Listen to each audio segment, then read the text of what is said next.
There is an update to the Corey Harris case here, the Zoom court hearing where he was driving with a suspended license. The judge was stunned, he even made this face right here, which is a really, really good face that he's making.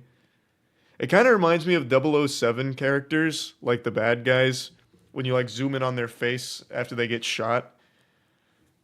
So the story started with him going to the Zoom court hearing while driving. The judge is like, I might be misunderstanding something here. Someone help me out. Am I off my gourd right now? He's driving, and he has a suspended license. There's a suspended license case, and he is driving on the Zoom call, and he just goes, "Yep, that's correct, Your Honor." So then he ended up turning himself in. He was released 2 days later, like after spending 2 days in jail. Turns out his license suspension was rescinded 2 years ago. So he should have been able to drive, no problem. It shouldn't have been an issue at all. So that was the update to it. And then today, I saw this when we finished cryptid hunting. I saw that there was another update to this where apparently he never had a license, which I haven't really looked into yet. I'm going to learn together with everybody. But it makes me wonder, how the fuck can the system be this disheveled, broken, and dog shit that not only did he not have a license, but somehow they suspended an imaginary license, rescinded the suspension on an imaginary license, then went back, double-checked the suspended rescission, or rescinding, and gave that the green light, gave that the stamp of approval, when it never existed in the fucking first place. It's like a huffalump. Like, that makes no sense. Like, how is there not a paper trail for a license? So let's learn together how this has all unfolded. On May 15th, Michigan man named Corey Harris showed up to virtual court hearing behind the wheel of his car. All right, this is just going to be the setting the stage, the foundation. Okay, here.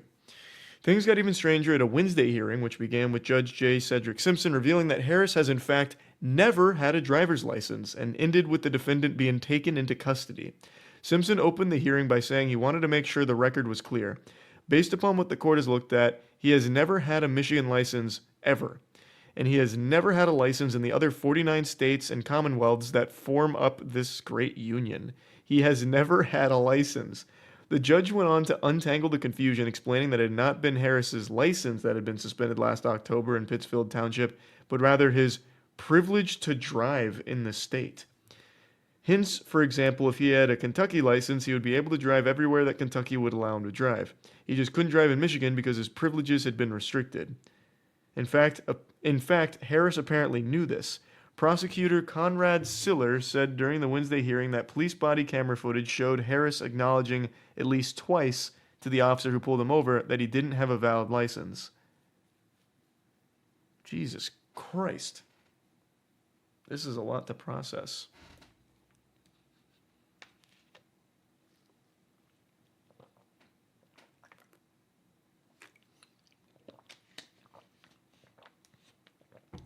As to how the court figured it out, Simpson explained that his office had gone back through Harris's records, finding that he had applied for his first Michigan photo ID on May 3rd, 1999 at the age of 19. Counsel knows, and so do I, you cannot have both. Either you have an ID or you have a license. And he has religiously every year gotten a new ID. And so he knows that he doesn't have a license. And quite frankly, I just wish he would have said that at the beginning and all this hoopla could have just been put all aside. Brother, Your Honor, Simpson just dropped a hoopla, a cold hoopla in court right there. What a fucking statement. This guy said, I've had enough of this. It's time to end it.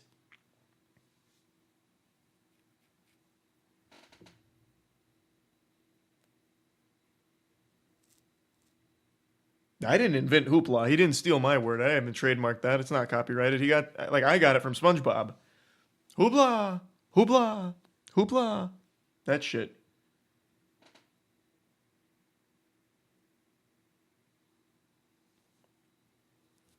How did his lawyers not know that? Because it seems like Judge Simpson was really tired of the circus that followed this Zoom court meeting or hearing. And is like, oh, fuck it, I'll do it myself. we'll do it live. I can't trust anyone. If you want something done right, you got to do it yourself. So he went into the trenches, combed through all the paperwork manually, and got to the bottom of it. Like I said, anytime you deal with anything even tangentially related to the government, I have learned it is a fucking disaster. I don't know how the country functions in any semblance of the word with the people that are in these government positions. They do not. They refuse to do their jobs. Straight up refuse to. It's laughable.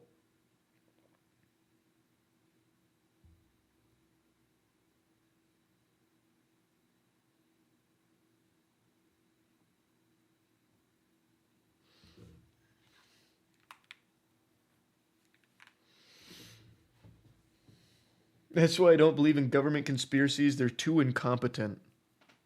Hey, checkmate. That's a good point, actually. That is a really good point.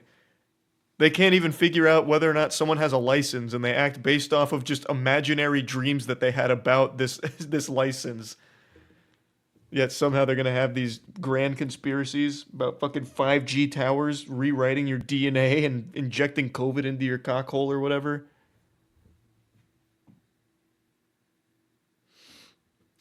After after Harris' disastrous pretrial hearing on May 15th, Simpson revoked his bond and ordered him to turn himself in to the county jail that evening, where he spent 2 nights. 2 weeks later, shortly after Harris went viral, ABC affiliate WXYZ. Man, I've actually never read that out loud. I usually just brush over that because I don't feel like saying it all. Man, that's super stupid. ABC affiliate WXYZ. It's trash. I hate that branding. Reported that his suspension, which was tied to a child support case, had actually been lifted by a judge in 2022. It has literally been pure hell. I've been assaulted, I've been followed, I've been laughed at, I've been ridiculed, I have been disrespected, Harris told of the situation. He's been assaulted? Jesus Christ. Like in jail, maybe? Have random people on the street just been accosting this man? That's terrible.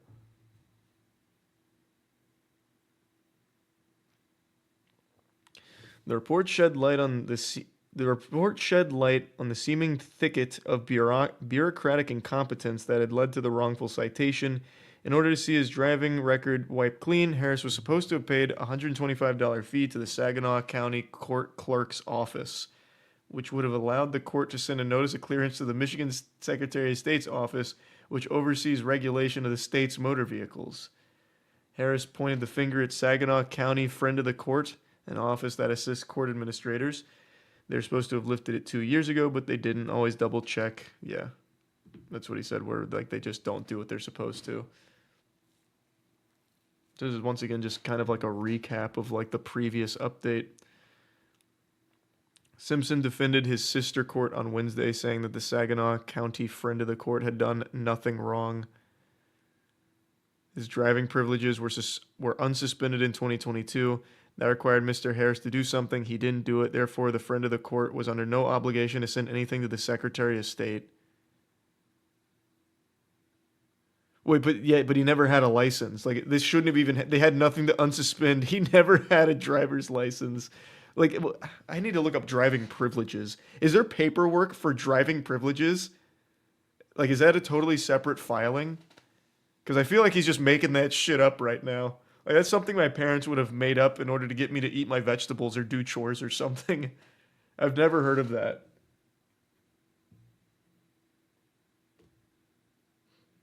Yeah, let's see. I'll do it on my phone real quick. It'll be faster. What is driving privileges? I'll do, like, court.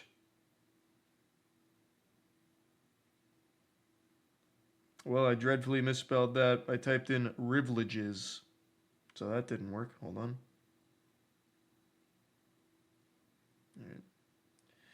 A limited driving privilege is a judgment issued in the discretion of a court for good cause shown authorizing a person with a revoked driver's license to drive for essential purposes related to any of the following: employment or maintenance of a person's household. Okay.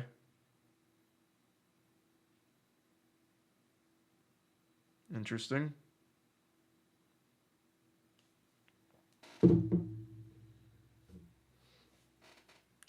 It was not immediately clear if anyone had notified Harris of the outstanding fee back in 2022. He paid it on Monday, a spokesperson for the Secretary of State previously confirmed, and Simpson said Wednesday that the friend of the court had immediately sent over the notice of clearance taking the suspension privileges off his driving record. The judge emphasized that no clerical error had been made either by his office, the Pittsfield Police, or Saginaw County authorities. It was a failure on the part of Mr. Harris to do certain things. It really wasn't, though. What? You guys also bear a lot of blame here. Like, this has been such a fucking convoluted series of, like, twists and turns and tubes to go through. It's not all on him. Driving privileges, driver's license, fucking... It's all over the place.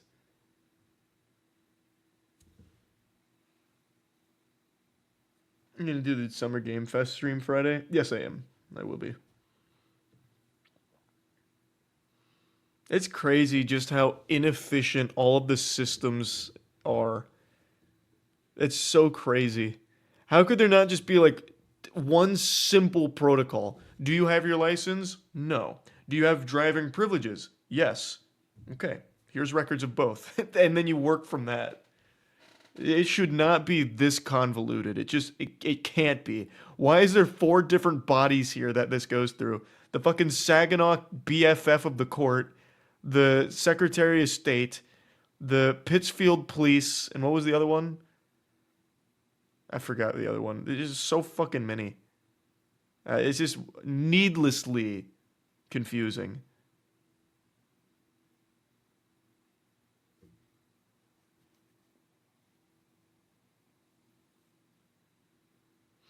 Charlie, most of the military still runs on XP. Let that sink in. Not only the military, most hospitals still run off of Windows XP.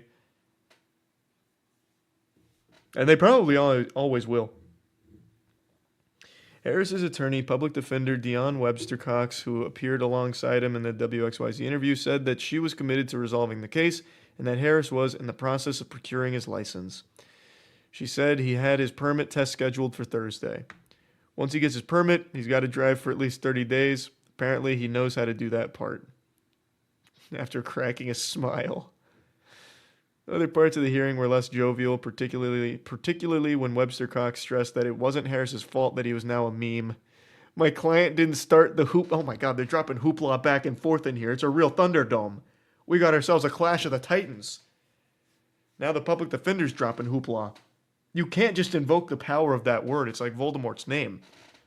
It's an ancient incantation.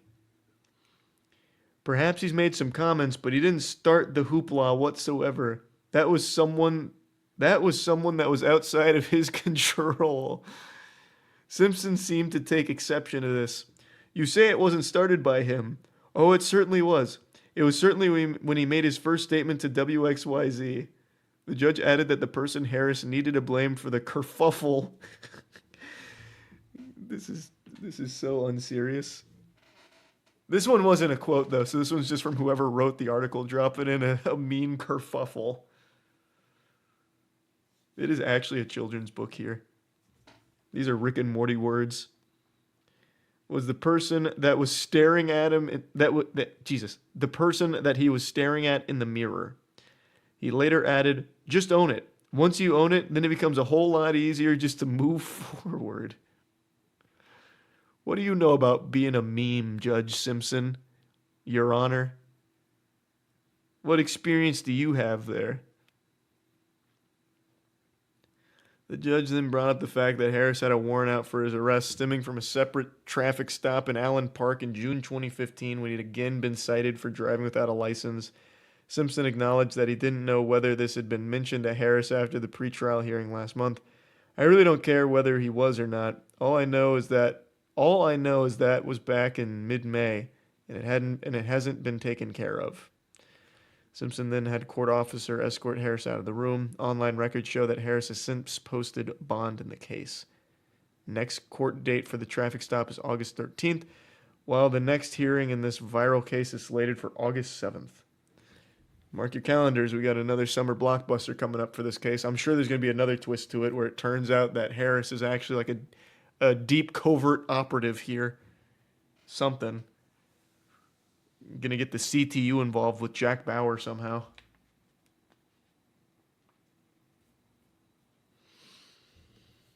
Yeah, I don't know what else can come from this in terms of like shocking twists. I think it's all like that's got to be the last bomb that drops, right? Surely there's no more. So I imagine come August it'll just be standard court proceedings, probably nothing crazy. But who knows? This is becoming quite the high profile case. Disney adult. If that didn't just jump scare you and send a shiver down your spine, then you've either never heard of a Disney adult, never met one, or you're not human. Because you should be afraid. Very afraid. Now, of course, not all Disney adults are built the same. There's different levels of it. I'm talking about the most extreme level of completely obsessed to the point where it becomes their entire life and identity. Obviously, there's nothing wrong with being a fan of Disney products as an adult. I like a lot of Disney things. But there's a big difference between greaseball, goofball, goblin man Charles and a Disney adult that's willing to uproot their entire life just to be closer to the theme parks in order to go every single day. You may think that this is some kind of crazy exaggeration that doesn't happen, but it does. More often than you think. There are a large number of seemingly totally normal people that for some reason have been completely brainwashed and perpetually spend a large chunk of their paycheck consuming Disney products or just going to Disney properties way more often than any reasonable person should. It's so weird. And Disney knows this, which is why they've now recently announced that they're building their own community, their own neighborhood basically, for Disney adults to go live together and be part of the Disney family forever. Even just the marketing material give me the heebie-jeebies saying that this is going to be the best chapter of your life, like forever. I don't know, that's eerie sounding. Visiting a Disney neighborhood sounds worse than visiting hell. At least the demons and devils in hell aren't pretending to be something they're not. Because Disney is an evil corporation. I don't care how you spin it, no matter how big of a fan you are of Disney properties. Disney as a corporation is one of the greediest, shadiest, and just downright deplorable companies there is in the world. For a company that's supposed to be all about magic and being the happiest place on earth, the only time Disney seems to be at its happiest is when they're magically face-fucking you with their insatiable gluttony to shake you down for all of your lunch money and keep you perpetually suckling on their teat, consuming only their milk.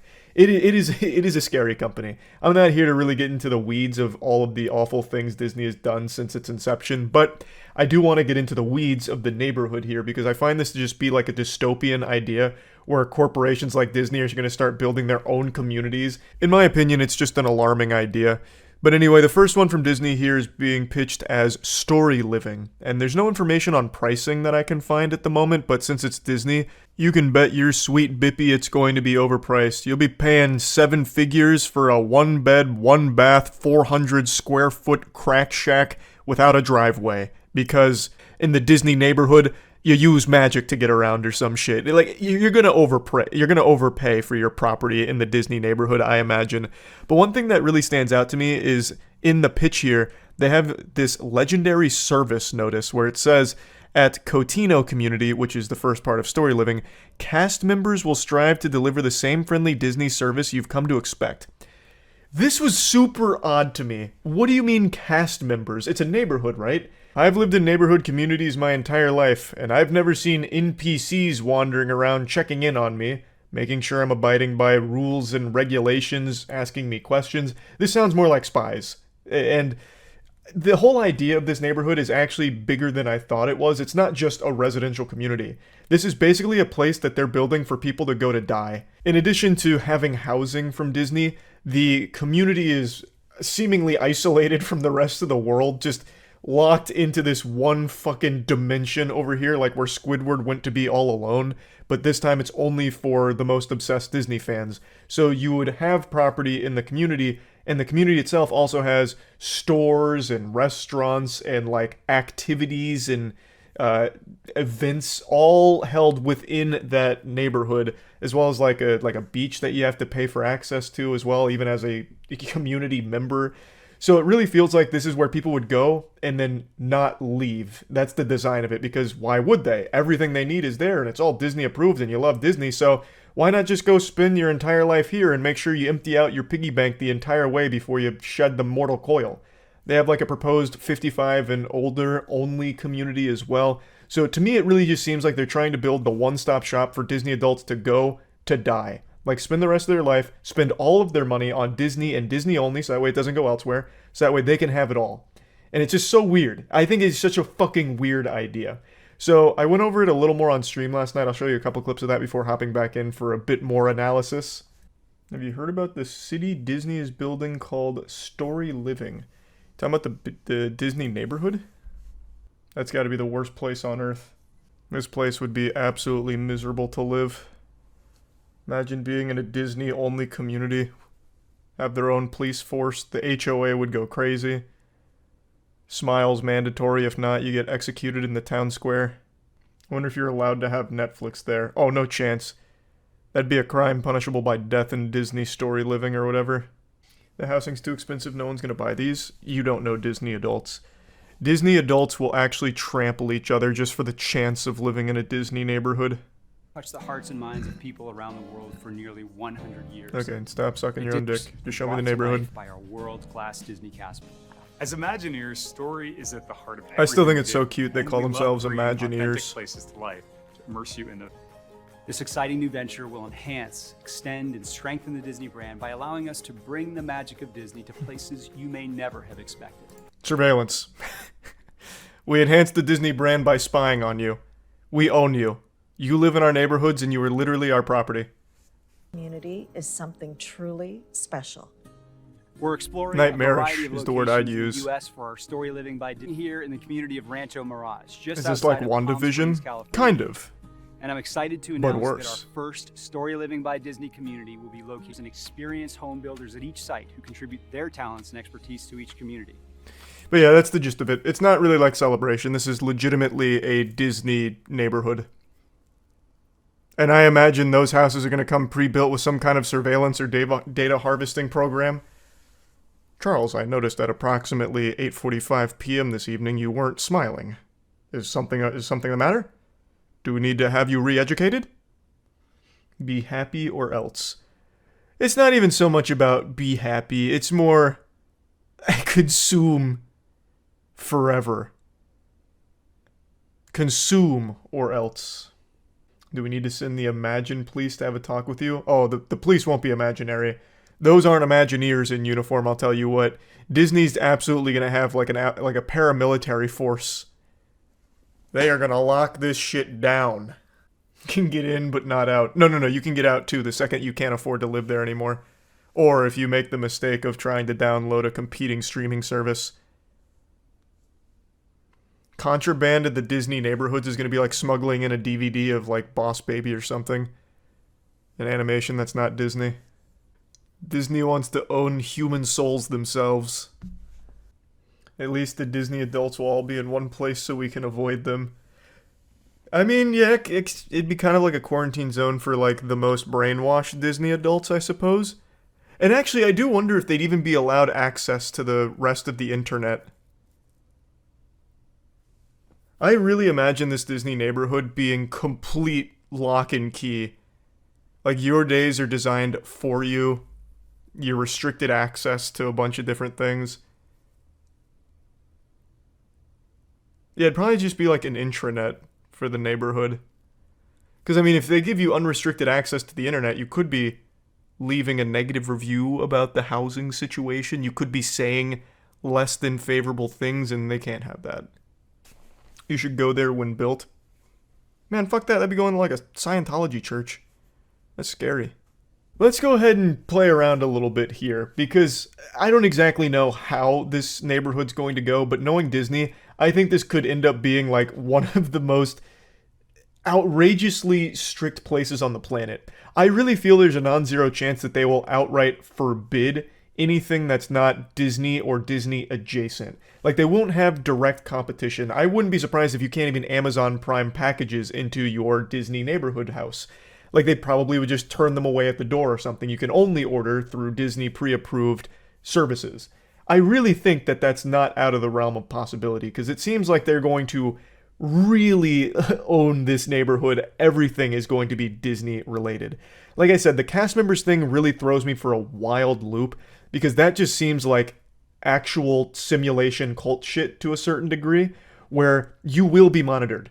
Like, it seems like it's going to be constant surveillance from the cast members on their community. I also do think there's a non-zero chance that there will be some expectations on their residents as part of like an HOA agreement where they'll attend Disney events or Disney hosted celebrations within the community and shit like that in order to get them active in the community or something, and they'll probably spin it as like, you gotta really embrace the magic. You're living in the Disney neighborhood, damn it, so come to all of our events. Why are you here if you don't want to be? You know, get over here, come to the events, in order to try and get them on the hook to start spending more money on Disney-related shit and continue the brainwashing.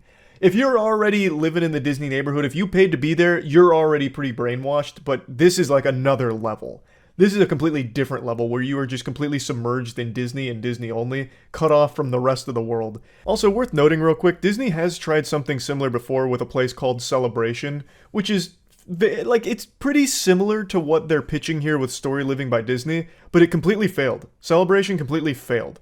It was a disaster for them, and I think they no longer have Celebration as like a Disney thing anymore. I'm not entirely sure, it's all kind of messy, but it was a failure on Disney's part to do this in the past.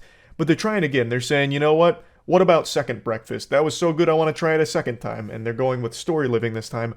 But they've broadened the scope, and they want to create all of these amenities for the neighborhood. And to me, it all just seems like control. Like, they just want to control all of your spending, then make sure it all goes back into Disney's pockets. This shit is scary. Also, I read something from Celebration back when it was still Disney's, where apparently the HOA was so fucking evil that they had some kind of clause where they could legally tell you that you have to get rid of your pets if they're deemed a nuisance or something. I only read a little bit about that from Google, so take that with a grain of salt. That could be all anecdotal and completely incorrect. But I wouldn't be surprised if Disney really did have something like that. And I wouldn't be surprised to have something like that in Story Living by Disney when they do build this.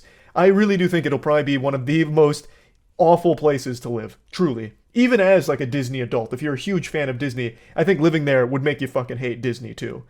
But yeah, anyway, I just want to talk about this a little bit. That's it. See ya. Today the world gets a little bit brighter because The Idol is finally over, and boy howdy, I tell ya, the season finale is something special. An unbelievable disaster. This series is only 5 episodes long, but it delivers cringe that will last a lifetime. 5 episodes, and it feels like you get about as much story as reading 5 seconds of a Tumblr erotic fanfic. There is nothing of substance here, no message to be delivered, and the final episode is downright insulting. I think this season is up there with Game of Thrones Season 8 in terms of how much of a fucking catastrophe it is. The final episode here is an actual speedrun to just end the show as quickly as possible, because I guess the director Sam Levinson had already busted his nut and was just kind of done with the property. I'll dive into the meatballs of this spaghetti in just a moment with the finale here, but I just want to say, I am convinced now that my theory is correct. I believed that this whole show only existed because Sam Levinson is a sexual degenerate who made this show for his own pleasure, and the finale kind of confirms my hypothesis.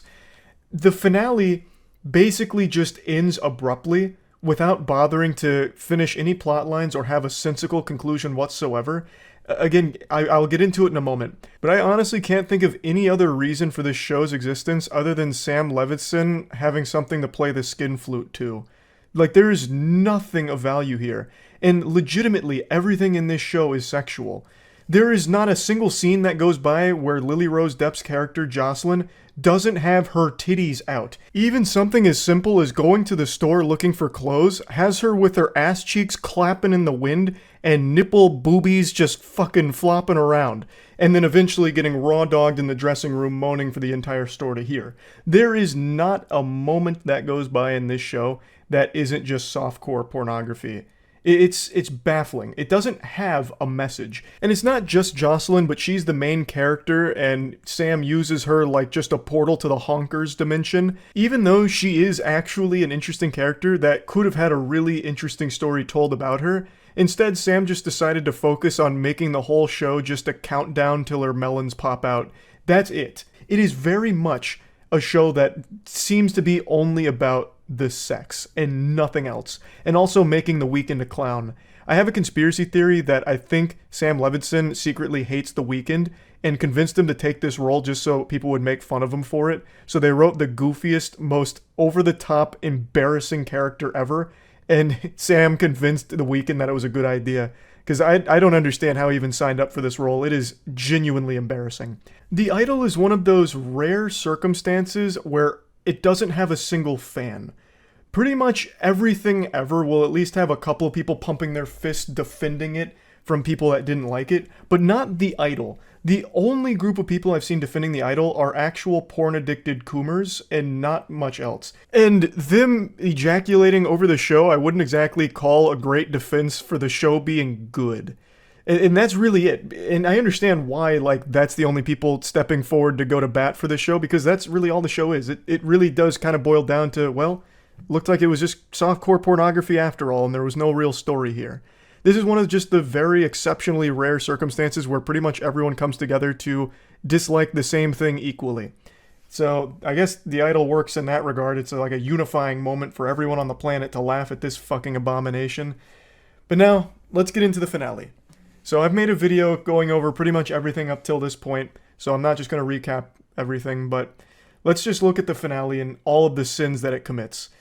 It pretty much just changes everything and abandons every plot point that it's built up over the season. Not that there's very many of those to begin with, but they do like a 6 weeks into the future thing, and every single character is completely different now. Everything has changed, and they just kind of fill you in a little bit on what's happened, which I think is always such a lazy cop-out, but I'm getting ahead of myself. Between episodes 4 and 5, we saw that Jocelyn fucked her ex to get back at Tedros for manipulating her. That was her ultimate revenge, and Tedros was outside of her room drinking and crying, listening to her cheeks get clapped. So that's kind of where episode 4 wrapped up, and episode 5 picks up with him in like a coke-induced trance. He's basically just a fucking lobotomite wandering around, like short-circuiting because he's on so much coke and so goddamn loaded. But eventually he hatched a plan where Xander took a picture of Rob with one of Tedros's girls in the cult, and then posted a story that Rob had raped her. So episode 5 starts off with Jocelyn's best friend learning that Rob is being accused of rape because Xander framed Rob for Tedros. And Jocelyn figures this out and tries kicking Tedros out of the house. She's very mad. She keeps trying to get him out of the house because she's been manipulated and she's had a complete 180 on everything here. She's finally seeing the truth. So she wants him out.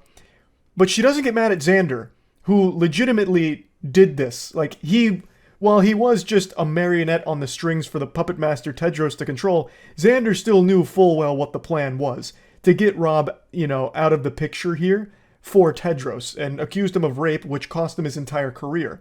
And for some reason, Jocelyn doesn't care about Xander doing that. In fact, Jocelyn still makes Xander one of the headline opening acts for her, which is an interesting play from the chess master Jocelyn here. But episode 5 basically is a completely different person than the entire series has ever shown us, and it happens like that. Like, all of a sudden, they just wrote a totally different character and just put Jocelyn's name on it.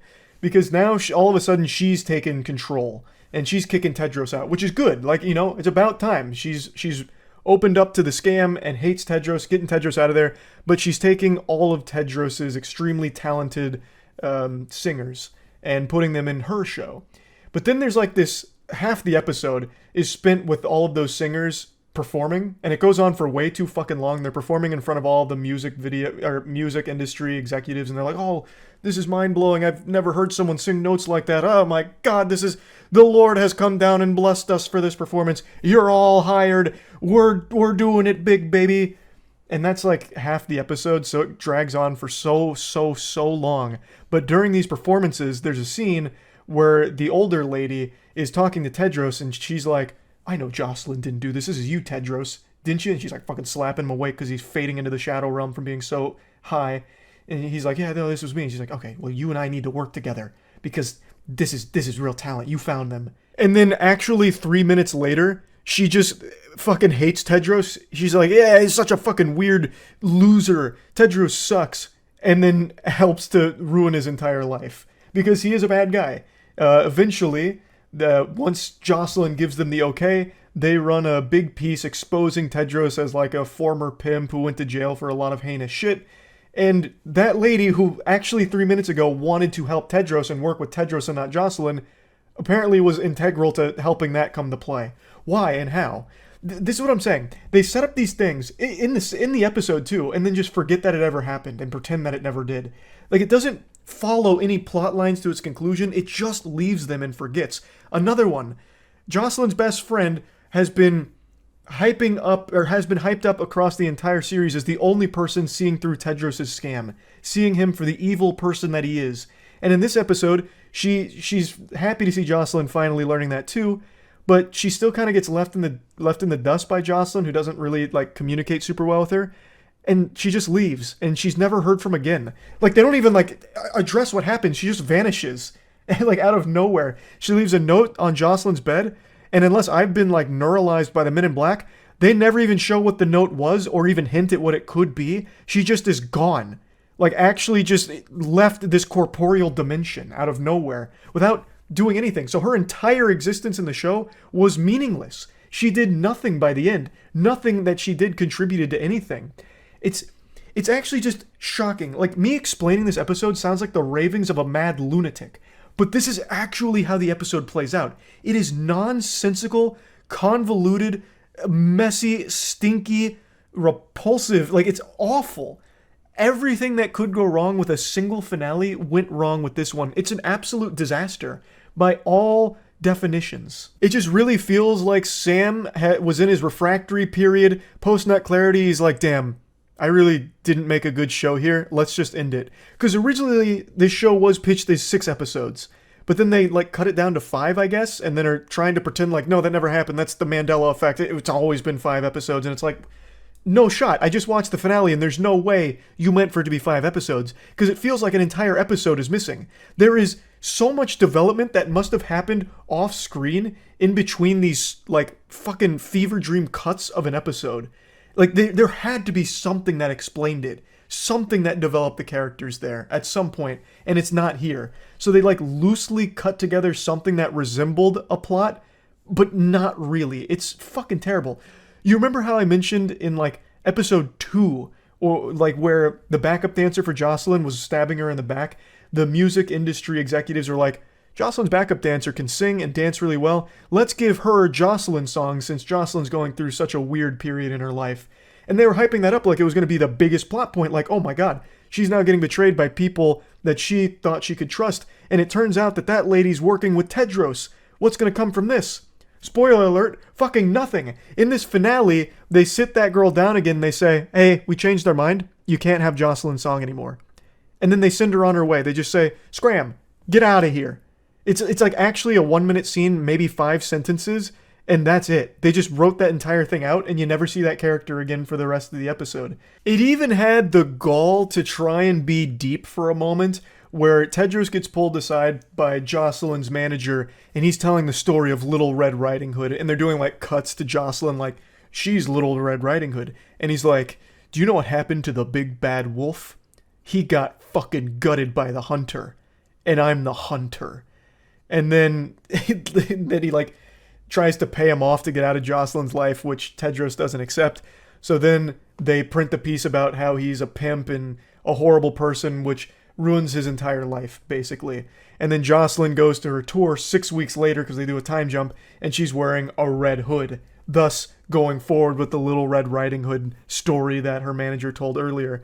But it's so goofy and pretentious because that story had no bearing on anything. Like, it didn't actually make any sense in the context of the show. It tried so hard to be deep, and I can already just picture the think tank at the Idol HQ, the writing room, filled with cigar smoke and fucking soiled trousers from constantly ejaculating about the amount of sex that they're writing in the show.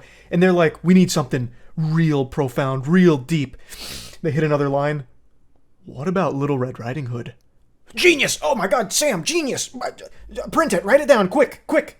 But it doesn't work. It doesn't make sense in the show. at all. It falls so flat.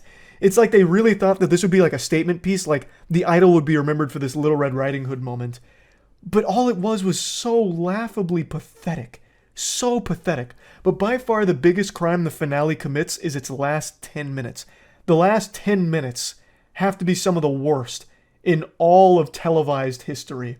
So basically, Tedros' career gets ruined, right? So everything gets shut down. They expose him for being a pimp and holding a woman hostage, going to prison for 6 years for awful crimes.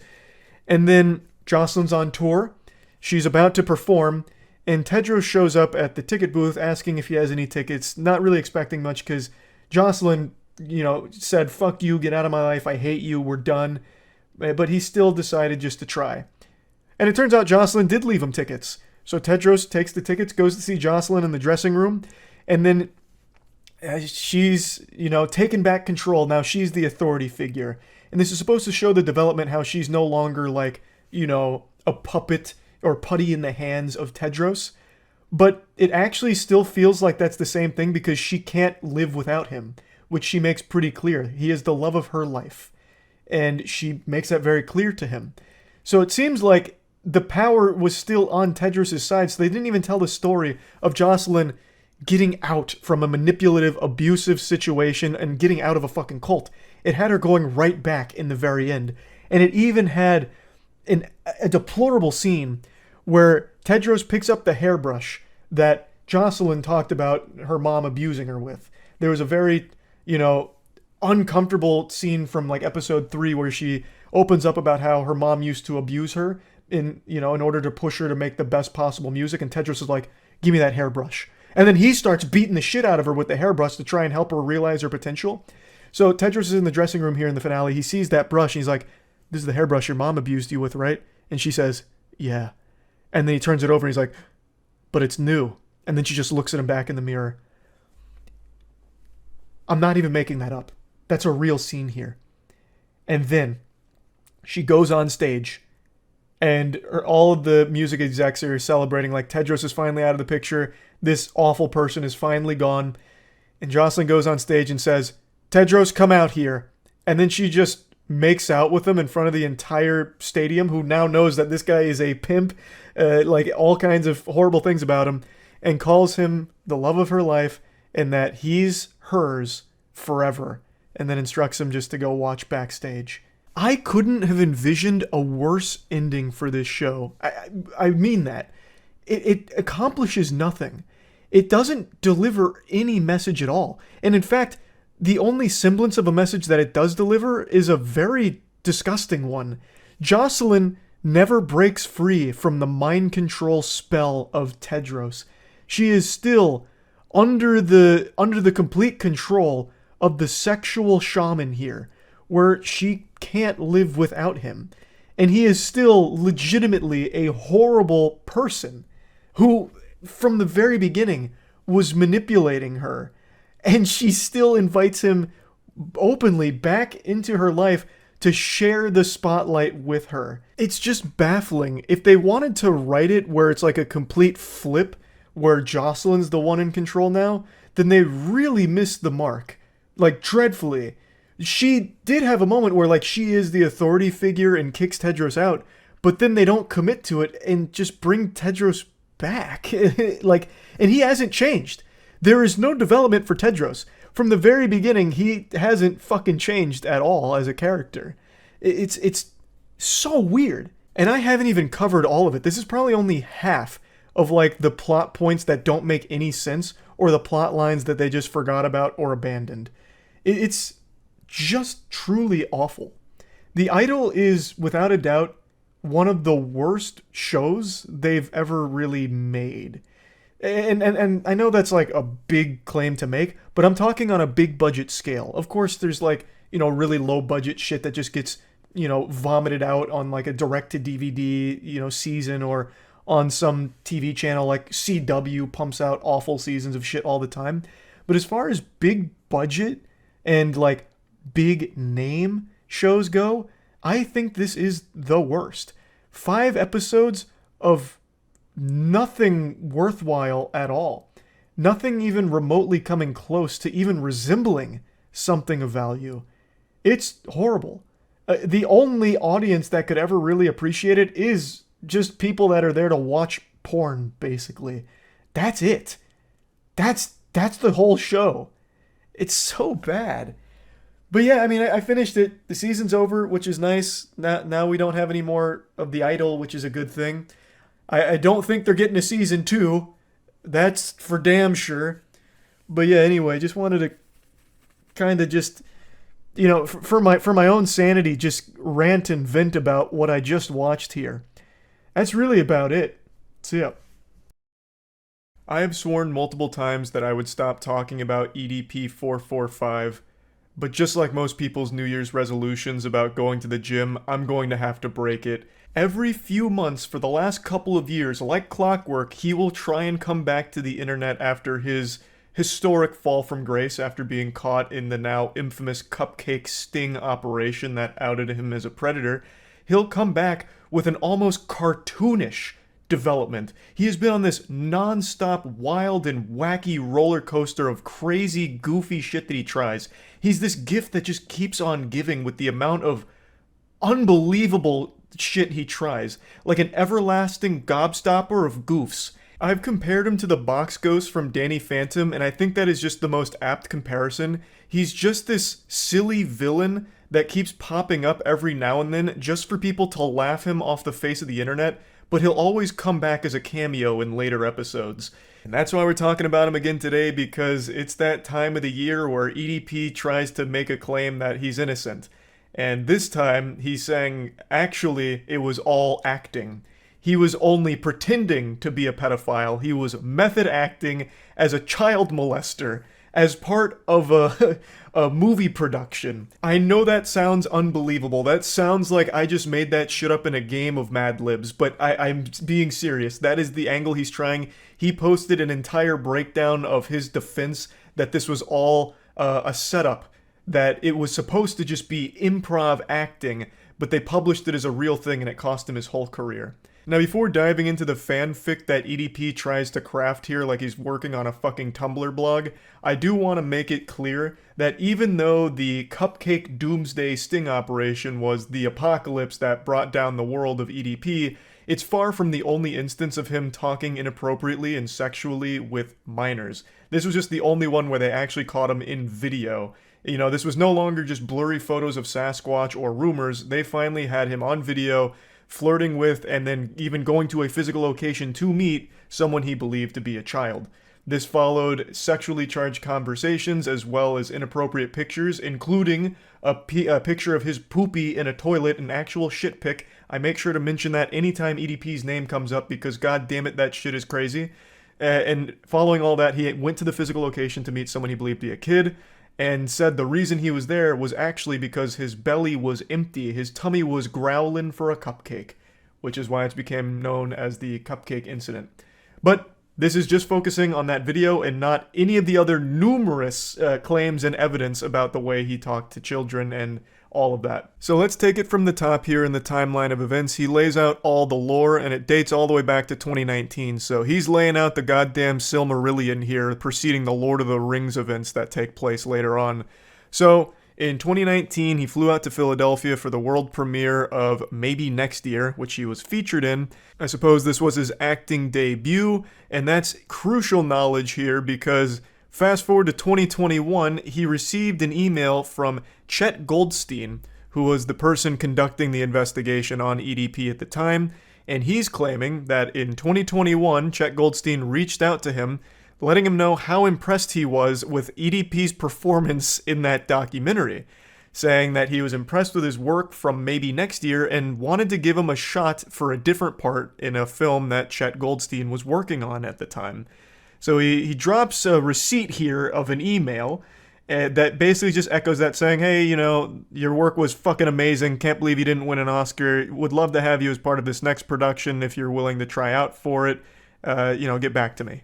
EDP responds, ecstatic to take this role. This was really going to blow up his acting career. He confirms an address with him, that it's a Rite Aid location they're meeting at. Chet Goldstein says that, their cameraman will meet them at the Rite Aid parking lot, and it's going to be a random scene that they're going to act out for 30 to 40 minutes to see if he's fit for filming. He says, the scene we may ask you to act out may seem a bit odd, and I may crack some jokes and be rude in certain parts of the shoot that may seem offensive to you, but keep in mind, we have a protocol of situations we may throw at you to see how you respond and act in helping us determine if you're fit for the part. If selected for the part for the film we're shooting in Bakersville in October, we'll reach out in 7 to 14 business days from our meeting. Please message me back to confirm this date. So this is his bombshell, shocking revelation plot twist moment where you see Chet Goldstein actually was just wanting me to act, improv to make sure I was, up to snuff here with the role that I'd be required to play for his production. I was under the impression this was all part of the acting, which even upon hearing this excuse is one of the most unbelievable things I've ever heard. No, you remember that incident from 2 years ago. Keep in mind, he's just now posting this 2 years later. I'm guessing this idea came to him in a dream recently to try this garbage. But, why wait 2 years if this is all legitimate? But regardless, all of that pedophile shit, no, that's just because I was a very good actor. I actually fooled all of you. It was acting. But I'm really upset because, I was misled. I was instructed to improv. I had no idea this was going to be the result. But I know what you're thinking, Charles, he posted receipts, he posted emails right there. There's proof, there's evidence to support these outrageous claims. Sometimes reality can be stranger than fiction. And to that I say, I do not like those green eggs and ham. I do not like them, Sam I am. These are fucking poorly photoshopped emails that he posts. He couldn't even Photoshop or crop it correctly. Look at Chet Goldstein's name. You can still see some of the black flakes at the top where Chet Goldstein was pasted on top of whatever this email originally was, and none of it's even centered in the first place. It doesn't even convincingly look like real emails. It is awful. It is terribly done. And to go even a step further, I can literally hear EDP's voice in the Chet Goldstein text here. He caps locked respond and act, as if that's supposed to drive the point home, no, look, it's real. This is super real because respond and act. That's a key word. I'm going to have to capitalize that one so that way people know that this is key. It's blatantly fake. These aren't real emails. But you know what? I'm always willing to play ball and suspend disbelief. Let's assume that this is real somehow. And the odds of this being even remotely real are beyond minuscule, incalculably low odds, but let's assume they are. It still doesn't explain away all of his other repeated behavior with the way he talks to minors or anything like that. And it doesn't even explain away the video itself. There's nothing in there that even gets corroborated with these emails he releases. Nothing checks out, even still, with the video itself and the claims he's making. He did an interview with an AI, I guess. I don't really know, but he's doing this interview with some kind of AI interviewer using some kind of fucking voice modulator. And the way he explains it is even more silly. He had his business card attached to the email. Okay, and that was shortly after the movie, maybe next year or so. You put kind of 2 and 2 together and everything aligned to this actually being an opportunity for you. Correct, yes. Okay, so Chet emails you and tells you to meet him at the apartment complex? I'm sorry, maybe I'm not understanding. Well, again, the original meetup spot was at the Rite Aid. In what fucking solar system would someone be so stupid as to get a random email from someone claiming to be a movie producer who just reached out to you with a cold call saying, hey, your fucking performance in this documentary was superb, spectacular stuff. Come meet me at a Rite Aid where I'm going to have you play a child predator. Would you think that that's a good opportunity? So let's assume he didn't know he was going to be acting as a pedophile. The second that they start spitballing this improv at him, okay, so all of these chat logs with this child, you're a pedophile. Why would he play along with it? What opportunity did you think this was? How would portraying a child molester be this golden goose for you? You are already a successful YouTuber with millions of subscribers, but this was your ticket to the big time? You know, this role you thought you were playing, like the role of method acting a fucking pedophile? That makes no sense. That is inexplicably ridiculous. You know what I mean? And then the camera guy, Javier, he actually walked me over to the apartment complex. So in the fucking email, it was just, you know, boom, right here at the Rite Aid. And then camera guy is the one who walked me over to the apartment complex. This is the first time I ever seen this fucking apartment complex. You know what I mean? This does absolutely nothing to help proclaim his innocence here. If it was at the Rite Aid or the apartment complex, it doesn't fucking change anything. The clips he's showing, the Rite Aid only comes in the frame when EDP is leaving after they're talking about calling the cops and everything. That is when he is actually, like, making his grand getaway from this situation. He starts by going up to the apartment complex and then leaves going out by the Rite Aid. Do you have any indication on what you're walking into, what type of scene you're going to be acting out? He didn't tell me shit, basically. You know what I mean? He basically just said, hey, we got some chat logs here. We're going to improv this bitch. Go along with it. I'm just like, all right, cool. So...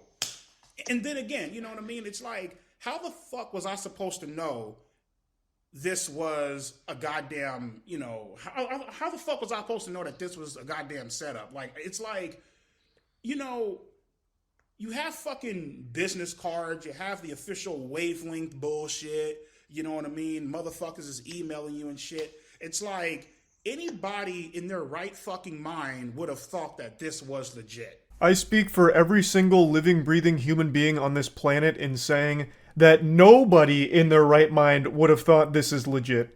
At all. I will suspend disbelief yet again here to just toy around with this idea.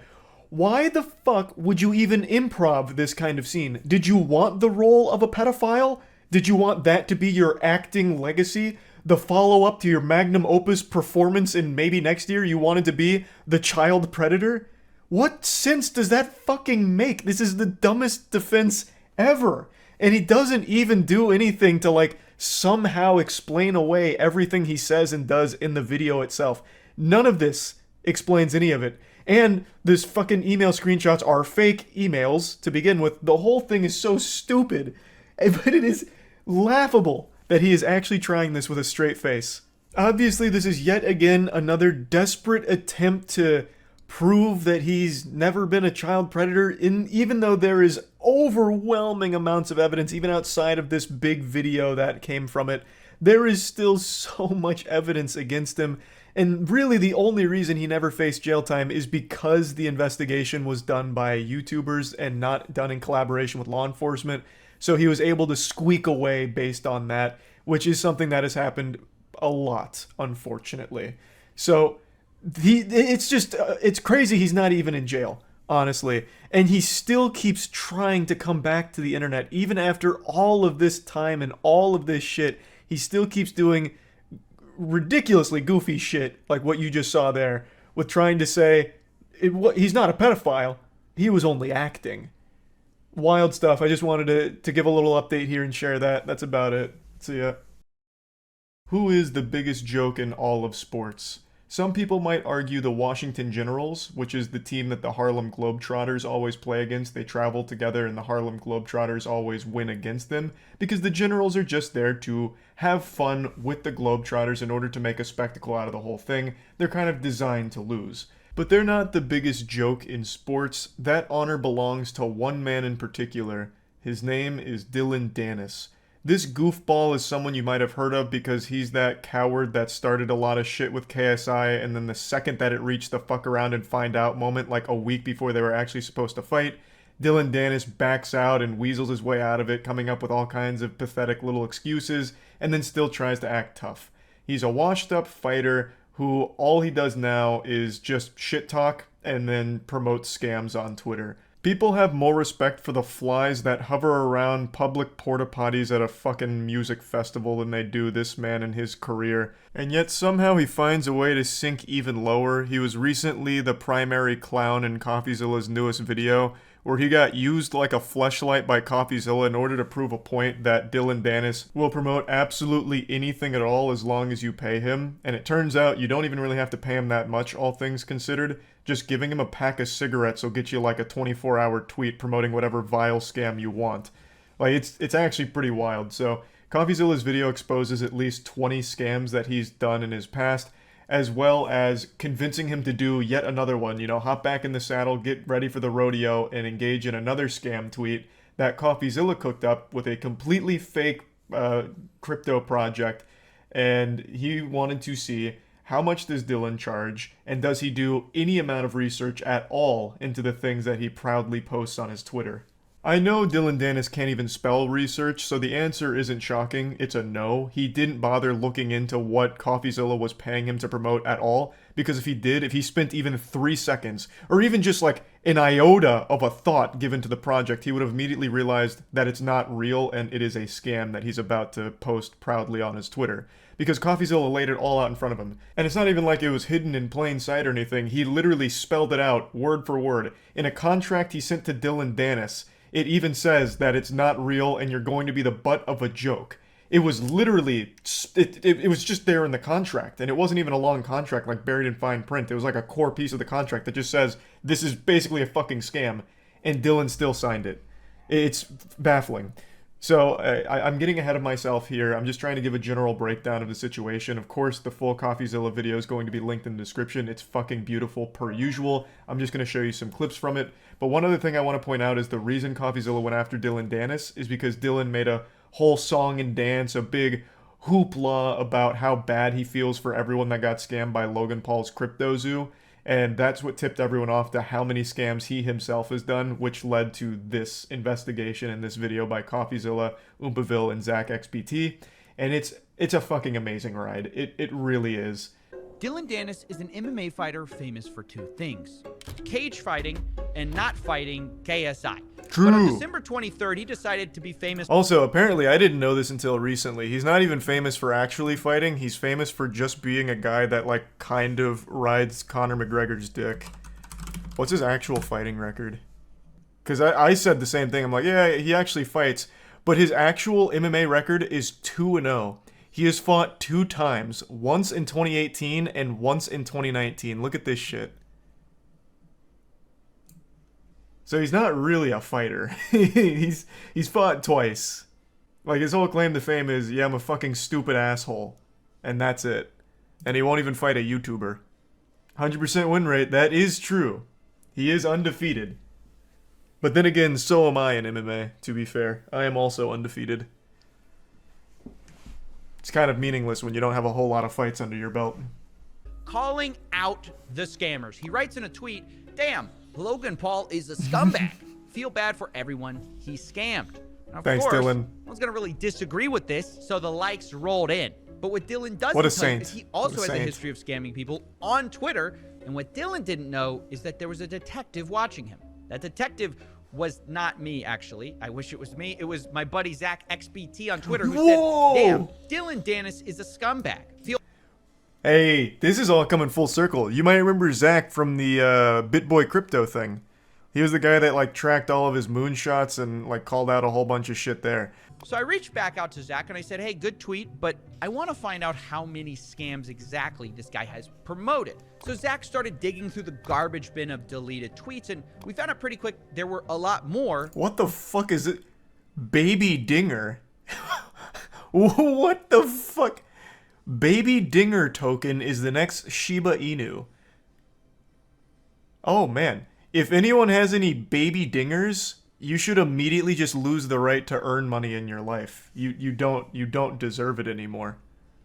Ring dinger. Hey, let's not besmirch the good name of the ring dinger. That's as far from Web3 crypto as you get. That is literally an old man who snaps your head off. I wanted to trick Dylan into giving me the amount. The rough idea was to approach Smart. Dylan and say, "Hey, I created this dumb NFT project that's completely fake. How much would it cost for you to promote it?" He gives me an answer and I have my price. Who, like, looked like he would be serious about selling you an NFT collection. And that's when I thought of my buddy Oompaville. Yes. This is a guy who's actually really sweet in real life. I did know Oompaville played a big role in this here. So that is exciting. Very smart. CoffeeZilla recognized that Dylan would certainly say no, knowing for sure that it's a honeypot if it was CoffeeZilla that reached out. So he used Oompaville, whom, I mean, that looks like a well-adjusted man to me. Like, that's a trustworthy face right there. So he used him as the proxy. That's genius. We can provide all the marketing copy. Please let me know, as we're trying to launch relatively soon. That website is not a real crypto NFT platform. Nothing in this video is a crypto or real NFT, so you cannot buy obviously, crypto. I want to be super clear, because Dylan immediately responds with, want to do a tweet? And then I love this next part. What is it? I like the order of that, you know, like, let's promote it. And then underneath it, what am I promoting? And it's at this point I realized it's secondary. This is not only my chance to find out how much Dylan gets paid for all these scam promotions, it's also my chance to test Dylan Dennis. In fact, to do this, I basically copied almost word for word CryptoZoo's white paper, saying the following. Baby. Sour.gg may appear to solely function as an NFT collection, but it's much, much more. Sour allows users to earn sweet tokens that are openly traded via a yield that is based on the rarity of a given candy NFT. I'm going to tell you right now, Coffee, I love the attention to detail here. I think that is super smart. I'm not convinced Dylan Dennis can read. I think he might be illiterate. So he just saw words on the page and he's like, man, this is legit. All these words, they have meaning, I have no doubt. I'm in. I am confident he had no fucking clue what anything in that white paper said. But I appreciate you went the extra mile and set it up that way for it. Look out, adventurer. Now this is a sentence which means nothing unless you lay it out by the first letter of every word. And then it spells CoffeeZilla. Oh! So, don't say I didn't warn him. And obviously, that's even way if too I smart hadn't for warned Dylan. him, Dylan Dennis surely wouldn't promote a CryptoZoo project, right? Because he's, you know, he feels too bad for the victim. And then ETH? Question mark? And at this point, I'm just a little surprised by how easy this all is. Zero due diligence is I'm not being surprised done at all. here. We have created the weakest facade possible for an NFT scam, and he's just immediately on board. After we settled on that, he sent me payment information. I am shocked he can even get 5K for a tweet. His Twitter isn't exactly what you'd call booming.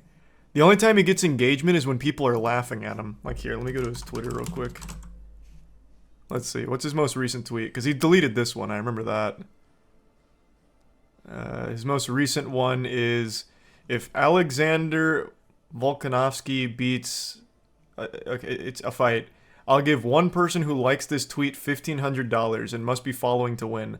So he's actually having to do fucking... He has to farm. He has to do giveaway farming. But before that, it's literally nothing. And he got 8K likes on the farm. So even by those standards, that's pretty low. So I'm shocked that he's actually asking 5K. Though I doubt many people are actually giving it to him. Dylan gave us a brand new crypto wallet just for this transaction. Whoa! Which seems to imply that he probably makes new wallets for every new deal he does, which is definitely not true. his own idea. And at this point, I realized I had a choice to make. Someone told him to do that. Take what I learned, present it to you guys, and stop this little charade I had with Dylan and make my video. And Dylan would just keep doing this because his fans wouldn't know. Wait, Or what was that I last could- one? Was that Face Riders? What the fuck? Did I read that correctly? Right before Baby Dinger. And Dylan would just keep doing this.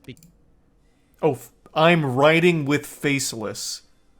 Gotcha. I thought that said Face Riders. I was like, damn, another fucking wild one. Because his fans wouldn't know.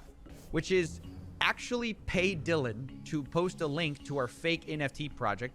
But the twist would be, as soon as he posts that link, it will become a website dedicated to every scam tweet Dylan Dennis has ever done. And remember that this website would be linked by Dylan Dennis himself to all of his fans until he kept the tweet for certain periods of time. And to my surprise, he agreed to the terms. And that's smart. That's super smart. Yeah, so space it out so that way you can get the most juice for the squeeze here off the tweet staying live. I can also promise you, Dylan Dennis has no idea what any of these words he's using here mean. He's used too much punctuation. There's 2 periods in there. That's far more than his reading level permits. He's got percentage sign in there, some underlines, parentheses. Dylan Dennis tapped out once he saw payment structure. He's like, all right, payment. I know that one. Okay, whatever else.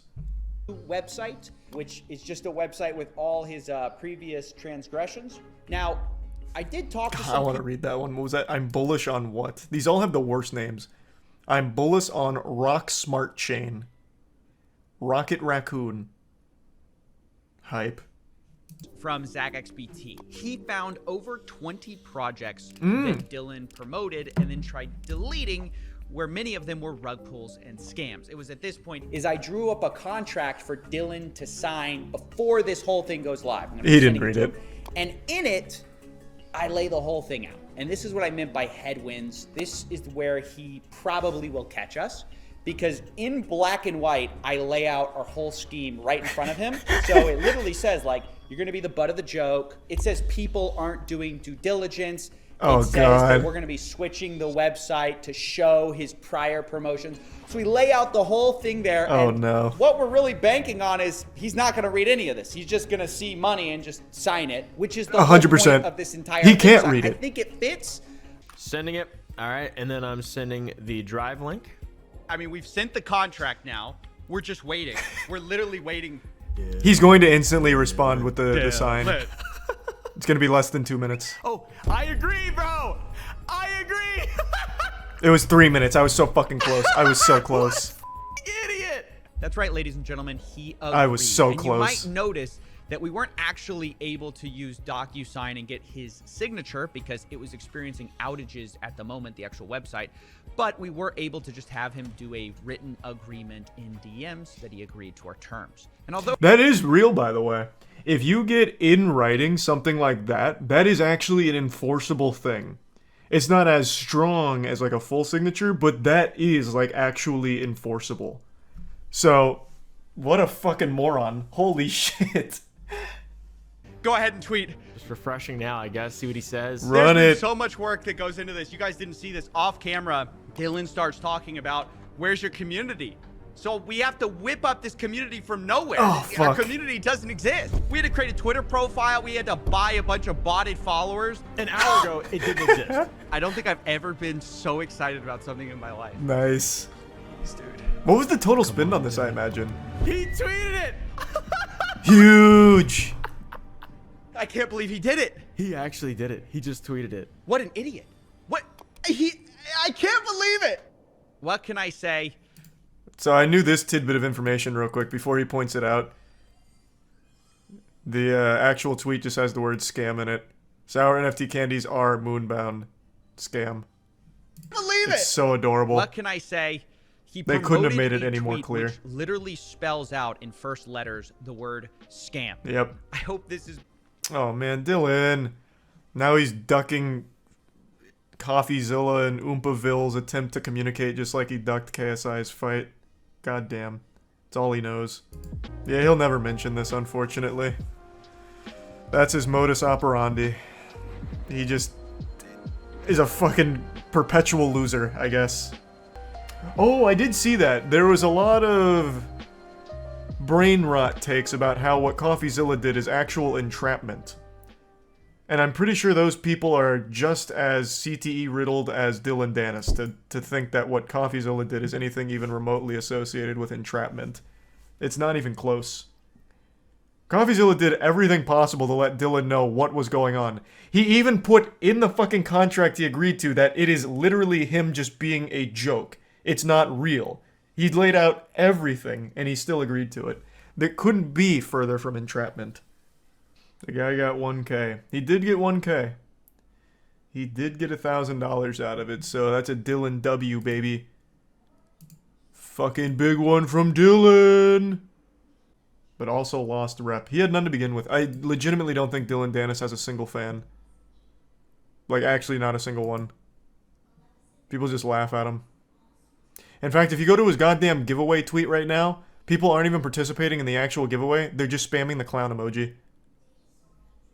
Jesus Christ. He can't even, like, actively farm children on Twitter. He doesn't have fans. Yeah, it's shameful to admit this, but I actually fell for one of the oldest scams in the book live on stream a few days ago. Many of you know that one of my favorite streaming activities is doing a bad games night. It's where I dumpster dive through Steam's new releases to find super stinkers that nobody has ever heard of and nobody's ever played. It's a lot of fun to find enjoyably terrible games, and a lot of times I'm the first and only person to ever beat the game, which means I also end up being a speedrun champion in the game. Now, while doing a bad game nights 2 days ago, I found a game called Greed of Man. Looking back on it all now, with hindsight being 2020, I recognize that the name Greed of Man was actually a subtle little joke from the developer laughing in the face of everyone who bought the game, spitting on them, literally giving them a wedgie. It's shocking how deep this rabbit hole went, and I certainly didn't expect it. So, Greed of Man looked like just a potentially fun, shitty game. It was a very low-effort, asset flip open-world game with VoIP, and it had overwhelmingly negative reviews, so it immediately caught my eye. It looked like it could be fun shitty, which I always enjoy. And it also happened to cost $30. The hubris to charge $30 for something that took less than 30 minutes to develop. I thought there was potential to have a very fun shitty game here, so I forked over the clams. And luckily, I caught it at the right time. It was on sale, so it was only $20. What a massive saving. $20 for the worst experience I've ever had on Bad Games Night. The game's not a scam just because it's bad. I'm going to get into it in a moment. It's a legitimate, genuine scam by all definitions. So, anyway, Mr. Krabs charges $30 for this game. I play it. I recognize the game is really bad, and I just wanted to see what the community was saying about it, because it wasn't just bad, it was empty. There was nothing to do. Nothing worked. It was non-functional. So I went to the Steam forums just to see what the hubbub was about, and it turns out this game was actually developed by a TikTok star. His name is Nick the User, and he is apparently notorious for making fake games and hosing his audience down for money, buying into the idea that he's a great game developer releasing hit products, fucking bangers. But he's apparently released a handful of games, none of which he ever actually completed, but made quite a bit of money off the back of his audience, and Greed of Man was his latest endeavor into this fucking swamp that he's created. So, Greed of Man was a game that never was supposed to even be completed in the first place, and he spent a couple months hyping up Greed of Man on TikTok, saying that he's releasing the next GTA 6 online, and it's going to be free to play. Greed of Man is going to be free to play. The game is free. And it turns out the game wasn't free. He dropped it for $30 fucking. And actually, as of 5 hours ago, as of recording this, Nick said, "Listen, I heard all of your feedback. I'm lowering the price from $30 to $10. What a fucking angel. But anyway, so he lied about it being free, and he charged a lot for it, but the reason it's a scam isn't just because of the blatant false advertising or the stealing of other developers' assets against their will and getting blasted for it, getting called out publicly for the stolen assets, but he actually does something else here that is actually a fucking phishing scam, pretty much. I don't want to spoil the surprise, so let me just show you the stream clips from when I got scammed live. I'm gonna check this one out. I want to see what kind of town they've got cooked up over there right now. So it's just Gmod RP. Doesn't really seem Gmod-esque. Alright, let's see how greedy these men are. They got Daft Punk on the banner there, that's kind of hype. This is so tedious. Alright, let's get it. Let me make sure this shit isn't like open mic or something. Is this a player? No, this is the item manager, the manager. How do I get this off my screen? I can see myself moving around here in the fog. Alright, so there's apparently 8 players in this bitch. I wanna go find them. Oh, there's one.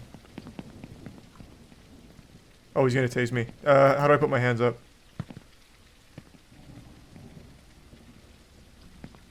Wonder what he's gonna do. Does he work here? How does he have a job here? It wouldn't let me. You have to be in uniform. Well, he didn't give me a fucking uniform. Where am I supposed to get it?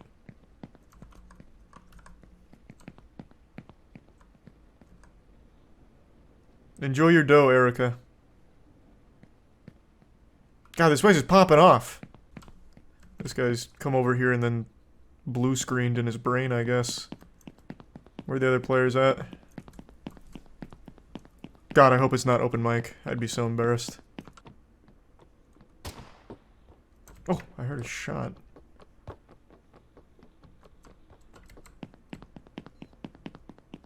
Did that come from outside, or did one of the remaining 7 players just kill himself in one of the hotel rooms here?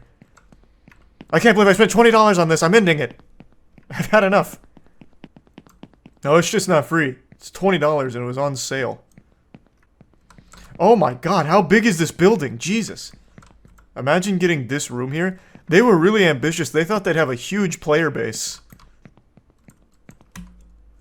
Man, imagine being the stupid asshole that buys this penthouse suite.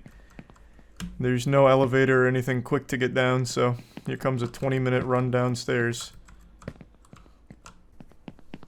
What are the reviews like on this game? Hold on. Is there something I'm missing? I know it has overwhelmingly negative reviews, but there's got to be something to it, right? There's got to be something. So everything is not recommended. I cannot recommend this game for 2 simple reasons. Why the fuck are we used to create an account by using login Steam on your website? It's true, I didn't even think about that. Yeah, dude's got my fucking Steam info now, I guess. This is just a disaster. You can't really do anything. This is just a scam game. I didn't play much, but can already see the game's bad. Don't support Nick. He's a scammer and not even a real game developer. He abandoned his only 2 other games and already gave up on this game before stating he's in way over his head. He heavily advertised this game as free just a few months ago and is now making $3K a month on Patreon for making literal garbage. Wait, how deep does this rabbit hole go? I'd like to introduce you all to... What the fuck? Did I just fall for a big scam? Well, I mean, the game sucks ass. Like, there's nothing to do here. It is a scam, but, like, is it, like, a well-known scam? This TikTok star is scamming his audience with fake games. I fell for a scam. I'm not his audience, and I still got scammed. To Nick, a self-proclaimed game developer Son of a who has amassed bitch. a following of almost 750,000 followers on TikTok, promoting his now-released early access title called Greed of Man. Oh, that's what I'm playing right The now. developer, I don't say that lightly. I can't believe it. Man, bad game night got me TikTok scammed. Space on September 14th, Yeah, 2021. I have He was to adding a change card my to shit his here. game called Tomorrow's Past. Existed GTA Online. And this became a huge issue as of a couple weeks ago when I realized that my workflow was not going to finish this game in time. This game would take... In time for what, man? Like, what? You don't work for a publisher. You're your own boss. In time for what? What are you talking about, brother? God, I got scammed by a 16-year-old surfer frat douchebag. That was $20 right down the shitter, too. Yeah, I'm just gonna refund it. But he still gets the $20, unfortunately. Man! And it looks so good, too. To think, if only a developer who cared had their hands on this, they could make Catnap Homes a real success. I'll take one more last look around this beautiful world before saying my goodbyes to it. Damn you, Nick! Damn you! Oh my god, there's another victim of the scam. That's probably Nick himself. Charles, turn off that video. It's a lie. The game's great. I'm still working on it. Give me time. Hey. Hey, Buster, can you hear me? It's supposed to be like an RP style game, but there's no settings for like voice, so I'm guessing that's not actually here. And there's also only one audio setting, which is voice, but with no way of getting voice. Hey, you stupid asshole, stop. If you can hear me, stop running. I'll give you 100 Robux if you stop running. Yeah, if he could hear me, he would have stopped for sure on the Robux. Let's see what he does. There's 2 of you? No, these have to be bots. No way. No way. No shot. Bots. Okay. I'm gonna refund this so that way Nick doesn't get all of my $20 here. I want to see how much how often he scams. Hold on, what's this TikTok doing right now? Because this is brand spanking new scam here. This is fresh off the press. I was one of the early adopter victims here. That doesn't feel good. Yeah, I'm gonna go change my shit in just a second. Hold on. Okay, refund notice is in. Let me change my Steam information. I think, let me run through how I think this goes. I think what's happened here is Nick has made games like this, which are basically like GTA Online or Roblox open world, come in, come on. And what happens is when you try and play the game, you have to sign up on his website, which I did, and you have to link your Steam, which I did, like an absolute buffoon. So I think what he does then is he maybe sells your information somewhere. I don't think he uses it. Like, I don't think he actually logs into accounts to steal things. I think he's just more of a data harvester type. That's my guess. So, Big Fry just reviewed Here he's addressing the scam video that I had up just a minute ago. my game, calling me a scammer. Now, I'm a 17-year-old in high school, so... I got scammed by a fucking 17-year-old! God! Jesus! I was kidding about calling him 16. He's actually a 17-year-old. I don't exactly have all the time in the world to be developing.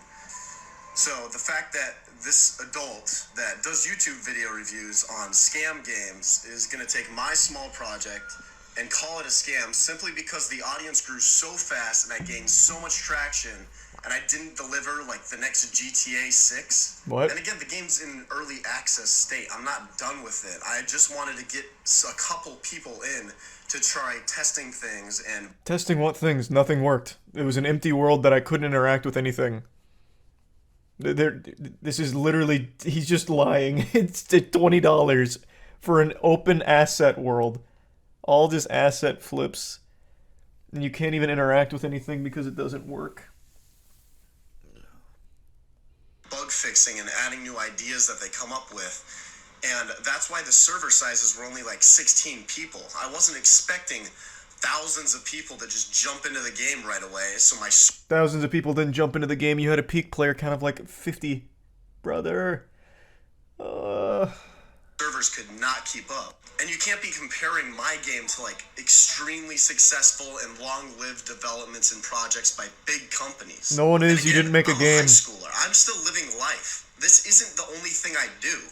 Like, you can't be calling my game a scam just because I didn't deliver some extremely amazing product to you. You didn't deliver a product. It honestly is a passion project of mine that I was just doing for fun, and it just so happened to gain a ton of traction.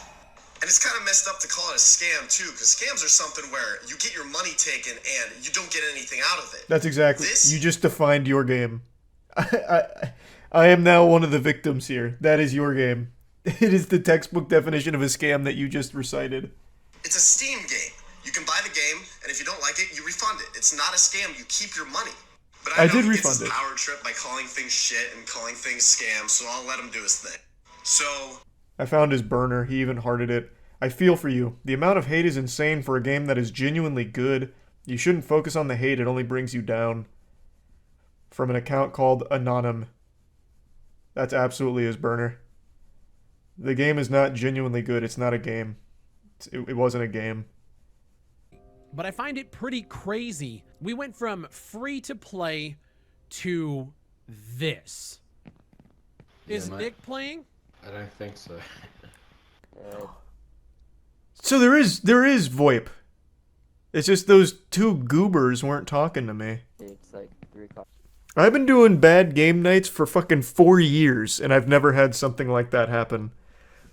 The closest thing I got to scammed in the past was I downloaded a game on Steam that didn't have the like actual executable file in it, which is like, okay, that is a scam, but the very least, it didn't steal my fucking Steam login information.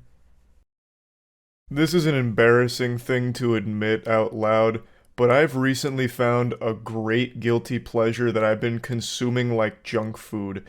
It's those ridiculously cringe podcasts where a few dudes, pseudo-intellectuals, bring on a bunch of women and have the worst debates of all time. It's a forsaken wasteland where normal thinking goes to die. A thunderdome of delusion. It is brain melting. It reminds me of those old PSAs for the dangers of smoking cigarettes, and they'll like open up someone's chest and be like, this is what your lungs look like when you smoke, and it's like yellow and oozing, covered in this like disgusting slime, and it's very fucking yucky. This is like that, but instead of showing you your lungs on cigarettes, it's your brain when watching this content, and it's fucking revolting. Like, it is actual brain rot, and I can't look away. And goes into a marriage and has kids when they're like 18, 19, 20, and then a year into the relationship, it gets really, really abusive. From who? From both. This is so rare. Anyone So really. rare. I mean, it happens. Go on.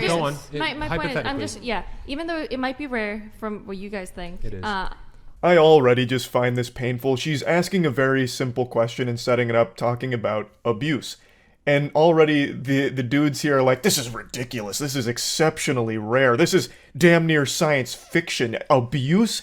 Never even heard of it. That's like winning the lottery twice level of astronomical odds. Abuse is... it is very uncommon. Very rare. As a way of trying to like kind of shut it down already, like, you're choosing something very fringe and outlandish. Abuse is... it's like a unicorn. It almost doesn't exist. But anyway, crazy lady, go on with your hypothetical abuse thing, or whatever you called it. It's just trying to downplay it, which I think is just cringe. If it would happen, what would you recommend for those people to do? Would they divorce, or do you want them to keep going in the relationship? Keep going. You can't divorce. I mean, that's not a real thing. You can like separate. See, his Catholic background shines through. He knows. You can't divorce. You can separate, but you can't actually divorce. That's not a real thing. Even though it might be like physically abusive. You got to endure. People are too. You want to stick into the relationship. People are just. See, I mean, look, people I'm gonna be nowadays honest. are just.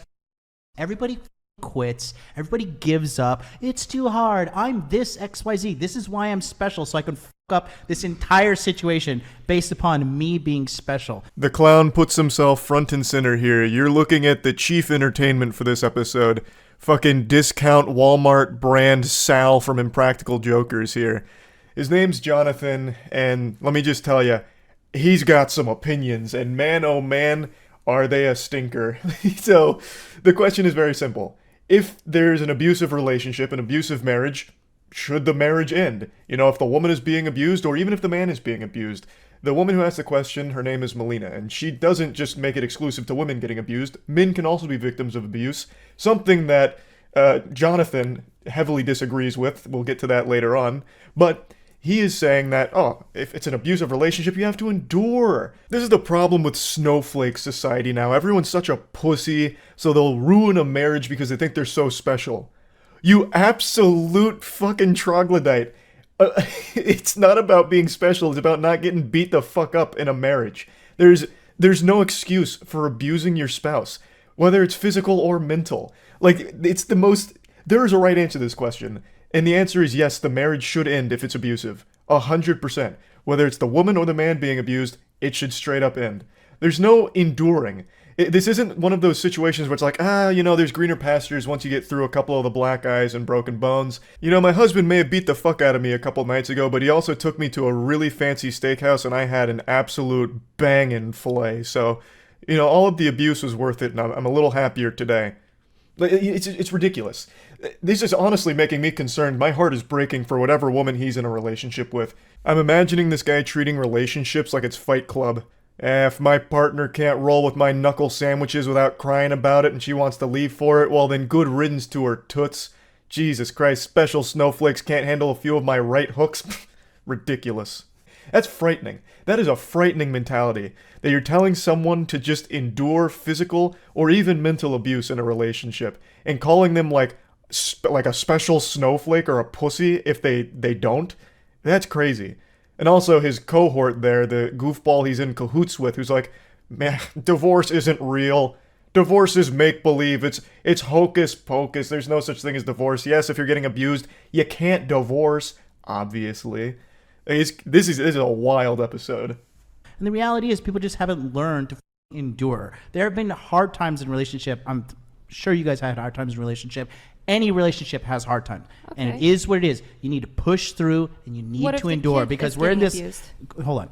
Because we're in this situation now, like where everybody's just creating this like super nuanced, like 1% example of like, well, what if the kid's transgender, black, and abused, and he's a Black Lives Matter supporter? Like, cool, okay, I get like that one minute but I'm asking situation. for anyone that might be in that situation, what would you recommend? Okay, endure. I'll tell you what. I'll tell you what. I don't. I'll tell you what. Endure. I'll tell you what I would do. A lot of diarrhea fell out of his mouth on this one here, so there's a lot to break down. He had an actual episode of psychosis there. He just started spitting shit that never even came up. It's a very simple question.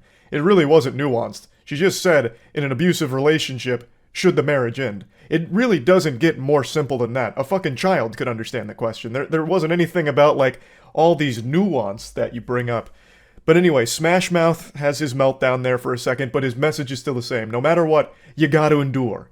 You gotta endure the abuse. He even has the chutzpah to equate abuse to just a hard time in a relationship, as if it's just some little obstacle, little hiccup that every relationship goes through. Brother, abuse is not a hard time in a relationship. That is a fucking crime. That is when a relationship ends, should end. I wouldn't want my daughter in that situation, quite frankly. And I understand the argument to endure because I have people close to me who grew up in abusive households and it lasted for periods of time and it was a phase and they endured through it. And they ended up raising healthy, successful families. Their faces really tell the whole story here. This reaction's pretty on par with that statement. Abuse is not a phase. It shouldn't be a phase. This isn't a normal thing. There's no reason to start normalizing abusive relationships as something every couple needs to go through or will go through. Abuse isn't acceptable. Full stop. Like, that's where... This was a really easy slam dunk for these dudes to answer. Should a marriage end when it gets abusive, whether for the woman or the man? And the answer is easy. It's yes. A relationship isn't something where there should be an abusive phase. If there is an abusive partner, that partner needs to seek legitimate help and get help for controlling whatever violent urges or impulses they have. But that doesn't mean that the other partner needs to stay in the relationship while they're getting that help. Especially not if there's children in the household, because not only is it dangerous for the partner, it's dangerous for the kid to be around as well. I think it's very simple. I don't think it's that nuanced. Abuse just isn't acceptable. Like, that's a super easy thing for a normal person to answer, but we've cultivated this culture online where everything needs to be like a debate. Even on the simplest topics. Like, you just saw Smash Mouth have that meltdown, like, oh, you're getting into all this crazy 0.1% example nuance of abuse and then all of these other factors, like, out of nowhere. When that wasn't even what was discussed. It is the easiest black and white question. To an extent. So you would say that to stick in those relationships that might be abusive to everyone involved and a child, if there's a child. I'm not saying like, hey, stick in the relationship and get the shit beat out of you by a husband. I'm just asking you what you believe. I'm just telling you. Even if it's a small extreme thing, I'm just asking you what you think if you should stick in that relationship or not. It is such an extreme example that I can't give a prescription for what other people should do. There is an element. God damn it, it's not even an extreme example. If you just Google it for like 15 seconds, there's so many different studies conducted on the topic, and according to a lot of the different numbers, all of which are a little different, but most of them agree that at least 20% of all marriages are abusive at some point in time. And that's just in reported cases. Like, it's not an extreme example. It's really not. But even if it was, it doesn't even change the question. Like, even in the extreme example here, it's still a very easy answer that, yes, that marriage should end. There is a problem. Now, this guy here is trying to play nice with everybody, so he's like, oh, yes, even this goober over here talking about endure. I mean, there's almost an element of something salvageable of his point. When there's not, like, there's no excuse. Like, you shouldn't be enduring abuse, like, under any circumstance, but he's really trying to give an olive branch over there for some fucking reason. But This guy is at least admitting, like, he wouldn't want his daughter in that. So he does outright say, like, yes, a woman shouldn't be getting the shit beat out of her in a marriage or relationship, and she should leave. He at least will concede that, whereas the other two guys still, for some reason, fight tooth and nail that, nah, there's really no reason to be leaving. Like that. Do you have opinions about third trimester abortion? It's terrible. Listen, it's okay, terrible. Look at how quickly you can debate it. Do you know how rare third trimester abortions are? They're also really They rare. are. But you immediately had a visceral reaction to that, Yeah. right? There are households where parents are abusive to children. Like, that's not like an unfathomable thing. But for you to have that immediate visceral reaction to a type of abortion, that's so incredibly rare. But then when it's I like, mean, we're well, could you talking have- about like a guy like getting drunk and like, you know, beating have to be his getting wife drunk. occasionally versus like I actually think that was a really good point from Destiny there. Like, you have a very quick reaction to another extreme example. Why do you not have that same energy when it comes to abusive households? And then the guy starts making some shit up like, we're talking about a guy getting drunk and maybe putting his hands on his wife. Where is that coming from? The question was so simple. They're making up like a whole fanfic plotline in their head about what was asked when it was really super simple. Abusive household. Should the marriage end? Like, I actually wonder if she had even just said something even more simple and broad, what the response would have been. If she had asked, do you guys think abuse is bad? I wonder what they would have said. I wager that they would have been like, okay, we need to define what abuse is because all of these special snowflakes have weird definitions for abuse. So let's start really getting into the nitty-gritty of what is abuse. Even though it's so easy, abuse is just bad. And an abusive relationship is bad. I don't know what's so hard about it. I don't know what's so hard about them just admitting that. But well, okay, so let me ask you guys. In the Catholic Church, I know that there's like annulments for marriages and stuff. Are there That was a mistake. Are there no exceptions for like if a guy is beating his wife constantly? No, there are, but now Or a woman could as well, right? Hold on. Well, there's Yes, also a she could, but- distinction drawn between. If a woman's beating a dude, legal- Hold on, guys. Oh man, blubbery ass Jonathan there just got saved big time by the guy in the middle. He wanted so badly to say that if a man's getting beat by his girl, then he's a pussy or he's like a weak bitch or something. He wanted so badly to try and get that kind of bravado out there. Sad to see that this mentality still exists somehow, that men can't be the victims of abuse. I thought we got rid of that stigma years ago. Jonathan's supposed to be a men's self-help guru. How? Actually, how? Divorces that are initiated by women, Brian? 78. 80%. 78. 80%. 80%. And what percentage of those women have college degrees? Well, it jumps to 90% if they're college educated. Real. Brian, please present the stats to the class. What percentage of divorces are initiated by women? 80%? Thank you, Poindexter, that's sickening. 90% if they're college educated? I rest my case. That's why I only marry 18-year-olds now. They're too young to have a college degree, thus they can't divorce me. What does this have to do with anything? Okay, so you don't want to marry college-educated women? You want to marry dumb women? Like, I don't know. What, you want to just marry a lobotomite sex doll? Cool, like, who cares? It doesn't matter. This has nothing to do with the core question anymore. It's gone fully off the rails and unhinged. They're so focused on picking apart divorce itself. So now they're spouting these stats and making each other mad. So one of the dudes is like, real. And then the other guy is taking a huge deep breath. Why, I oughta. Just hearing that number's making me mad enough to put hands on my spouse because she might have considered a divorce at some point. Like, it's ridiculous. This has nothing to do with what was asked. They Can are I ask- extreme. Well, I I'll ask agree another- with that, I want to ask but- like one more scenario, okay? Please. What about if I was giggling so fucking hard because you can hear, I'm pretty sure it's Jonathan go, oh, Jesus. When she says she wants to ask another scenario. Why are you even here? The whole point is to communicate with the women, your guests, right? To ask them stupid questions and shit. Like, if you're so bothered with them talking, what the fuck are you even doing there? two people get married, they have a kid, and then the wife starts cheating? Do you think they should divorce? Absolutely. They should divorce then? Jesus himself You don't said. think But wasn't it Jesus, hold on, illegal? hold on. Jesus And you himself could like said. work things through, right? Jesus himself said in cases of adultery, divorce is So you think that permissible. divorce is worse than physical abuse?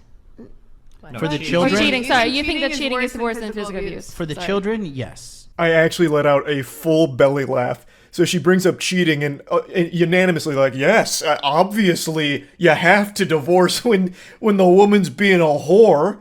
If you've got a slut for a wife, you gotta fucking divorce that harlot, that harpy. Duh. Are you stupid, lady? Absolutely, you have to divorce there.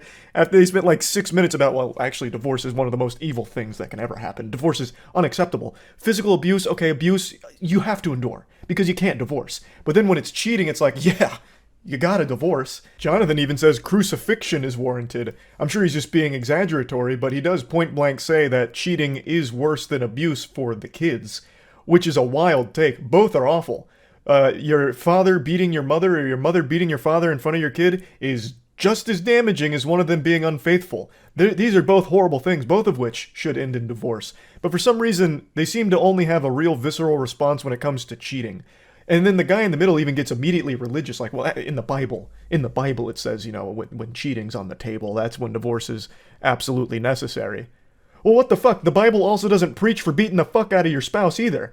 I'm sure you can also divorce in a case like that, so why didn't we get biblical when abuse was brought up? Why did we start trying to justify different levels of abuse and it might be a phase where it's going to get better after and this and that? Dude even wove a whole fanfic about, like, we're talking about a man who gets drunk and maybe occasionally hits his wife. Like, what the fuck? Like, why are you making excuses for abuse and not for cheating all of a sudden, right? Like, and Melina even calls that out. She's like, oh, well, what about, like, working through it, or, you know, maybe the cheating's a phase. And like, no, absolutely not. Cheating is the end-all, be-all. This is crazy. Like, I was absolutely howling with laughter when we got to this segment in the podcast. Absolutely I think I'm not going to say this is worse. Divorce is worse for the I children. already said physical that abuse. if a Cheating, woman's yeah. getting abused, yeah, I think she should leave. Like, I mean, if it's a brief temporary thing, like, What if it's mental abuse? Okay, now You it's think less if cut and it's- dry. if it's You're cheating and setting mental your abuse. child up. I think there's a small chance that Jonathan may have misunderstood the question. He may have thought he heard, is divorce worse than abuse? And that's what he was saying, that divorce is worse than abuse for the kids. Which is still a fucking stupid take, so I'm going to tackle that one as well. What the fuck, man? You think that somehow kids witnessing their parents beating the shit out of each other is somehow less damaging than if they had just gotten divorced? You've got some issues you need to work through. My goodness. And then also that lady that's behind them is saying that it's less cut and dry when it comes to mental abuse. Why? Abuse is abuse. What are you talking about? So far up until this point in the episode, she hasn't said too much. She mainly just kind of agrees with everything the guys say. But she says it's less cut and dry when it comes to mental abuse, which leads me to believe that she thinks it should be cut and dry when it comes to divorce for physical abuse. But she didn't say anything. She didn't chime up and say, like, hey, I agree, the marriage should end then. She just stayed silent because I guess she was just looking for things to fight them on as opposed to agree with, which I think is always such a weird component of these debates where if you agree with your opponent, you're apparently losing, or you lose points by doing so, which is so fucking backwards. And that's why I think debates in general are kind of worthless, because it's never about changing someone's mind. It's always about just cementing your own beliefs and never faltering and never changing perspective on anything. So nothing good ever really comes from it, except for just general entertainment as a spectator. And this one had me giggling. So I wanted to talk about it a little bit. That's it. See ya. That advertisement next to this article's crazy. Why do gynecologists recommend this 100% leak-proof underwear to my ma'am? Hey, to USA Today's credit, at least this isn't completely inundated with ads. There's only 4 here that I can see. Usually it's like 7 or 8. Yep, so what came out last night in the P. Diddy case is a lawyer from the Busby law firm has come forward stating that he received thousands of calls over the last 10 days, and they have verified 120 of the victims as legitimate victims, including 25 who were minors. So they have now filed a pending civil lawsuits for it, and he gave a little conference going over kind of like the gist of it. Here, this is a good like summation. Sex trafficking lawyer Tony Busby made the revelation today. The claims we intend to bring will include the following: violent sexual assault or rape, sexual abuse, facilitated sex with a controlled substance, false imprisonment, compelling prostitution, sexual misconduct, dissemination of video recordings, false imprisonment. So he's going through like an entire like platinum trophy list worth of allegations and crimes that Diddy is accused of doing with 120 new victims. So it's a lot, obviously. It's a huge fucking chunk, which I don't think anyone's surprised by given the scope of Diddy and the Diddy parties and all of that. But now these are being filed. They're separate from the indictment, so this is different than what Diddy is currently in jail for. And he, the lawyer, is claiming that some of the names, like accomplices, people that engaged with it, people that knew about it and did nothing, are names that will shock people. Why did Nicolas Cage's son accusing him of hitting come up? Why, that's not what? Investigators confirm and corroborate what we've been told are names that will shock you. These are individual cases. There are indeed other perpetrators involved. They will be revealed when that particular individual case is ready to be filed. They already know who they are. And I'm talking here about not just the cowardly but complicit bystanders. That is, those people that we know. What is this countdown? This behavior occur. Really? That's fascinating. I hate using the internet without an ad block on. Jesus Christ. Okay. Anyway, though, he goes on to say that it's more than just, like, the people that engaged and people that were, like, complicit and everything. And they have, like, evidence to back it up, this and that. And I can tell you, Kevin Hart is fucking sweating.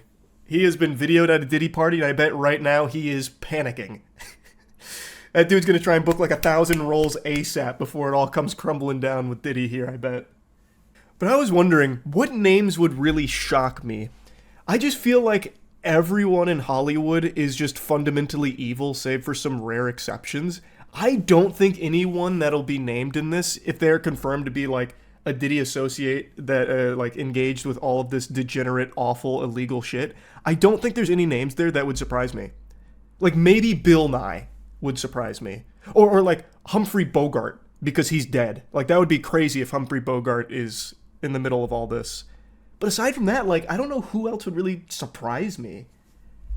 Maybe, like, Wumpus from Discord would be another one that'd be pretty shocking. Keanu. Oh, Keanu Reeves would be a very shocking one. But I'm so confident he wouldn't be involved here that it's not even a thought that crosses my mind. Like, he doesn't engage with any Hollywood zombies or anything, really. Brendan Fraser. That's another person, though, that also just doesn't really engage with a lot of people in Hollywood. He was even ostracized from Hollywood for a little while. So I just don't think he'd be involved in it either. But those would be shocking. You were right, yeah. Those were so shocking, my voice just cracked. Who would be your number one pick? Like, who do I think is for sure going to be involved in all of this? If they ever release the Diddy list? I think, obvious one, Kevin Hart. He's already been on video at a Diddy party. I think, for sure, sexual abuse of minors. Busby says the victims include both men and women, and he says some of them were minors. Our youngest victim at the time of the occurrence was 9 years old. We have an individual who was 14 years old. Jesus We have Christ. one who was 15. 25 of the 120 individuals who are plaintiffs in these cases were minors at the time of the acts complained of. And he says there's evidence to prove it. You should know that more than 55% of the victims filed reported this conduct to either the authorities, that is the police, or to hospitals. Diddy is being held without... So, we're going to see how this unfolds here, but he also mentioned in the conference they received 3,000 calls, and of the 3,000 calls, they verified, like they did their due diligence, according to him, verified 120 of them as like legitimate victims, and claims that they have a lot of evidence to support it. So it seems like there's quite a lot of weight to that. Like it doesn't seem like just people trying to capitalize off Diddy for a payday. What it really seems like is now that this case has blown up, like the lid's been blown wide open, cat's out of the bag, everyone who has been a victim for so many decades is starting to come forward with their own accounts. Kind of like the March of the Treants against Isengard. So now they're all coming out, they're all talking about what happened, and apparently a lot of it's being verified. So, could be a pretty big deal. Do you think Bieber will talk?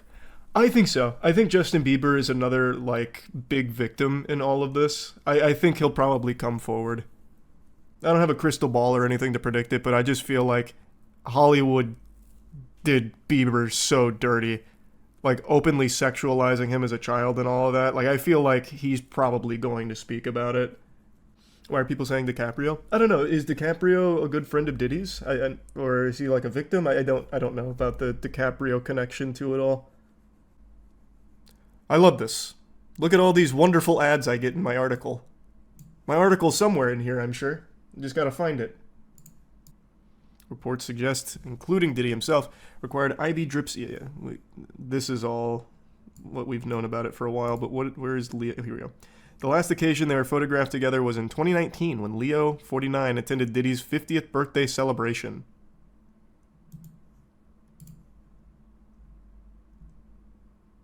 That's crazy.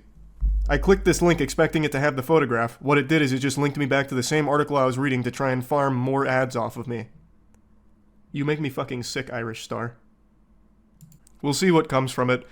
P. Diddy's lawyer hasn't spoke on it yet. He's still too busy fighting on the front lines about the baby oil stuff, so we'll have to wait to see what Mark says. I'm sure Mark will dismiss it as just people like trying to pounce on Diddy for money. That's the angle I think he's going to try and claim. That's just my guess, based on everything I've seen from Mark, but we'll see.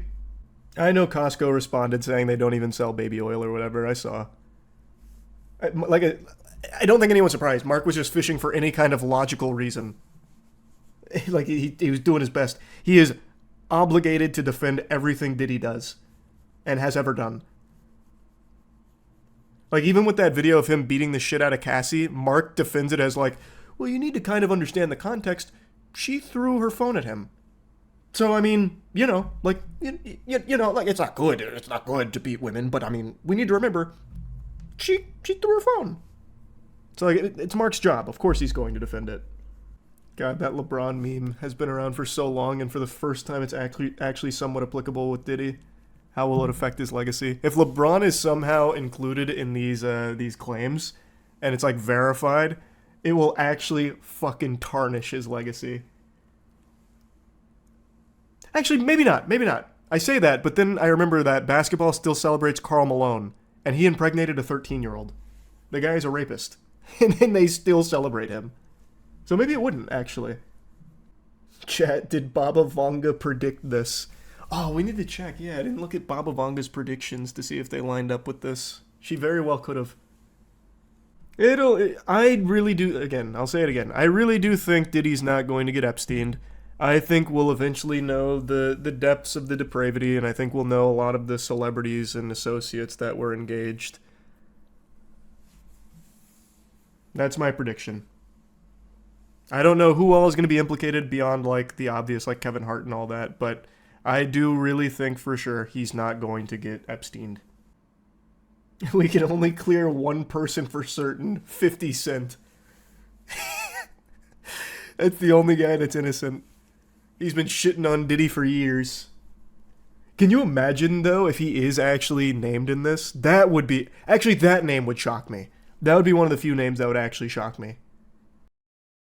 Yesterday, Ava Kris Tyson of the Mr. Beast crew had a ton of evidence surface about horrible behavior with how they communicated with minors, as well as a past of really disgusting shit. A lot of people are calling the Season 7 writers of 2024 internet drama lazy because they're reusing a similar plotline. A lot of people drew comparisons to Dr. Disrespect recently being outed for talking inappropriately to a minor. There are tons of screenshots to showcase exactly what was being said to someone who was between 13 and 14 years old at the time, and it's fucking gross. It's completely unacceptable. Some of them were just public tweets right under everyone's nose. So, Ava Tyson was an adult at this point. Lava was a child. And saying things like, I posted some fire nudes for you, please no share. And then other shit like, but not $5, pathetic JK kissy face. They seem to communicate a lot, even sending Snapchats. So here's one that says, coming for America, and then goes on to talk about being in a group chat and everything. And I've seen a lot of people try and cope and deflect, saying like, oh, it's just edgy jokes, people are blowing this out of proportion. What a bunch of fucking nonsense. That's a load of hooey. That's dirty barnacles. That's ridiculous. Under no circumstances should an adult be communicating with a child in any inappropriate manner whatsoever. Edgy jokes between an adult and a child are still fucking gross. That's not like the slam dunk defense that some people seem to think it is. Under no circumstances should an adult be in a group chat with a bunch of children sending coming for America pictures. Like, that's still bad. That's still horrible. That's still really fucking weird. From what I can tell, most of the screenshots and a lot of the compiled evidence comes from this YouTuber, Prism42. This seems to be where most of it started, and since this video dropped, there's been a lot more screenshots that have come out with all kinds of really bad things that were being said to or about minors. I've only shown a couple here, but there's quite a bit more, and they're all just as bad, if not worse. Like, for some reason, Ava Tyson had a habit of calling a 13 or 14-year-old daddy. Like, you can't just write that off as being, like, quirky, inappropriate, edgy jokes that people are blowing out of proportion. That's unacceptable. It's indefensible. Now, the 13, 14-year-old in question for a lot of these messages is someone that has come forward to give their own accounts of the situation, and according to them, they don't believe that they were groomed or anything bad was done on the part of Ava Tyson or anything like that. And I'll just go ahead and give my take on it here. I talked about it on stream, and I'm not trying to be some kind of armchair psychologist because I'm just, at the end of the day, a little reptile brain idiot. But I really do feel like in a situation like this, it's very difficult to process just how inappropriate or unacceptable something was when you lived it. I imagine that it's very difficult to view this as the person that you communicated to so closely for so long was actually evil or doing things that were wrong. But in reality, no child should have this kind of relationship with an adult where you're joking about sending nudes to a minor or making edgy jokes about coming for America. So while the person here might not feel like a victim, it really is completely unacceptable that Ava Tyson would be communicating with them like this. It really is, no matter how it's spun. Now, it is important to mention that right now, most of the evidence is screenshots, so I guess there is the chance that some could be faked, but some of them seem very hard to fake, like there's a video going through a Snapchat conversation with Ava. There's also confirmed things that were publicly tweeted from their account over the years, which I'll get to now. And it was also revealed that Ava Tyson had a history of being a Shadman enthusiast. Since all of the tweets have been deleted, it makes it very difficult to find the times that they communicated with Shadman or talked about Shadman and the art, but I did find this from Mudahar's video, who went to the Wayback Machine and showcased this tweet. And Mudahar censored it because the character does not appear to be over the age of 18. For those of you that know that name, that might have just triggered a Winter Soldier moment in your brain with your eyes rolling into the back of your skull, because it is so foul. Shadman was an artist who drew child porn. Now, when you hear that, a lot of people think that you're talking about lolly or lolly hentai type shit, which is characters that look like little girls but are actually 5,000-year-old vampires. Like, that's the meme. Fucking sipping from their Mountain Dew going, uncultured swine. You see, it's not actually a real child. This is a victimless crime. This may look like a 4-year-old girl, but you don't understand the lore. She's actually coming from a sophisticated line of goblin ogres, and she is over 400 years old. So it's completely legal, and you're weird for thinking that it's weird. But with Shadman, he wasn't drawing lolly. He was drawing real children sexually. So one of the most infamous cases was when he drew Keemstar's 8-year-old daughter in a pornographic setting. That actual fucking lunatic drew porn of an 8-year-old girl. That's not hearsay or anything. That is something that actually happened. And you know what's even crazier? I talked about this on stream. A lot of people supported him publicly. Like, a lot of people defended that. Back when Shadman dropped that revolting dog shit, there was a lot of people that were pumping their fists saying, "Go Shadman! It's Keemstar, who cares? Doesn't matter, he deserves it anyway. Shadman, do you take requests? Can you do this person's underage daughter next?" He received applause for drawing child porn. Let that shit marinate for a moment.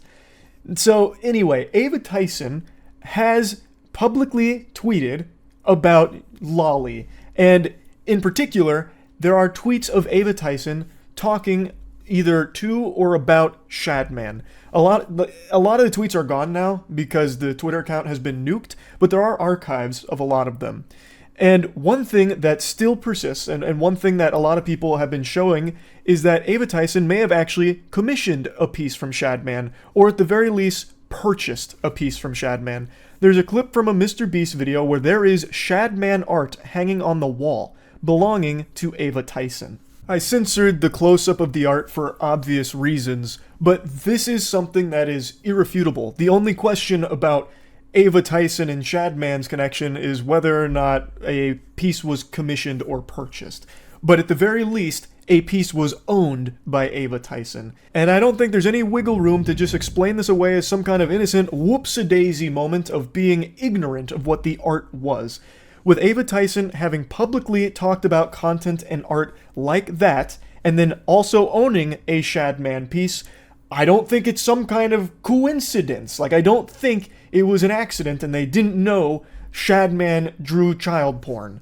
I really don't. And then yet another disturbing video surfaced where they had actually made a video a long time ago that linked to revenge porn of Jeanette McCurdy. The story is she sent pictures to her boyfriend, her now ex-boyfriend, and he leaked them out. And but the link's in the description if you want to see them. I mean, I'm not endorsing people to go look at somebody else's private business, but I know that you know, people might want to see them, so it's there if you want it. That's crazy. That's astonishing. Sharing revenge porn publicly and trying to spin it like, well, some people might want to see this, so for you degenerates, I posted the link in the description.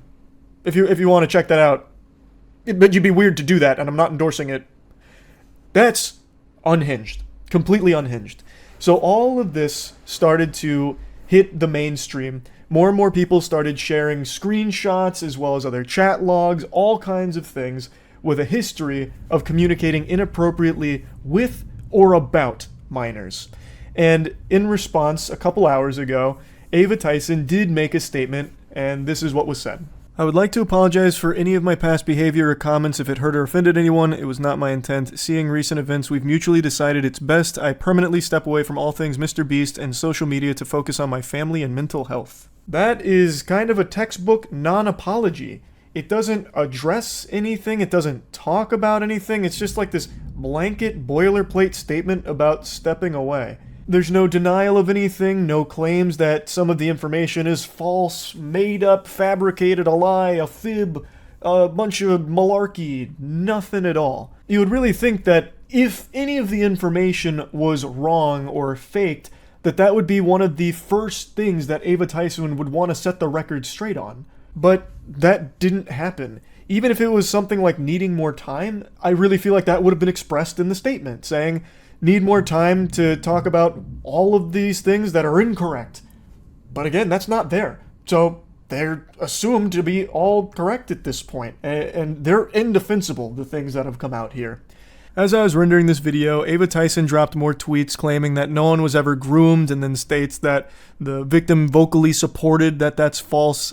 I again, already told you my feelings on that. I really don't think a child who has this kind of relationship with an adult would ever really recognize just how inappropriate it was because it became so normalized to them, which it never should be. It's a horrible thing, and there really is no excusing it in my eyes.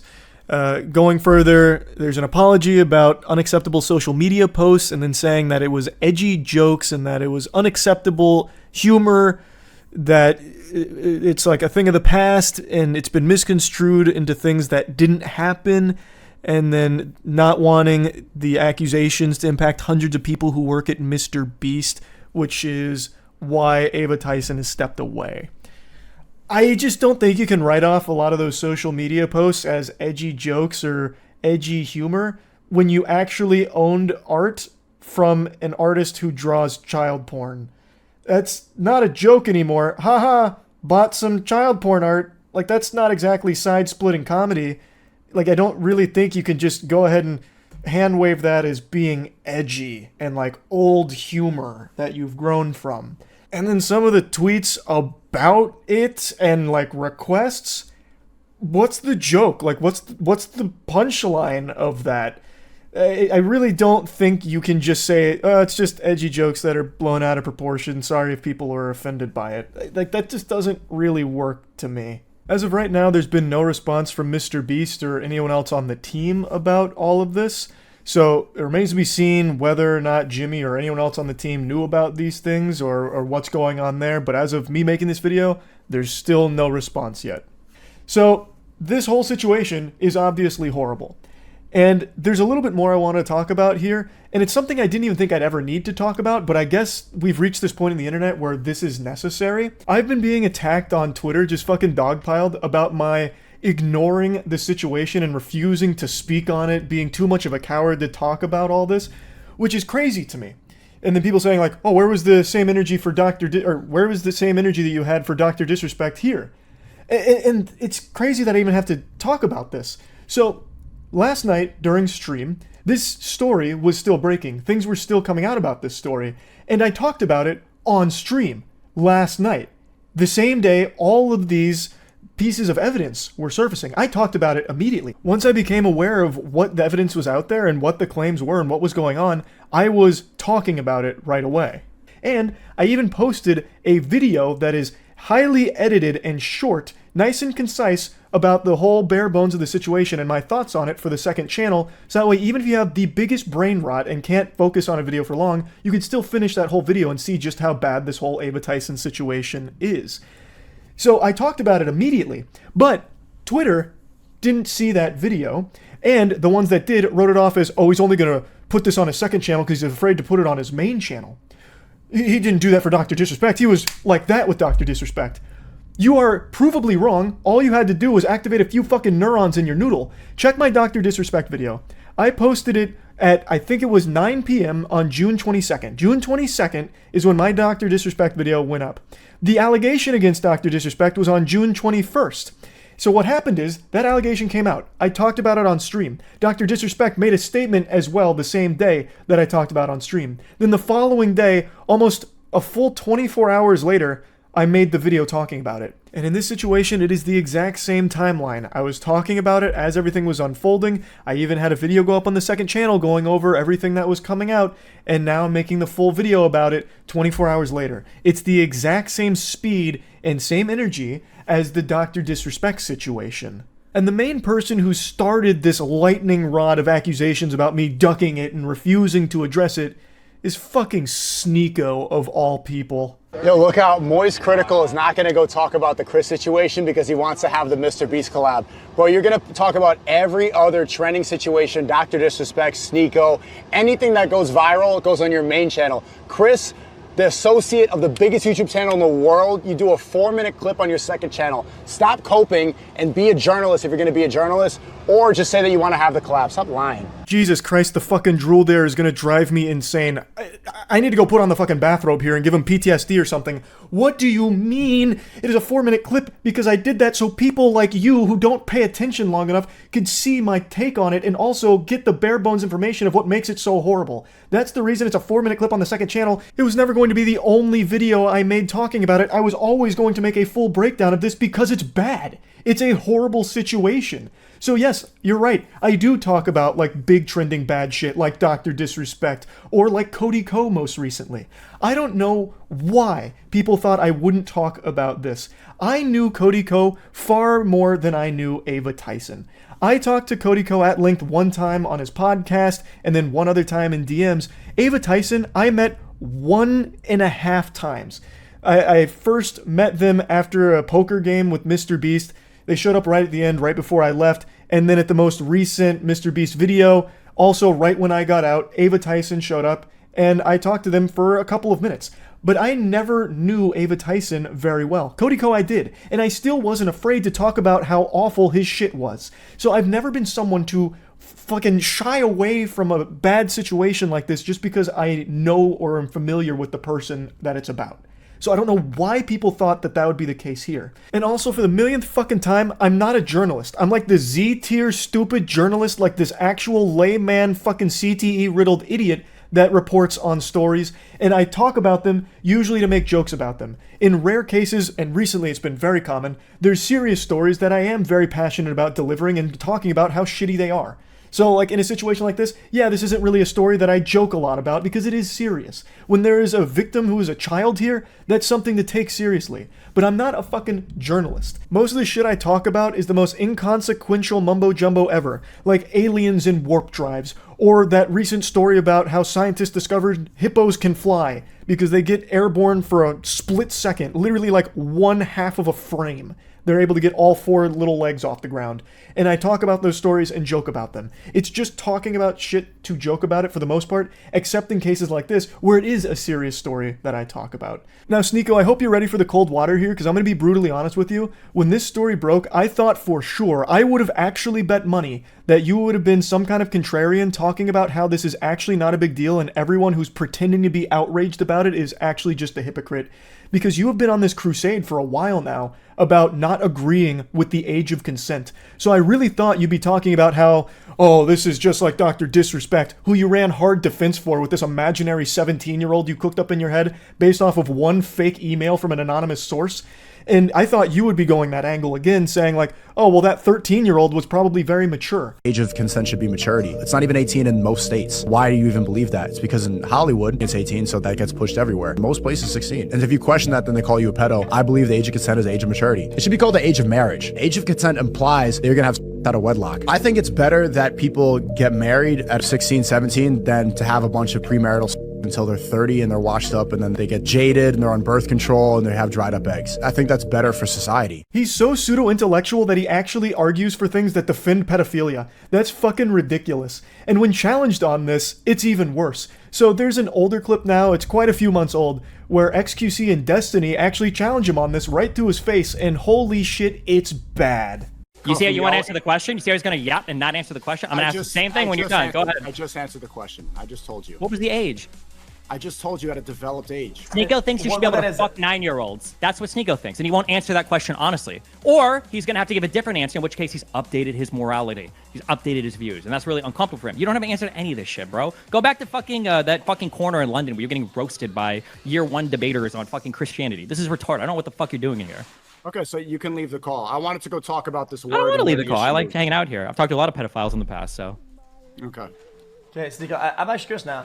What do you think the age of development is? I just told you. It depends on where you are. It depends on the world. Then at what stage do you think somebody is developed in? What stage of development? Because there's a lot of stages of development. It varies. I don't think it varies on what? I think it varies on the age. It varies on the age? It depends on where you are. You need to have set ages for that. There are stages of development. As a child, an adolescent, You can hear him start to snivel in the background there as he's sucking up snot from his nose, getting cooked, and his brain is fucking overheating, malfunctioning, trying to formulate some kind of response to the easiest question in the world about what he thinks the age of consent should be. He keeps talking about the age of development and then can't even put a number on it. So everyone, please feel free to ask Sneako what he thinks the age of consent should be if you want to see a human being fucking glitch out and malfunction like an Oblivion NPC. Can't answer the most basic question in the world. That is concerning. You realize how deranged that makes you look, Sneako? That makes you look like an actual danger to society, that you don't agree with the age of consent and try and argue around it. That's what every pedophile ever that Chris Hansen talked to would do.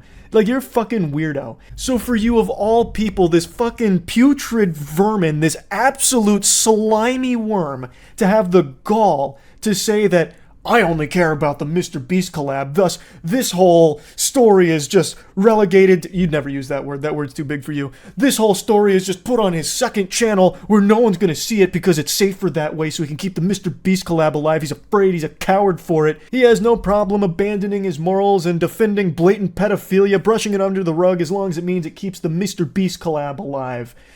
For you to make insinuations like that, and even claims like that, is fucking unhinged, considering you make actual pedophile defense arguments constantly, and you have publicly put on the clown makeup and worn white knight armor complete with the shield to defend Dr. Disrespect when he himself publicly admitted to messaging a minor inappropriately. It's fucking insanity. It makes me want to spit that I even have to talk about this, but it became such a huge, fiery issue on Twitter about me specifically that I felt the need to have to include this in this video, which should have been entirely focused on everything Ava Tyson has done and why it is so shitty. But now I've had to dedicate a sizable chunk to talking about these claims against me, about how I'm not going to talk about it and was not going to talk about it until pressure from Twitter forced me to, even though I had talked about it as it was developing and even mentioned on stream I was going to make a video on it. So to bring it all back to what should actually be the focus, the Ava Tyson situation and how horrible it is, I believe that it is an unforgivable thing that has been done. Talking to minors inappropriately is horrible. And having this kind of continued relationship with a minor where you're sharing edgy and inappropriate jokes back and forth and being in group chats and voice chats with children and saying gross things around them is so weird that it is not okay under any situation. It's disgusting behavior. And publicly supporting an artist who draws child porn and even owning art from that artist and talking about art like that and the revenge porn, all of it is very fucking bad. It's horrible. I'm not pulling any punches here on my feelings around it. So yes, I wanted to talk about this, and that's really about it. See ya. Yesterday, Gordon Ramsay jump-scared everyone by revealing he'd been in a serious accident and said that the helmet he was wearing actually saved his life. And he also thanked the doctors and everyone that took care of him in the hospital from it. And basically it's a message kind of urging everyone to wear a helmet when cycling. Hi guys, it's Gordon. I'd like to share a very important message with you all. You know how much I love cycling and triathlons and Ironman, etc. This week, unfortunately, I had a really bad accident and it really shook me. And honestly, I'm lucky to be here. He really does seem shaken up by this whole experience here. When I think of Gordon Ramsay, I immediately think of him calling someone an idiot sandwich and yelling and screaming. So if I had heard that Gordon Ramsay got into a bike accident, I would immediately assume that he got off the bike, started shaking his fist at it and calling it a fucking donkey or something and spitting on the bike. But then he'd walk away unscathed, unfazed, and throw a grilled cheese in the fireplace and just take a big old bite out of it. But in this case, that's just not what happened. Whatever the accident was, it really has taken some kind of toll on Gordon, and he's trying to educate people on the importance of helmets and how it actually saved his life. Now, this is a lesson that people have heard a million times in their life. I'm pretty sure this has been taught more than the multiplication tables in elementary school. Everyone knows you should wear a helmet when cycling. But in current day and age, a lot of people just don't give a fuck about that anymore. They just kind of wipe their ass with safety for the sake of, like, convenience, maybe. But in my area in particular, there's a ton of cyclists. They swarm, and I almost never see any of them wearing helmets, which I always find odd because what's the point in playing life on Ultra Nightmare mode? It takes like 5 additional seconds to just throw on a helmet real quick, and it could be a game changer. To me, the risk versus reward ratio here is all cattywampus. It's not computing up here. I don't see why you wouldn't just wear a helmet to be safe. It's not like you get some kind of like additional benefit out of not wearing one. So I don't really understand it, but I'm not your fucking dad. If you want to go out there without a helmet on and I see you on the sidewalk, I'm not going to slam on my brake and drift my car in sideways, so I'll get out and start, you know, giving you a spanking and telling you that you're being naughty for not wearing a helmet. That's fucking your choice to make, I suppose. I think it's a silly one, though, and I really appreciate that Gordon Ramsay's coming forward and using his platform to just try and educate people again on how important a helmet is and how it can actually save your life. Now, from those incredible trauma surgeons, doctors, nurses in the hospital that looked after me this week, they were amazing. But honestly, you've got to wear a helmet. I don't care how short the journey is. I don't care, you know, the fact that these helmets cost money, but they're crucial. Even with the kids, a short journey, they've got to wear a helmet. Now, I'm lucky to be standing here. I'm in pain. It's been a brutal week, and I'm sort of getting through it. But I cannot tell you the importance of wearing a helmet. That is a gnarly bruise right there. Calling that a bruise is doing it a disservice. When I bang my knee on this desk when I get excited, I'll sometimes bruise. That is like you got hit by 5 sledgehammers. That looks like the damage you would suffer if One Punch Man accidentally flicked you in the oblique. That is a crazy amount of bruising. I don't know how he's standing. This weekend is massive. It's Father's Day for new fathers, old fathers, middle-aged fathers. I want to wish you all a very happy Father's Day. But please, please, please, please wear a helmet, because if I didn't, honestly, I wouldn't be here now. Happy Father's Day. An unexpected video from Gordon Ramsay, but an appreciated one. Like, he's just sharing his first-hand experience here with something traumatic that he went through and how he believes his life was saved thanks to that helmet, and of course the doctors and everyone at the hospital that treated him, and just trying to spread that message. And I think that is nothing but 2 big thumbs up from me there. But Twitter is a different story. Twitter ghouls have this impressive ability, almost like an X-Men level mutation here, it's almost a superpower, to find the stupidest spins on even the most cut and dry situations. Something as simple as, hey, wearing a helmet's good to keep you safe. Maybe you might want to think about doing that. They find a way to turn it into something bad. One intellectual powerhouse replied to Gordon's video saying, "Complete shite, Gordon." And then he dropped this fat little nugget of wisdom here, which is a graph that shows death per billions of kilometers cycled versus the helmet wearing rate percentage of these regions. Imagine being the loveless loser who comes in here going ballistic because a guy who almost lost his life is talking about how a helmet might have saved it. Now, this individual isn't the only one fighting back against Big Helmet here, but he is by far the most adamant. He is tooth and nail in the trenches, still replying as of me making this video like 18 hours later, it seems. So he is definitely their fiercest warrior opposed to helmets. Now, he makes arguments that helmets do nothing to mitigate serious injury. They only help with like scrapes and bruises maybe, but doesn't actually do anything to contribute to cycling safety, and calls them an unnecessary distraction, and then says the big issue that needs to be addressed is fixing infrastructure and driver policing. Now, let's say Gordon Ramsay subscribed to this guy's belief system. He'd be dead. If he viewed helmets as an unnecessary distraction, Gordon Ramsay would be 6 feet under right now, fucking making risottos up in heaven. So, legitimately, he is just wrong about them being an unnecessary distraction. In the situation Gordon Ramsay is describing, without that helmet, he wouldn't have survived. I also just don't understand what it's a distraction from. Is it distracting you from sending your 4,000th tweet in the last 24 hours? Like, how is it an unnecessary distraction? It takes fucking 5 seconds to put a helmet on, and it does help keep you a bit safer. Of course, it doesn't solve every problem magically. Nobody is saying it does. He's fighting a ghost here in the comments. He keeps thinking that everyone's saying that a helmet solves all the biking related issues with like cyclists dying, whatever. Like, that's not what anyone's saying. All they're saying is it does just help your odds, and in this case, it actually did save Gordon Ramsay's life. There's just no reason not to wear a helmet. The main thing he wants is better infrastructure for cyclists, which I do completely agree with, especially in the United States in particular. Having better infrastructure for that is absolutely the safest possible thing for cyclists. He dropped this here talking about how the solution is the infrastructure and that the helmet is an easy out by promoting it. And no one's arguing that a helmet is going to, you know, make sure that cyclists are immortal or anything. But it's just like the easiest thing you can do to immediately improve your odds of surviving something traumatic like Gordon Ramsay experienced here. The beautiful thing about having so many neurons in your brain is that you can actually focus on multiple different things at the same time.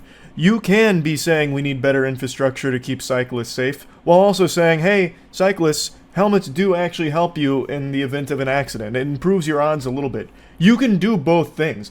Again, a helmet is not this end-all be-all of safety, this panacea that cures any possible problem with like cycling safety, but it is something that undeniably helps. Another thing this cringe vulture and a few others like him do in the comment section is latch on to this idea that we don't wear helmets while driving, which makes everyone a hypocrite because driving causes a lot of head injuries. Basically just keeps reiterating, why aren't you wearing a helmet while driving a car? You absolute goober, when you drive a car, most people wear a seatbelt to improve their odds of surviving a crash. The car is also equipped with safety equipment such as airbags to help keep you alive in the event of a crash. On a bike, what do you have? Did you put an ejector seat on your bike to immediately get out of a tricky situation? You put a baseball card in the spokes of your bike and then installed some fucking airbags down there too to keep you alive? No. The only thing that you can really do here on a bike in this context is wear a helmet. That would be the equivalent of wearing a seatbelt while driving. You're making dog shit arguments for an indefensible position. Don't wear helmets. You're a fucking lunatic. It sounds like you've already hit your head and you want more people to join you there. He even has the gall to say this. The reasons not to wear a helmet is that you take more risky decisions when wearing a helmet and drivers take more risky decisions around you. He's almost saying that it's more dangerous to wear a helmet than it is not to and just raw dog it, which is just ridiculous. It's so silly, I don't even know where to start. So he thinks that cyclists who are wearing a helmet make more risky decisions because they're wearing a helmet. I don't think so. I don't feel like when people put on a helmet, they think that all of a sudden they become Superman. I just don't see that being the case. Just like someone who puts on a seatbelt doesn't immediately think they can fucking ramp off of a parked tow truck like it's GTA 5 and be unscathed. I don't think that's the case for cyclists wearing a helmet. And I really don't think that drivers are going to start treating you different if you're wearing a helmet versus not. Like, I don't think drivers are going to see you wearing a helmet and be like, oh, this guy can take a little bump here and just fucking swerve into him or anything. If you're wearing a helmet, I don't think drivers are going to start making riskier decisions because they think you're in, like, fucking body armor or anything, versus if you weren't wearing a helmet. I just don't see that being the case in reality at all. He also goes on to say helmets are no use in collisions involving motor vehicles, which fucking obviously. No one's saying that you're going to be able to take a car head-on in a game of chicken just because you're wearing a helmet on your bike. It's a stupid argument to make. Oh, well, if my bicycle helmet can't stop a bullet, what the fuck is the point in wearing it, I suppose? I'll just go without. Useless to me now. It's silly. It's super dumb.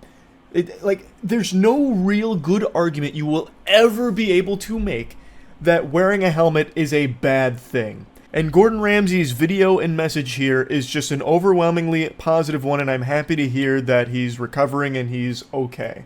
And I'm wishing him the best going forward. And I appreciate that he's sharing this message, because clearly it is one that is still somewhat needed here, because there are people out there that don't think helmets are worth wearing, I suppose. So it's not like a useless message either. So I just wanted to talk about this a little bit. I got a bit heated here, clearly, about this anti-helmet rhetoric, which I think is just so fucking dumb that I was baffled. So I dove deep into this rabbit hole here, and I just had to talk about it a little bit. Again, glad Gordon Ramsay's alright. That's about it. See ya. Call the fucking police right now! I know you saw it! She need me in the stomach! Good! We're gonna contact them. Thank you. You need to... I've always wondered what the real Burger King looks like, and now I finally know. He just looks like a normal crackhead we get here in Florida. Burger King, of course, has their own mascot, but this is the actual real-world king of burgers. Their mascot has his own video games like Sneak King and all that shit, but this is the real genius, the man behind the curtain, the Burger King. And he's out here on a plane ride not having any fun. So he sounds like Gilbert Gottfried with a sinus infection, and he keeps whining about how a lady kneed him in the stomach. And this wasn't like some unprovoked act of violence against him or anything like that. It's not like they had sent an assassin on this plane flight to take out the Burger King. The reason he got kneed in the stomach is because he's a racist asshole, which you'll soon see. This is my seat! Can you stand up? Where is 25A? Where is 25A? Why did she just knee me in the stomach? Because you deserve it. Yes, she did! This is the face of an angry Boy Scout whose chicken fries were cold. I love that he's wearing this Burger King crown. I can't get enough of that shit. I don't even know how the fuck he would have gotten this. Like, maybe he stole it out of a dumpster or something. Like, some child had a birthday party at Burger King. God rest their soul, that'd be miserable. And then they just, like, threw out the crown, and this guy just went through the dumpster to get it. Or maybe he truly earned it, right? Like, maybe they were celebrating. He was the first person that day to finish a Burger King meal without puking, so they gave him this crown as, like, a nice little souvenir, a token of their appreciation. Because you deserve it. Did you get that on camera? You deserve it. You deserve it. Excuse me, I'm part West African. You deserve I can it. say anytime I want. For obvious reasons, I'm going to be muting the N-word here. You can start to see why the passengers were pretty upset with this asshole. I have to imagine that this may even be like a McDonald's viral marketing campaign, like the person filming is Ronald McDonald or like the Hamburglar, and they're just like filming it like, holy shit, this is gonna be huge for us. That's Bye! You need me in the stomach! I want to press charges! Nobody. Take your shit and get the fuck out of my seat! I don't know why he keeps saying that he wants to press charges. Like, what the fuck do you want the staff on the plane to do about it? All of a sudden provide you with a lawyer? Like, here, okay, you want to press charges? Tell it to this guy. We'll wait before we take off. I just don't know what he expects to happen. Like, another passenger raises his hand. I am an attorney, and I will represent this lunatic in this case. I only require one Whopper as payment. Kick that nigger bitch off the plane! Sir, please you need to stop. There are children. Please stop. Stop. Hey, that's not necessary. Take your stuff and get out of my seat, please. Yeah, so he just keeps screaming and shouting and screaming the N-word, making it sound like a 2009 Call of Duty Xbox Live lobby. Just truly awful, and tons of chaos from this one guy going wild. And Burger King has some of the worst marketing of all time. Like, genuinely, their marketing campaigns are some of the most garbage. Do you remember for National Women's Day when they posted a tweet saying women belong in the kitchen, which was supposed to be outrage bait, where you click their tweet and then you read their next one that says that they're actually offering programs to women? Like, just stupid shit like that. They can't do anything right when it comes to marketing, so I truthfully wouldn't be surprised to learn that this whole thing was supposed to be a marketing stunt from Burger King gone wrong. Maybe it's supposed to end like that Pepsi ad with Kylie Jenner and the Pepsi saving the world. This one ends with this guy taking a bite of a Whopper and it cures racism. He's no longer racist, and everyone on the plane is super happy as Whoppers and chicken fries fall from like the emergency compartments and everyone chows down. Take care of it, but I need you to stop yelling. She need me in the stomach. Why are you in my face? I'm asking you to stop Have yelling. I committed any type of violence since I've been on the plane? You're No. yelling and So you're causing what? a scene. Yes, sir. That's She need me in the disrespectful. stomach. I don't care what she did. You're being Thank you. disrespectful. Somebody get Shut this the on fuck camera. up for 2 seconds. I want a lawsuit. I want a fucking lawsuit right now, motherfucker. Give me a He wants a lawsuit, god damn it, and jumping Jehoshaphat, he's gonna get one. He just keeps saying that he wants a lawsuit, as if somehow that's supposed to happen like right now, that because he called for it, a lawsuit has to now be put into motion, a judge has to come out of like the cockpit, and a trial has to go underway because this guy has now declared his intent of filing a lawsuit. I just like that he proclaims that multiple times as if it's some kind of like ancient rule that we have to follow. Like back in the day, if you call for a duel, you have to engage in that duel or else your honor is fucked. Him calling for a lawsuit means that right now a trial is about to break out on the plane.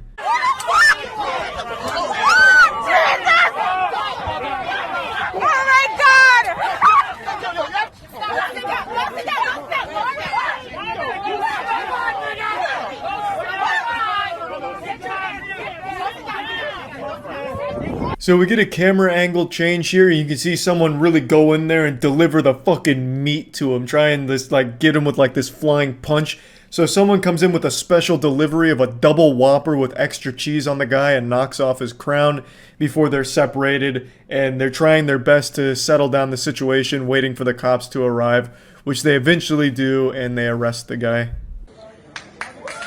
Yeah! Get out of here!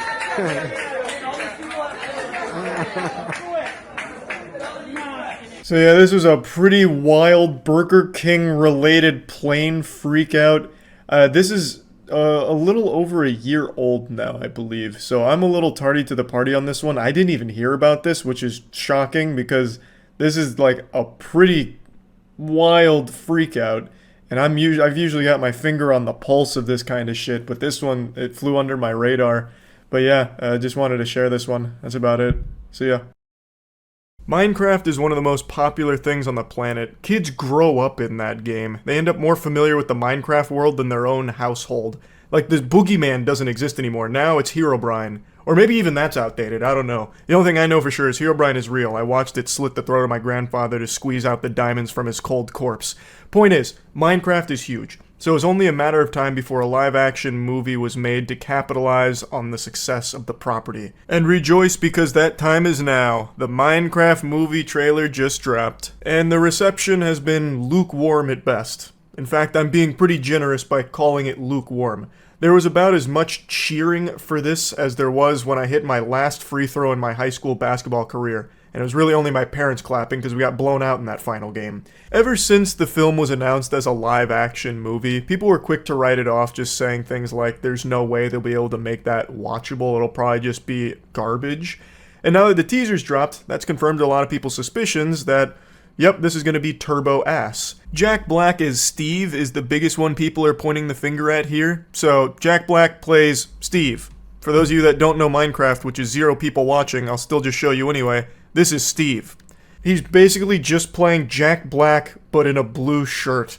It looks like he rolled out of bed and they gave him this blue shirt and said, alright, now you're Steve. as if it's Captain America's shield or something. It's pretty low effort from the costume department here that people were making fun of. It'd be like if they made a live-action Simpsons movie and I was cast as Homer and this was my costume, because Homer also wears a white shirt. Like, fucking porn parodies put more work into the costuming. Like SpongeBob SquareNuts. They had a whole get-up for him that you could immediately identify as, oh, that's supposed to be SpongeBob. Here, if he didn't say, I am Steve, I would have had no fucking clue, personally. Just like I have no clue who Jason Momoa is supposed to be here, he looks like a character I would have made in Dress to Impress on Roblox, just combining random shit onto the character. He looks like someone in the Witness Protection Program who's going undercover to see a Creedence Clearwater Revival concert. But at the very least, that's fun. Like, Jason Momoa just being like a, you know, quirky, zany-looking character here in the trailer, like, that's interesting. Jack Black as Steve is just, man, you didn't even really try. Like, Jack Black is a huge draw. Most people really like Jack Black, and he's been in a lot of huge movies recently. If I could, I'd ask the Men in Black to neuralize the knowledge of Borderlands out of my fucking cranium, so that way I don't have to remember that Jack Black was in that atrocity. But he's been in some great films, and it looks like he's the go-to now for these studio execs to pick up for children's movies. And based off this teaser, this is very clearly aimed at kids. This is made for toddlers. I'm talking like actual milk-drinking, fucking snot-nosed, diaper-soiling children. This isn't like the Super Mario Bros. Movie where pretty much anyone of all ages can appreciate that film. This one really seems, at least based on this very first glimpse, that it is entirely made for kids that love Minecraft. Not anyone who loves Minecraft. The style of the film is just also kind of off-putting. Danny summed it up best by saying it looks like a Honda commercial. It also just kind of reminds me of something Clash of Clans would have posted on their YouTube channel as like a Facebook ad or something. The animation style is not revolting or anything, except for this stupid fucking thing. But the integration of live action into it just is not done super well in this teaser. It really looks kind of haphazardly thrown together. Like, the live action characters just don't blend with the animation as well as I would have thought it would. This movie would have been significantly better if it was just fully animated instead of trying to shoehorn and ham-fist in like Jack Black and Jason Momoa just for the sake of having big name star power draw to it. Like, they could have voiced in it. You know, like, I don't know why they didn't take a page out of the Super Mario Bros. Playbook, which was very positively received, absolutely crushed it in the box office, and for some reason Minecraft completely ignores that, comes out here and shits their whole ass with this teaser, which is not being positively received. If it was fully animated, I think it would have stood a far better chance. Ultimately, though, I don't think it's going to matter to the main demographic the movie's trying to appeal to, which is kids. They're not going to care. Kids will just endlessly let videos autoplay, rotting their goddamn brains, just watching like Finger Family or whatever else just happens to scroll through. Like, they're not going to be bothered by things like the live action and animation don't work together super well. But just because I'm not the target audience for this movie doesn't mean I can't insult it and point out its shortcomings. What are they gonna do? Have the Enderman come fuck me? This just isn't great looking, and a lot of people aren't very happy with it, especially because apparently it's been 10 years in the making. Like, they started scripting this back in 2014 from what I read. What a weird use of 10 years. What it seems to me, and I could be totally wrong here, I got the tinfoil hat on for this, is they may have had like a bunch of different scripts over the course of the decade, and then they started seeing video game movies succeed, like Sonic, like Detective Pikachu, like Super Mario Bros. And then they just started to rush, like, okay, we need to capitalize on this ASAP. It's hot right now. We have to strike while the iron is hot. We gotta go! And then they push this out. At least that's the impression I get here. Who knows, though? Maybe this was the original vision from the start. All the way back in 2014, they said, we need Jablinski Games in here, playing Steve. Regardless, though, right now it's only one teaser, so maybe the next one comes out and it's great. It blows us all away. You know, maybe the movie comes out and it's extraordinary. But I doubt it. And many others are doubting it as well. That's about it. See ya. Of the cloth, I teach incantations. The strength granted us by the two. Clearly not that strong if you can't get the wheel off your head. An incantation incantation of the 2 fingers? Sure. Let's check out the stinky finger incantations or whatever. So these are miracles. Rapier was nutty in Dark Souls 2. That might actually be worth it. Damn, this guy's got all kinds of like barnacles growing off of him. No matter. Yeah, you can hold me if you want. Sure. This will be romantic. Great champion. Here I come.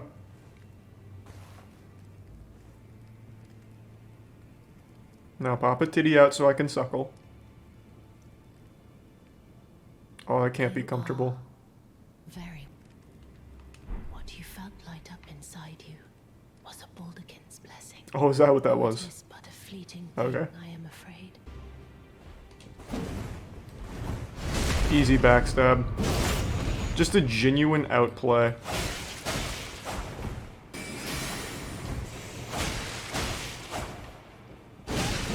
Oh my god, that comes out so quick! Man, my parry's actually looking kind of good on the mad tongue.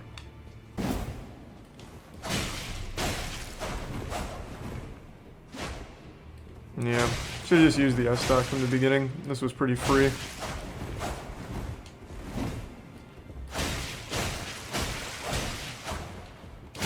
Oh. Play it safe.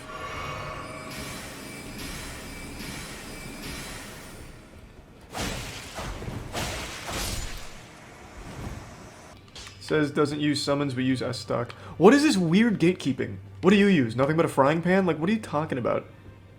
I really like the Souls community, but it's the weird fucking Twitch viewers that gatekeep, like, you're not allowed to use a useful weapon. That makes no fucking sense. Whoa! It's like Camille from League of Legends. It's got, like, blade feet. I think it's cool. Here I come. Cool bugle. I'm here. Oh god, I went right through him. Jesus. Oh god.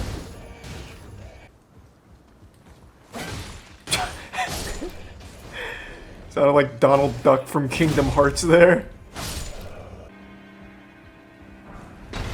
Okay, good prank. Alright then. Whoa, what the fuck was that? What? Oh. Ooh. We got a new weapon to try out. The hook claws. Yeah, going full Wolverine here. Damn, this actually looks cool. It's like Wolverine when he escaped from the adamantium lab. Uh-oh. Close. What the fuck is that? Oh my god.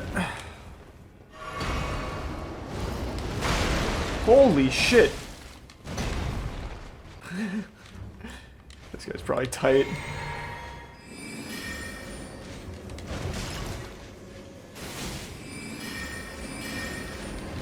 Oh shit! Bad roll. I didn't want to take any chances. I don't like the way I did that there, but I did not really want to run all the way back. It was a long run. Wow. Alright, what a prankster. Okay. Alright then. Is it all about the moveset? Not necessarily. There's a lot of things to take into consideration. Alright, this stealth is kinda busted. Wait, he's still... what? That was the guy I just hit with the stealth in the ass. Man's like, oh, it must have been the wind. Just goes back to patrolling. Alright, alright. Damn, that's stealth. Come on, baby. Ah, why? Oh my god, he just wanted to kill himself. I just needed a tiny step down. Damn, this guy respawns. Unlucky. Does he not see me? Could have swore there was a man there. Must have been the wind.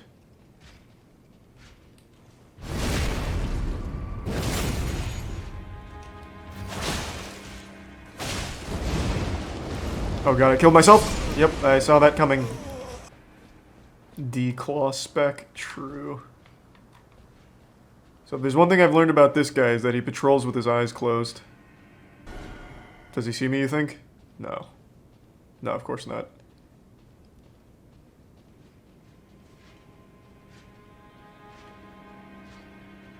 His helmet is on backwards. Yeah, that's probably the case. Okay, so I won't make the same mistake I made last time. Was it get the free damage? Okay, and I still made the same mistake. Man, that animation comes out so quick.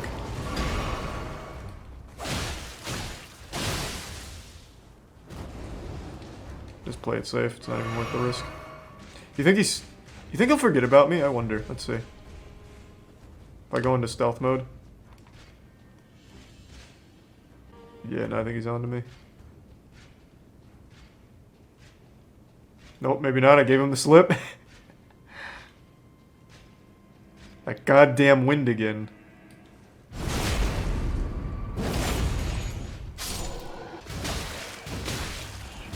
Well. Okay. What a disaster. Speedrun.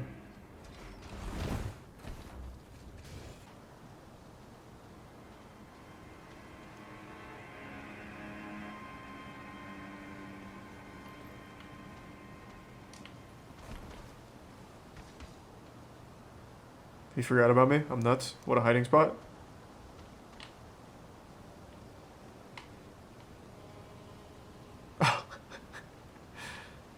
Hey, keep up the good work, boys. You really got this shit on lockdown. Oh, God.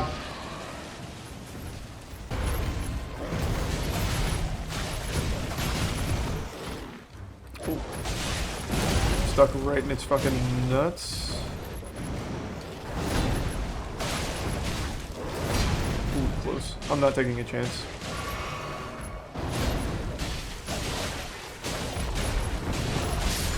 There. He's a tier 1 Dino Wolf in the resub Moth, B-Town in the Prime Ronaldo. Well, that was close. Good prank, good prank. They got me again. That one never gets old. Hey, excuse me, guys. Oh, there's a ballista behind too. Oh, God. Whoa! What? Oh, I didn't see the other. Oh! Friendly fire! Ah, move! Jump over, jump over. There we go.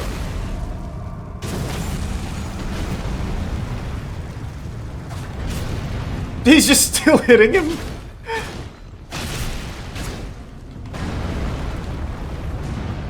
Hit him again! Hey, thank you!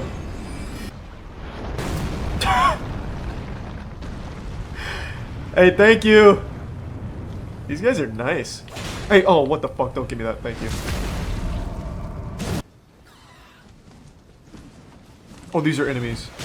Okay, okay. I wish I didn't come this way. I'm so sorry. I'm so sorry. I shouldn't have come.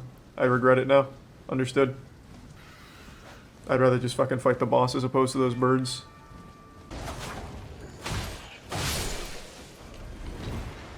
Then the ballista behind me might start blasting.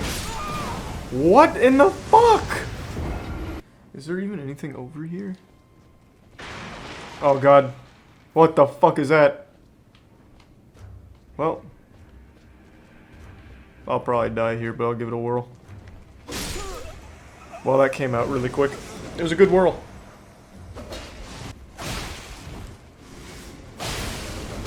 Whoa! What the fuck was that?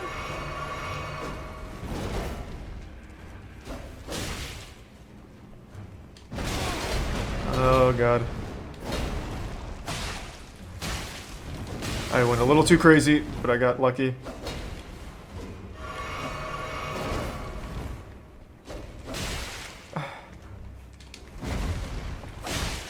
in there.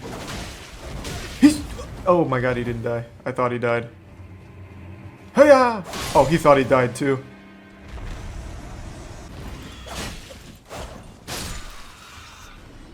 Alright. That was convenient that they both got stuck on the wall. Thank God. Could have been a disaster. Oh god, he's... I fucking knew it was coming. I felt it.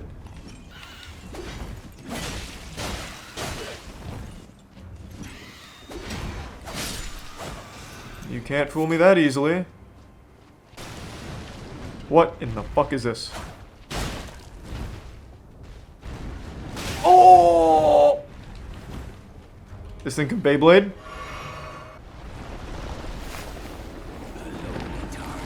Oh, wow. That's a lot of hands.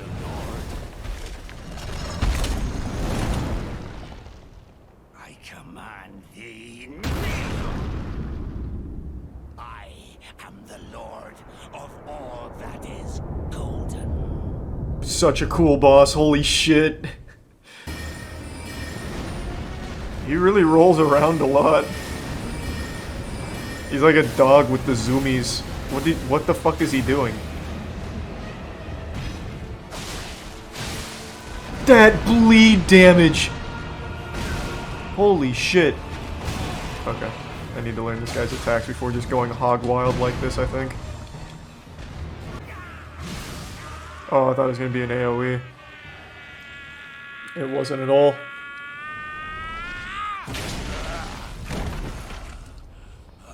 Oh, now he's much more effective. Oh, wow. Holy shit. This is fucking amazing.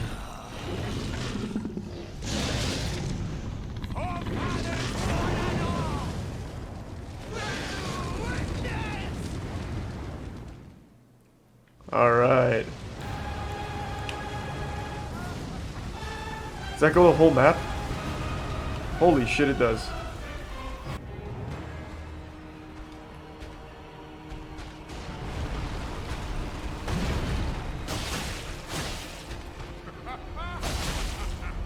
Oh, I don't know why I did that. I got a little too crazy there. Ended up posting cringe on main. Oh, no, I killed myself. Yep. I was too fixated on the speed run.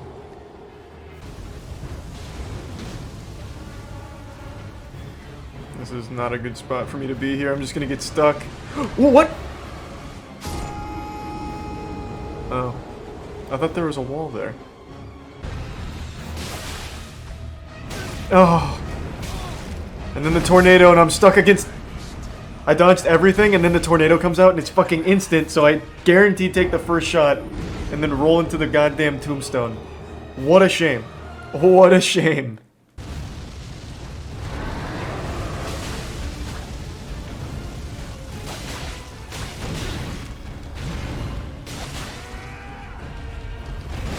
Oh my god, why? I could have had that. If I didn't just make that one fucking mistake jumping in on him, that would have been free. Unlucky.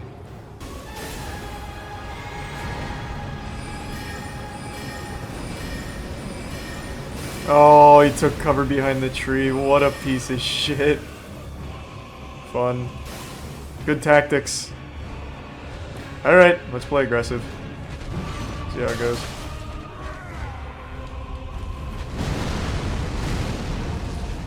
Too early. Got a good dodge though.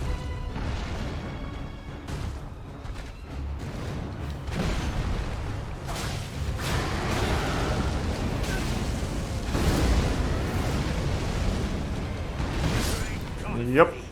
Classic tornado, man. I hate that move. I hate it.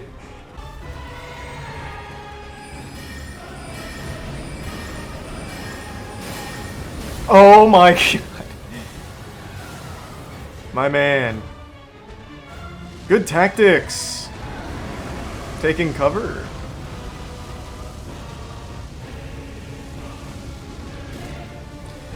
Alright. The old-fashioned way.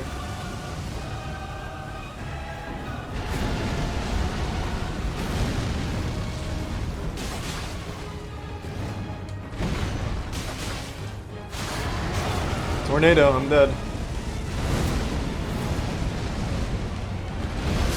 Whoa! Oh, misclick, misclick.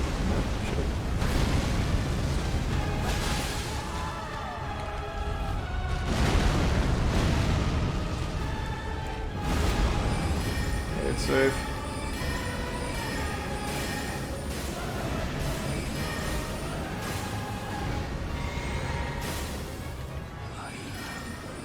Fuck yeah.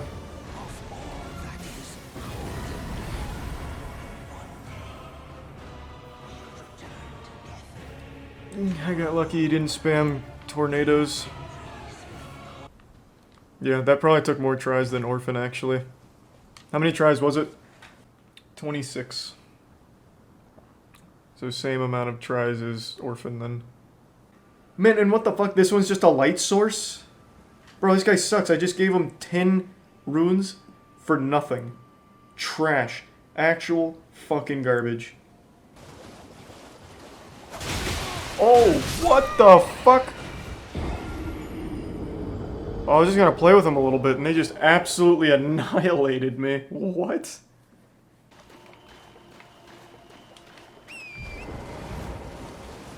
Oh, hey, is this... Oh, it's a giant lobster. Cool. Holy shit. Wow, everything here hits so hard. I just can't even drive by poke. I'm sure all of you already know this, but breakdancing is at the Olympics this year for the first time ever. And unfortunately, as they say, the star that burns brightest burns out quickest. It might also be the last time it's at the Olympics. Apparently, it's been confirmed that breaking won't be returning to the Olympics in 2028. And if this truly is its only time at the Olympics, what a way of going out. This is the swan song you could only dream of. There's an Australian breakdancer named Raygun who has gone super viral. Even my dad was talking to me about her because her routine is something the likes of which human eyes weren't made to bear witness to. This is art that's so beautiful, I don't think the Lord was ready for our peepers to be able to process it. Now, Raygun's name is Rachel Gunn, and she earned her spot to compete at the Olympics this year, and she definitely did leave a lasting impression. If you've been around the channel for a while, you'll know I actually have a history of breakdancing. I actually studied to be a b-boy for quite a while in high school because I was under the impression that if I could be a good breakdancer, I could get laid. So I used to practice breakdancing for hours on end, and I even had my dad film me doing a headspin one time so I could send it to a girl so she'd think I was cool. So when my dad caught wind of this story, he sent it to me like, "Hey bud, you remember breakdancing? Well, it's at the Olympics, look at this." And he sent me the Raygun story. So Raygun is an Australian B-girl who performed a routine that is fascinating, to say the least. I would love to show you some footage of this, but the Olympics will not let me. This shit would get struck down so quick. If I even thought about including a video clip of her routine here, my computer would probably explode. They keep this footage on lockdown harder than Fort fucking Knox. So instead, I'm going to show you some pictures, and I'll do some of the moves, because for the first time in history, I feel like I can perform at an Olympic level when it comes to Raygun's routine. Now, viewers have been comparing this to like a Napoleon Dynamite routine, but not nearly as inspired, and apparently she had the lowest possible score, which was 0. I didn't watch this live, and I can only find a couple of re-uploads that haven't been taken down yet, so I can't see what the scoring was, but according to the articles, she didn't record a single point from any of the judges. So I'll demonstrate some of the moves here to the best of my ability, and try and capture the magic. So her signature move, the one that you're seeing everywhere, was her kangaroo pose. So what happened is, she started with like, you know, top rocking, like getting set, and then she did this at her opponent. So I've actually been practicing the routine for about an hour now, and I think I've got it down comfortably. Like, I think I've got it down pretty well, because these moves aren't foreign to me. These aren't new. I'm familiar with a lot of these maneuvers because the way she moves around in the breakdancing competition here is the same way I move around when I am dangerously drunk, just stumbling around like and crawling on the floor. So I'm gonna do my best here. There is one move I won't be able to emulate because she does do a power move, which is a headstand. and I'm too old to be doing that. I'd probably snap my fucking neck. So, time to turbocharge with some goof juice and get after it. Oh, goof juice is available at gamersupps.gg/moist. Go ahead and pick that up. It's the best flavor of any beverage ever. Let me clear some space. I don't want to destroy everything in my room. So one of her big moves that you'll see is after doing her 6-step, which is, I can't really do the 6-step very fluidly anymore. But after doing this, she's here and she does this. Can you see me? Alright. She does... Damn it. Across the floor. She skates around like this for a little bit. I changed camera angles so you don't miss any of the action. So keep in mind, she's not on carpet, so she is actually sliding while doing this and like pushing off. So she's getting some like propulsion. But she finishes here, and then it's here, and then she cranks back, then here again, then here, and then it's this. After like a pseudo dozy do or like a JoJo Siwa dance move where she hits that, she drops, comes here, pushes off with this leg going across, collecting, and then she's going back down like this, and she starts scooting across the ground like that. I'm trying not to blow out my knee, so I look like a crab, but hers is just on her knees like that. And then from here, it goes big spin. Huge spin. She's back here, and then it's the headstand. Fuck it, I'll try it. Let's see if I can remember how to do it. But some of that. Just realized I was facing the wrong way for the headstand, and I want this as true to the routine as possible. So she's here, and then it's...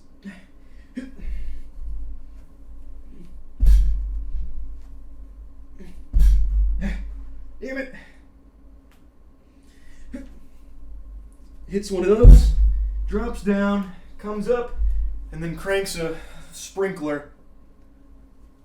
And I'm not making the sprinkler part up. She does drop a cold sprinkler in the middle of her routine here for round 1. I can't find her whole routine. The director's cut has been taken offline, so I don't know how it all connects, but she comes back in rhythm, then she comes forward doing this, touches her toes, pushes back, rolls over, and then hits this pose. Like this. And then from here, she does this, like SpongeBob with photosynthesis, does the other side, and then she does this. More or less. That one felt silky smooth. I only heard a few cracks and pops throughout my body. Some of her other big moves include, she does like a couple of flares, which I don't think I can do anymore. That's like this, and then turning your legs in the air. She does like 3 of those, and then she ends up doing like another weird thing where she catches her leg like this and does this. So she goes around the ring for a minute like this. And from this maneuver, she transitions out of it by landing here and going. And then she catches like this and then goes.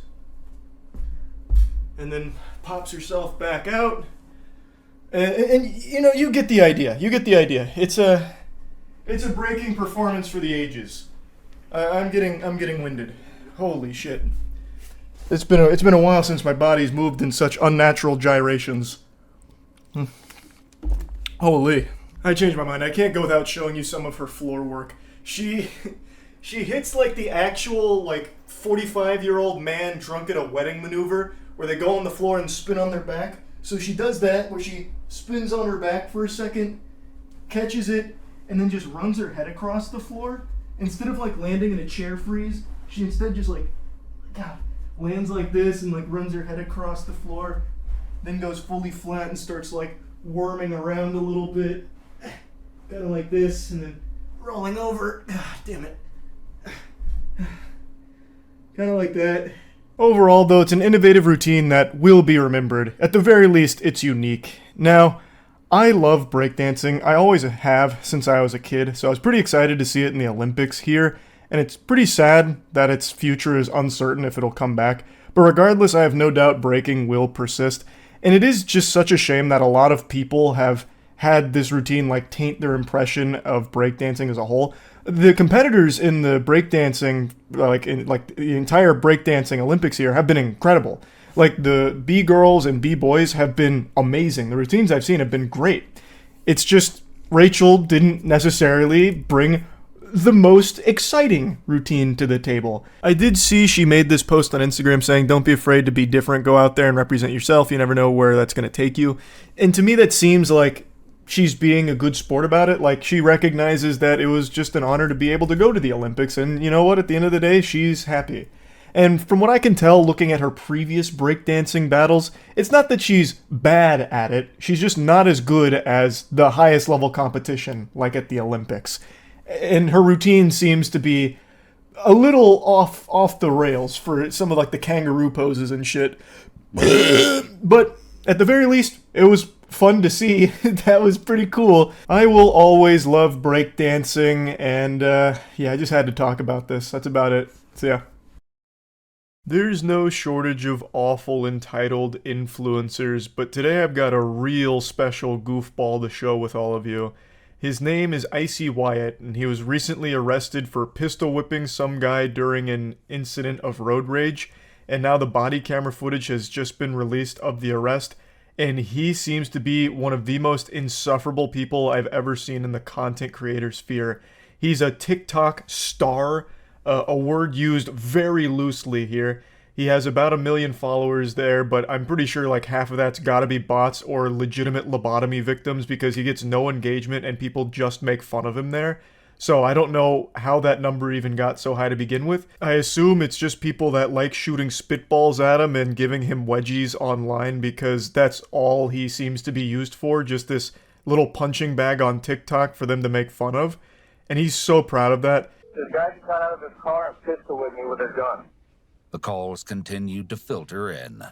Yeah, there's a guy driving around in a pink Mercedes. He almost just hit a lady with pushing a little stroller with some kids in the shopping center. This fairy tale unfolds in the beautiful land of dreams that's near and dear to my heart, Florida. Florida's done it again with yet another banger. I'm sure you all just expected by default that this happened in Florida, and you're correct in that assumption. It did. Now, on the day of the road rage, a ton of 911 calls flooded in because there was a pink SUV that was driving recklessly, almost hitting a woman and her children, and eventually culminating with him hitting another man with the gun that he was waving around like it was some kind of fucking toy. Now, there is a video that exists showing him driving recklessly in this parking lot, though it cuts off before any of the pistol whipping stuff, but you can at least see the way that he handles his little clown mobile here. He drives like he's in GTA Online, but is also lagging. He is a shit driver. He almost wrecks, and he does almost hit someone in this video. A video. This was after he After he hit him? Yes. He was chasing them inside the parking lot like a crazy.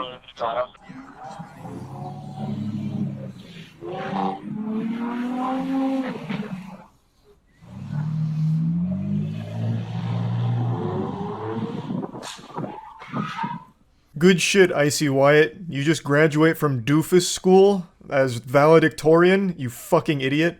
Absolute piece of shit. Apparently, him and that truck had recently got into a bit of a tiff on the road where Icy Wyatt was accusing him of brake checking him because he recognized Icy Wyatt's car and wanted his attention. This guy is so fucking delusional that he thinks everyone in the world knows who he is because he's like the second coming of Christ. So he thought he got cut off and brake checked by that truck because it was a fan trying to get his attention. And eventually it ended up with this situation you just saw, and then it led further into Icy Wyatt pulling out a gun, threatening him, and then eventually just hitting him with the gun. Hey, put the car in park. Put the car in park. Let's go. Put it in park. All right. Put both your hands out the window. Put your hands out the window. Put both of your hands out the window, kid. We're not fucking with you. I don't know who I am. Nope. It's almost impressive how unlikable Wyatt is. He chose the one sentence that'll immediately make everyone in the world hate you. The cops are confronting him and he's like, you guys don't know who I am? I have 1 million followers on TikTok. That means I'm above the law. Put the guns down, guys. It's not a big deal. I can pistol whip whoever I want. I'm a TikTok superstar. You guys, oh, you must want autographs. Okay, I get it. Sorry. Wyatt is clearly suffering from terminal clout hunger. There is no cure. He's become delusional. He's in the final stages of it. He can no longer separate reality from fiction. He is trapped in this delusion, this fantasy land where 1 million followers on TikTok means the whole world knows who you are.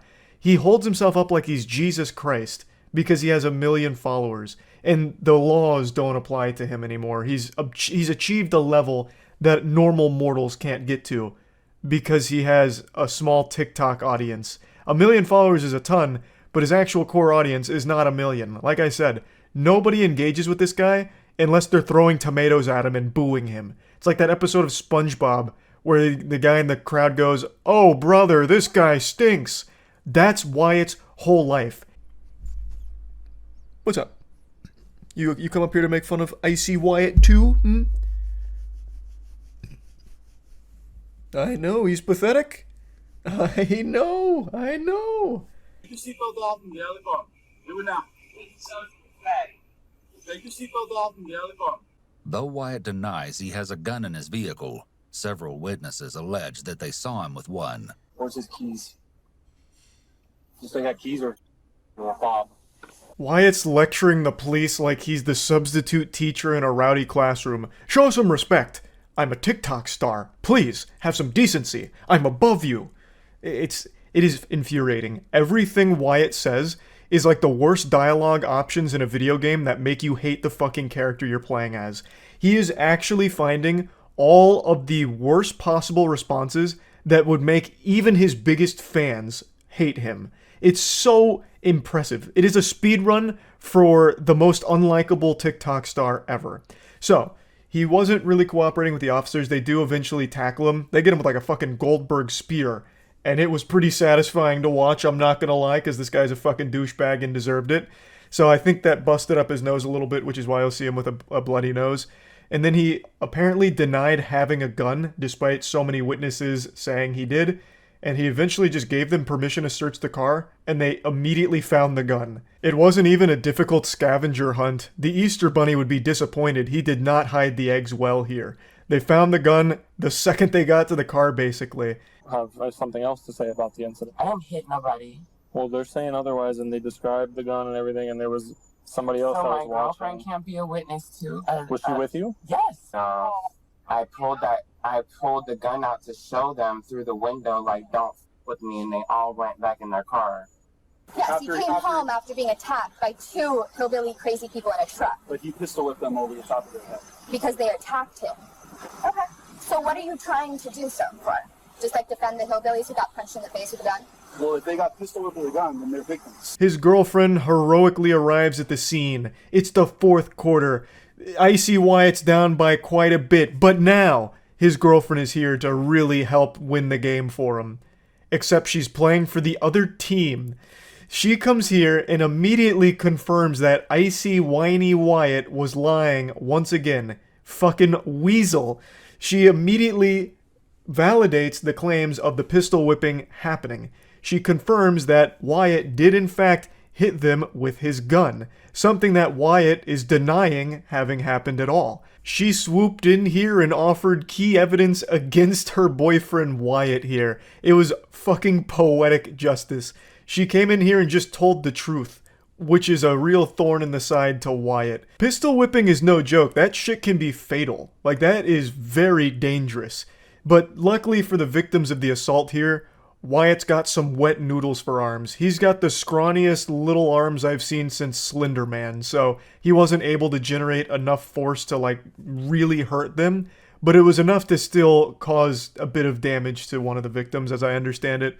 Now, his girlfriend does say that that truck was, like, speeding around them, so that's the attack she's referring to, I believe. He's a victim of being attacked while driving. They were speeding in front of him. You guys not aware of, like, the full story? We heard that there was some kind of a road rage incident that started it. That's not really an attack, though. This isn't Twisted Metal. They didn't speed in front of him and start dropping spike trips and homing missiles out the back, firing fucking torpedoes at Wyatt and his vehicle.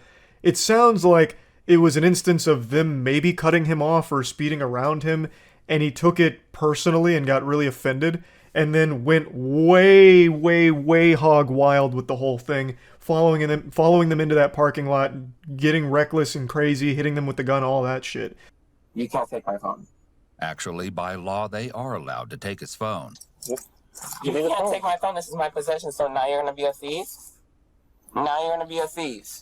You're under arrest. You're not allowed to have the phone, okay? Wow. Unfortunately, that was going too far for Wyatt. The good boy was about to go bad. He never envisioned a world without his phone in the palm of his hands. So when they took his phone, he was fucking flabbergasted. And now he's got a chip on his shoulder. He gets real unpleasant and even more obnoxious and annoying. You don't see any problem with this. You don't see the problem that somebody with a bright pink car who is famous online gets with on the freeways all the time, and that's why I carry a gun. That is it. That is, you said legal was in Florida. It is legal in Florida to have a gun in your car. There's nothing So illegal where about can that. you prove, show me the video proof where I hit him with a gun? There is video proof of the reckless driving and nearly hitting people in the parking lot, and the victim who got pistol whipped showed the injuries, and his girlfriend also confirmed the pistol whipping. So I'd say there's a high level of confidence behind the pistol whipping being the real story, and Wyatt being full of shit, just a load of dirty barnacles. It's almost impossible not to laugh at Wyatt. In fact, after Wyatt got even more rowdy and rambunctious and insulting the officers, starting to kick them and shit, they started making fun of him too. They started calling him Joe Exotic. And when they were bringing him into the police station, they said, "Welcome, Tiger King." And that gave me a hearty giggle. I actually thought that was a pretty good one. Wyatt is just a fucking clown. So his statement here, he drives a bright pink SUV and people fuck with him all the time on the freeway because he's famous. So they recognize his car and mess with him while he's driving, which is why he carries a gun. How delusional do you have to be? He actually has a mental illness. He has main character syndrome. He believes that since he has a high number of followers on TikTok, everyone in the world knows him and everyone in the world is out to get him or, try and get his attention. They're all vying for his attention and they'll do anything to get it. Did you guys actually get in an accident? I mean, he's got a big ass, knot on the back of his head. No, but there are independent witnesses. So. I mean, not everybody knows who you are. It doesn't matter. I have 58 million followers, baby girl. Everybody who's been on TikTok or Instagram has seen Wyatt. This is where I think his delusion is actually kind of dangerous and scary. So he obviously can't tell the truth under any circumstances, I guess. Fucking Wonder Woman's lasso of truth would be useless against this guy. I don't know if he's ever been honest about anything ever. All he does is lie. He's full-blown Pinocchio here. He doesn't have 58 million followers. You absolute goober. You have 1 million followers on TikTok, which is your only platform, really. Very odd thing to lie about, but then it gets into what I consider a very scary territory where he's talking about how people make shit up about him all the time because he's so famous. Everyone on TikTok and Instagram has seen his face before. The dude must be trapped in a perpetual genjutsu straight out of Naruto. He is in a paranoid delusion. Not everyone in the world knows who he is, and not everyone is out to get him. Holy shit. I said you don't know that this guy knows who you are. Oh, he so did. Oh, did he say something? When somebody swerving into my lane, brake checking me, wanting me to stop, wanting me to race my car, coming out the car, I know that's a fan. One other thing that he's done multiple times throughout the conversation, and does many more throughout the conversations going forward, is he calls her baby girl. It's like making my skin crawl. It's so fucking cringe. He'll call her baby girl sometimes. It's really creepy. But I mean, clearly he is mentally unwell. Someone swerving into your lane is not a fan trying to get your attention. Holy shit. Oh,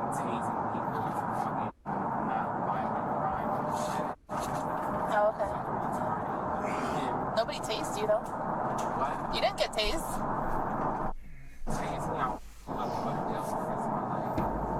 Okay, I am not gonna tase you. I'm just saying you didn't get tased. Because you just said so.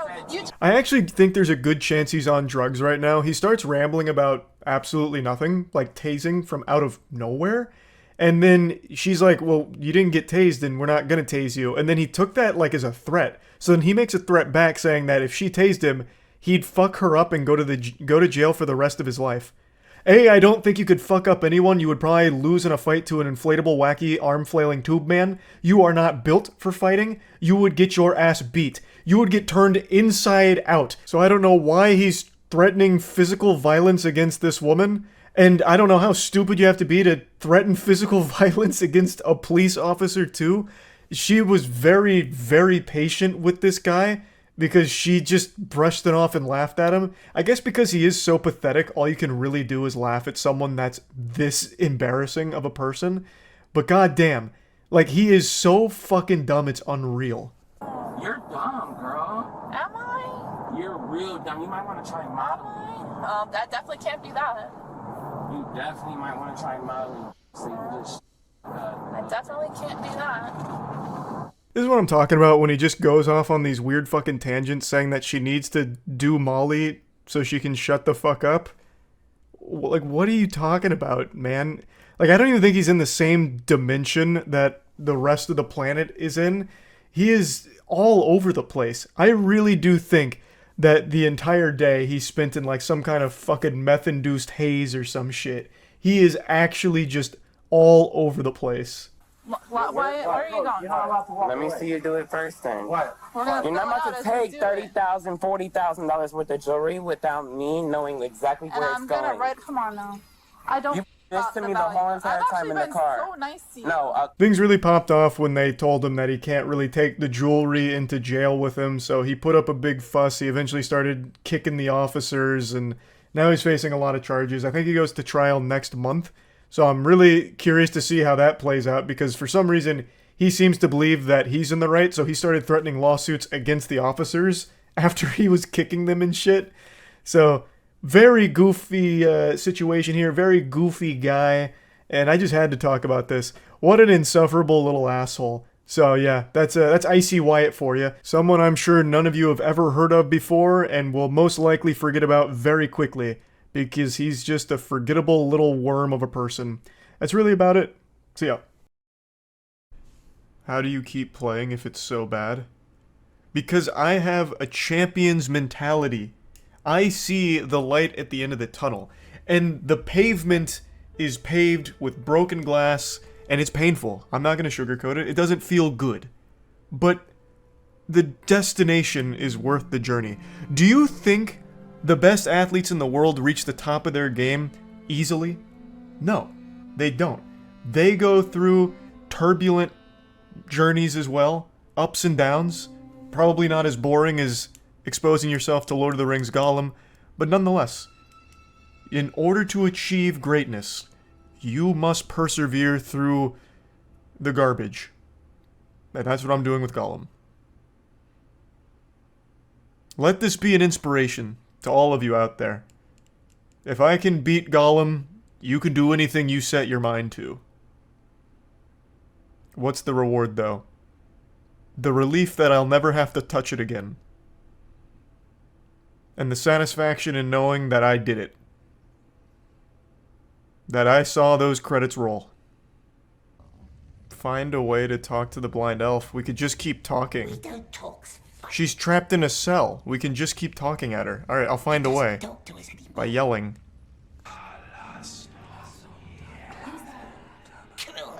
It hurts us. Can't get in. It's speaking parcel tongue. Good. Leave me alone. And that does sound like Moaning Myrtle. This is some Harry Potter shit now.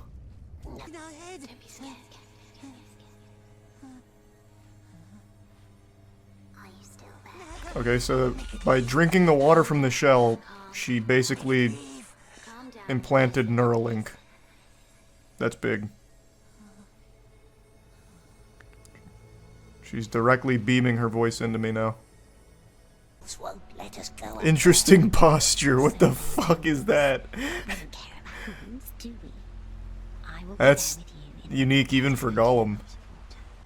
Does anything happen in this game, or is it just a walking simulator?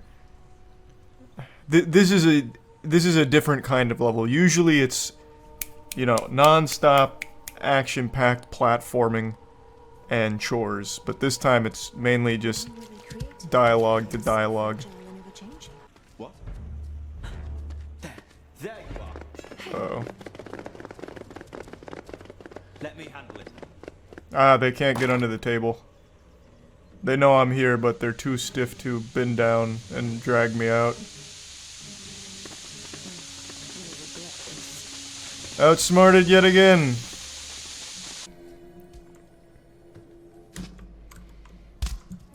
What is this, a half pipe? Was Gwendil a huge skater or something? Where is the attic? How do I get up to it? That up there is worthless. If I hit my head on that fucking thing one more time, I'm gonna scream. I will actually, I'm gonna have a conniption. Why didn't you jump? Why?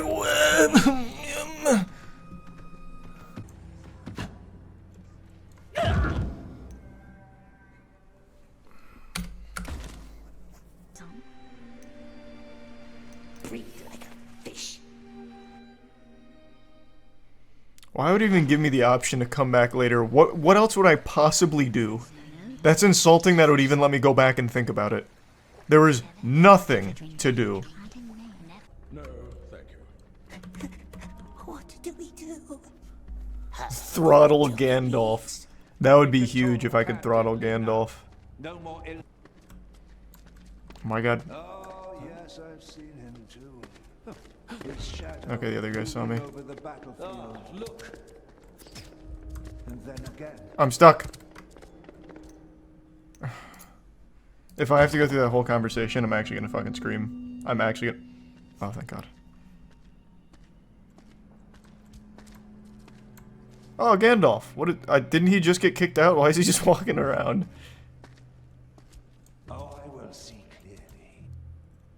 Oh, that spawned me like right by the door. How convenient.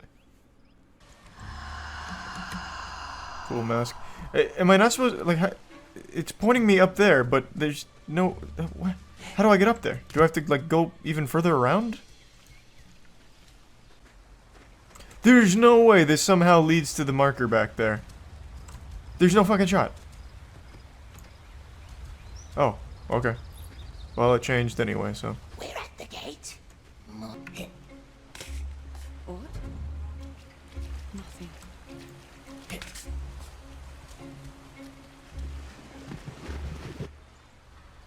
Why did it lead me here? I can't do anything here.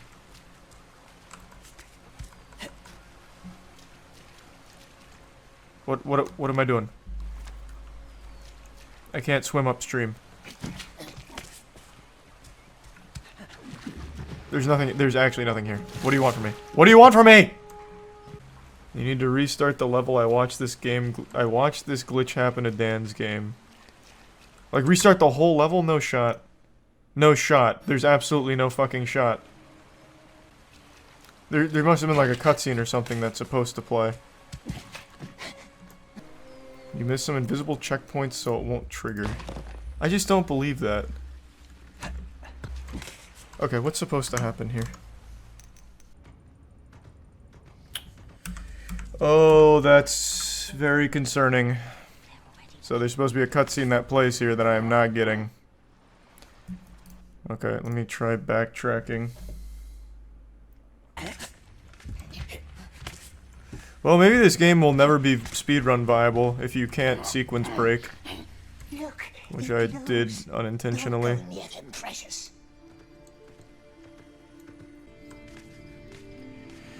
Alright, here's hoping I fix the game. We'll see.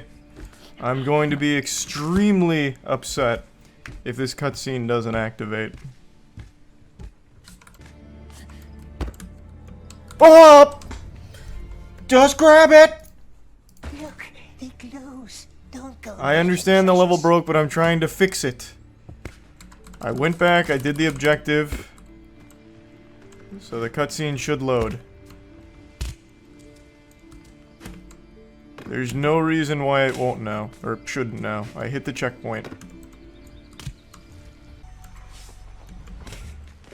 No way they saw me. No way they saw me. Don't fucking do it. Don't you dare shoot me. I'll scream. Thank you. Please fucking work. Oh my god, please work.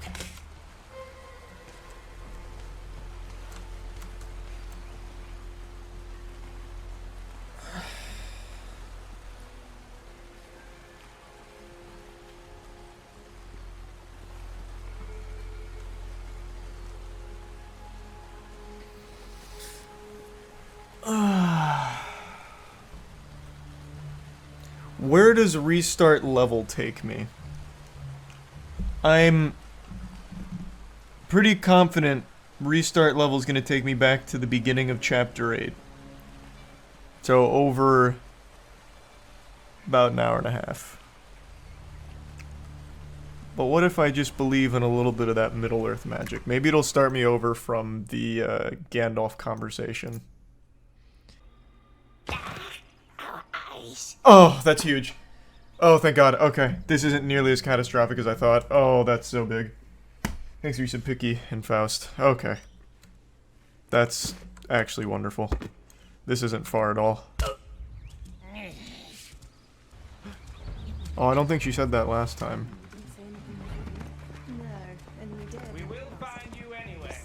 They don't know we're here. They definitely know we're here, Gollum.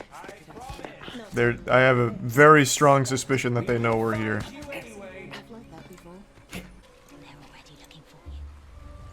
Oh, let's go. Okay, we're good. We're good. I don't know what broke it the first time around, but we did it. We're fixed. We're back on track. Come, take our hand. Don't touch me. I can follow your breath. Man, even she knows Gollum's ugly as shit. How does it move? Memories are nice. We don't want them, do we, love? Why? Memories are all I have. I didn't ask. Can you just open the door? Oh my God, thank you.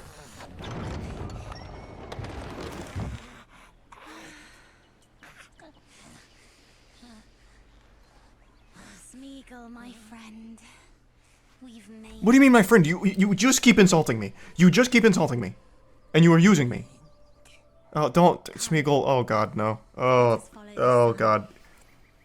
Now he's about to subscribe to the OnlyFans and start sending DMs. Okay. I really don't want to go on this little scavenger hunt to get Mel food. Can we just focus on the mission, please, Smeagol? Found an egg. You can believe that. Here's your food. One egg. Very well. This one's easy. How hungry is she? I gave her an egg. All this for some goddamn eggs. The chores never end. Mel, please. So is it that way? Must be. Hello, Io. I know, I'm playing the Lord of the Rings Gollum game again. I know. I just want to beat it. I know. It's embarrassing.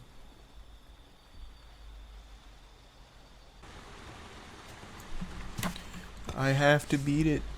I know. It's unhealthy. But if someone's got to do it, it might as well be me.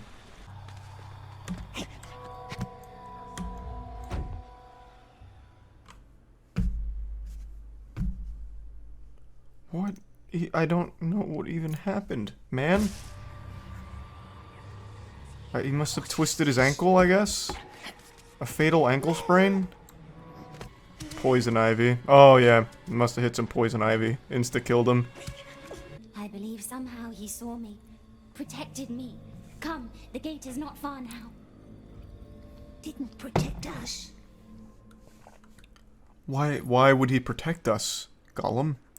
We're not a fucking elf, and we don't even believe in him. He's like Santa Claus to us. What are you talking about? Yeah, elf with the staff. The elf with the staff must have fled from this stone. Well, this is gonna be tedious. This is where Aristor stood. I'd have to do this all 6 times. I think that's right. 3 were men and 3 were maidens. Can't wait for the sequel where we have to do something similar. 63 elves stood around here, and now I don't remember their order. Listen to their memories and put each one in place. How it all happened. The round first. Maybe now focus. Can you follow their echoes? Yeah, I already found it. Just guess, precious. Look around. Oh my God, I found it. It's the goofball with the knife goes here. More broken things. Looks like a knife. I'm not. Oh my god. This is the worst one by far. It's actually just wandering around aimlessly, collecting fucking clues.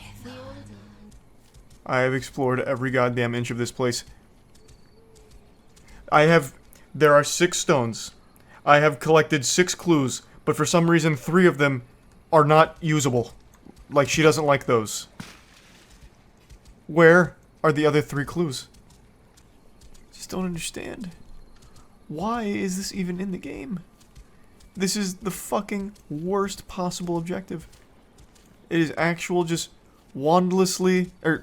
aimlessly wandering, looking for fucking clues, and then when you find them, she's like, ah, we all carried a knife, that doesn't mean anything. Arrows? Yeah, we all had arrows. Oh, blood? That could be anybody. There's the boots again.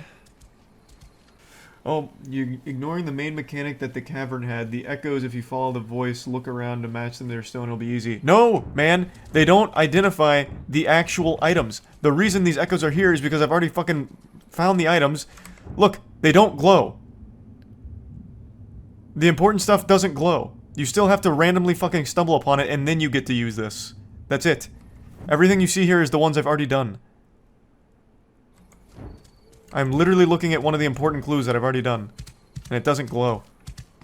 Don't you hear whispers in some places? In the water, yeah. But you keep saying not to go in the water. Plus, why would there be clues in the water? I have not once been able to interact with anything in the water in this entire game.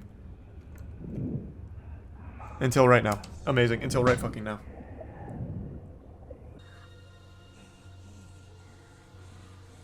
What? Oh, he's going for it. Don't let him. He's got the cheese touch. So I don't want her to stay here, right? Because she dies. I don't care one way or the other. Just, it's raining. It's a bad day for rain. Cursed water. The water's no good. They've been putting fluoride in it. Mel doesn't need the Riddle Master anymore. Oh, he's making his move. Maybe Riddle Master is gone. Forever. I heard his voice. A ghost, perhaps. A voice in the wind. But Smeagol is here now. So lucky she met Smeagol. Oh, Jesus. Immediately going for a toe suckle? We can describe gardens to her. Jesus. Gardens with flowers. And looked up into the sky. Oh, he's having a real big flashback. We didn't do it. It wasn't us. We did nothing. Nothing. You are mad. He tried to... Oh man, she really fucking zoomed out of there. I don't even understand why that was the straw that broke the camel's back for Mel. He's actually been this way the entire time. Mel. What? I don't know why that scared her so much. Uh-oh. Now he's battling with a big revelation. Please just be chapter 9. Thank you. Okay, we're making good progress. I just want to be done. I just want to be done. I just want to be done with it. I'm about to have my own little fucking Gollum episode here in a second. Trying to convince me to just stop playing.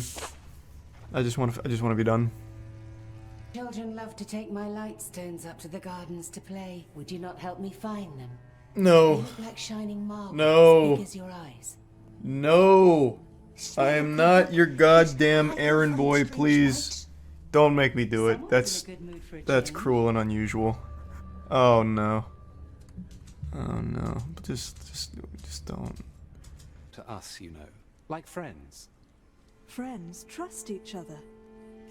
Yes, friends do not. We must know what he asked. Let's just lie. Let's just lie. If you're not comfortable with it. Oh, actually, no, even better. The truth. That'll save us so many problems. Here. Go. Your birthday. That you help her with her lanterns. That's very thoughtful of you. You know.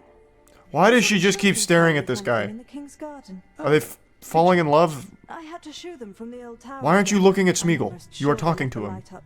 What is happening? You know.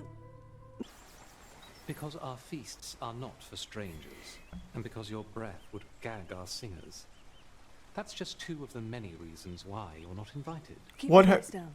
This is a You were supplement. just pretending to be my friend, and now you're calling me stinky. And laying out why I'm not invited to anything with you guys. What?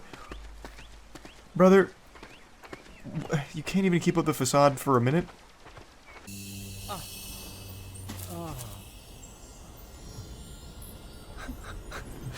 Watch out, he threw a grenade! A truth grenade! The King's Grove. Our feast will be there tonight. I could take you there if you promised to behave. Then again, you always end up disappointing me. What are you talking about? If you can do All I do is your fucking chores. I just got you 2 of your stupid fucking lights. How do I only disappoint you?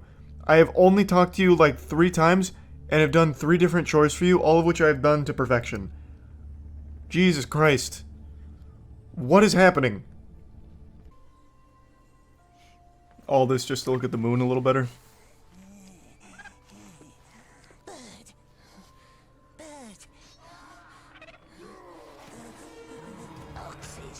Oh no!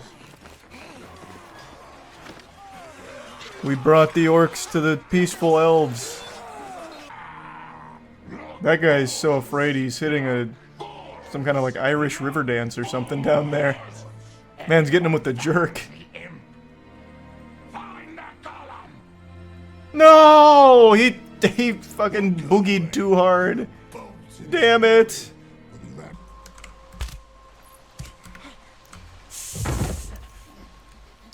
Sometimes wall running and wall climbing just decide not to work. Yes. Throw a stone, distract them. Drop your weapon, alright? Let's talk this out. None of these people have been nice to me.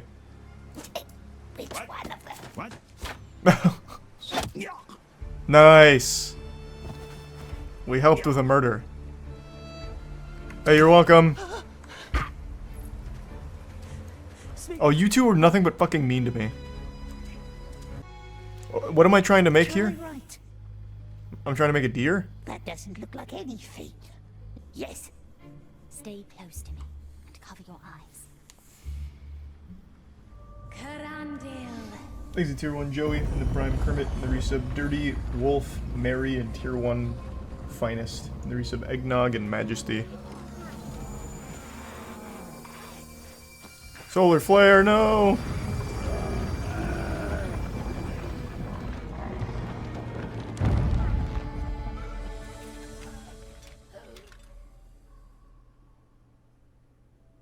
Bested yet again.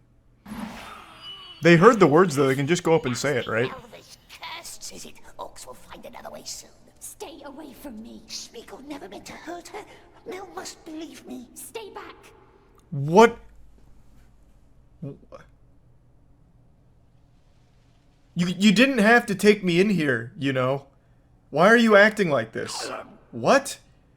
If you're afraid of me, why did you grab my hand and pull me in? You could have actually just left me out there and came in by yourself then. If you want to be so stubborn. This doesn't make any sense. The only reason I am here is because you dragged me in here. Now you're trying to like shoo me away like a dog. Is it lost? I had an open door prompt, but the door was already open. Even the game was confused. Mel.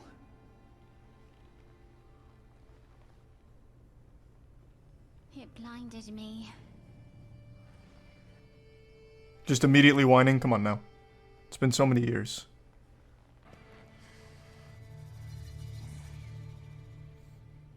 Is this gonna be a love triangle situation? That'd be so hype. They changed. It didn't change you. You guys hold my hands and lift me up. I do. Sneako, I'm sorry. I was listening for Gwendolyn's voice. What's wrong? Don't trust him. He posted cringe on Reddit once. Shouldn't trust the Riddle Master. Leave with me instead. Don't be scared of him. He's my friend. You can trust him. Good luck. Oh, damn it. Well, she did say friend. That bodes well.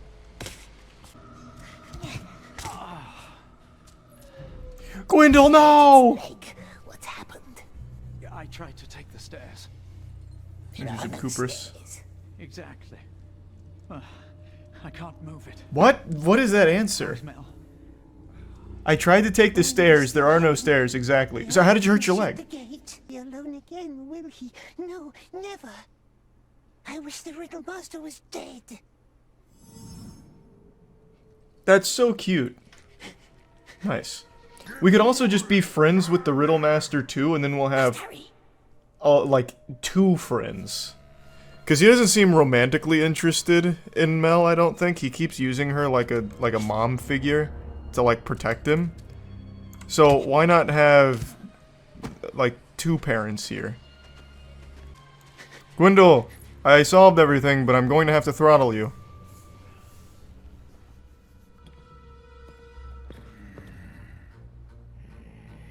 How did he not see Gwendol?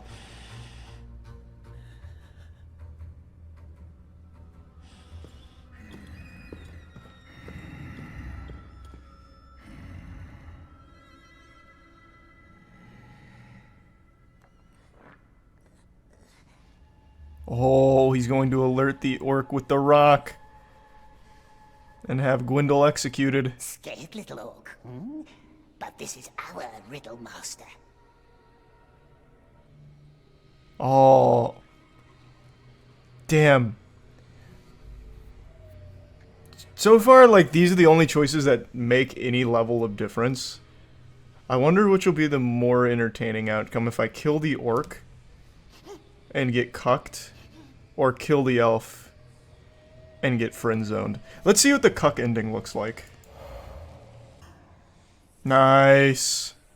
We came out on top. Wait.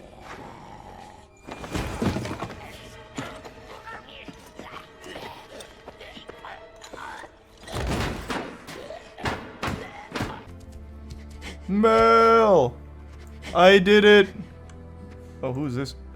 No fucking way, they just killed the daughter off screen? What the fuck? She was like an important character throughout like the entire 6 hours in the Mordor. And now she's just here dead somehow, I guess. Maybe a pot fell on her, I don't really know. Why? Wow. They couldn't even be bothered? She was like the major antagonist for the first like however many hours in Mordor. Shocking. That's shocking. No, we don't. Oh! Mel's using levitation magic. Destroy it. Only one question left to answer. No more riddles. The answer is time. Where does the sun go up? Where does he linger? What does a storm illume with glistening rays? Oh my god, it's a battle of riddles. The night.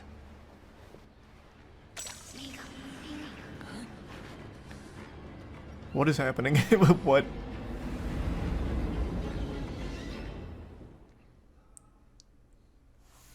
Why doesn't he just kill her?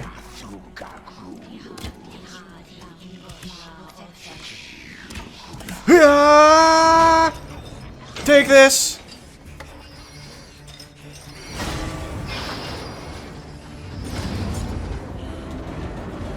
That's so big. So what is this? What am I doing?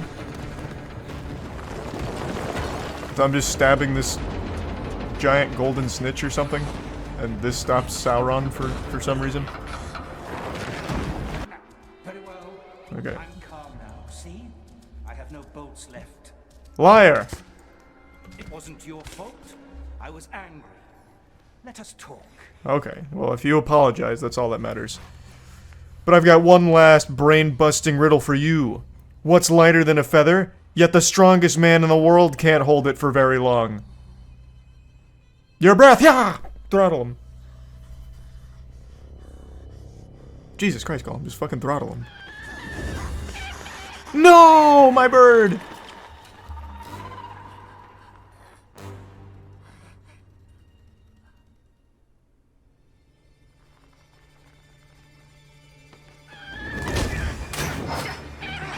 Oh, my bird saved me! Thanks, bird.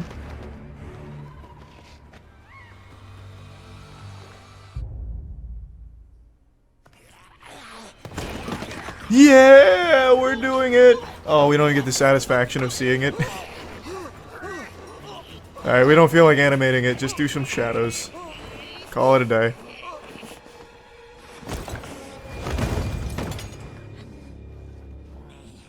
That was epic. That was huge. Now give him a wet willy. Make sure he's really dead. Hey, Mel. It's me, Gwendol. You can tell by the way my lips feel. Uh-oh. What? I actually just don't get it. What would even be the thought process? The whole reason we even did this was for their protection. To help us. Killing them would serve no purpose. Sneako?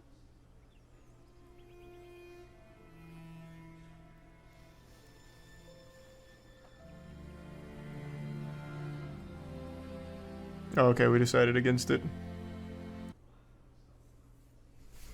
What a game. What an experience. What an experience. Oh my god, it's still good. This is actually like the 20th ending cutscene in a row. What is going on?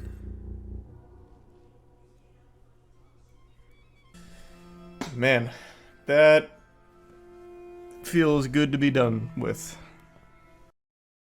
Hello and welcome back to Weirdos in the Wild. The best way to start your morning is with a big frown on your face, so get ready to wear that with pride.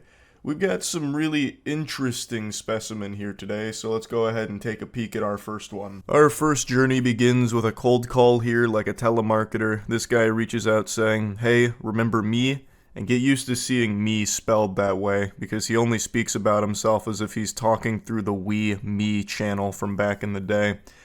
And she responds by saying, "Hey, I think so," from blank, which is middle school.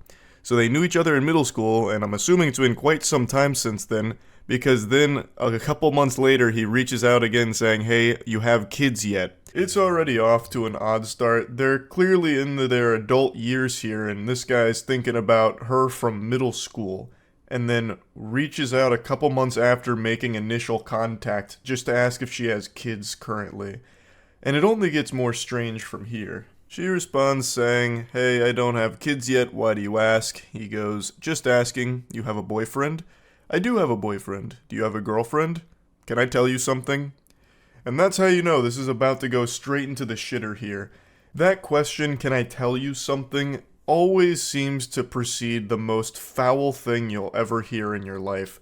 I've read so many of these texts and watched so many bad romance videos recently that this is one of the more concerning questions you could be asked. Can I tell you something? Or some variation of it. I'll also just never understand the purpose of typing something like that.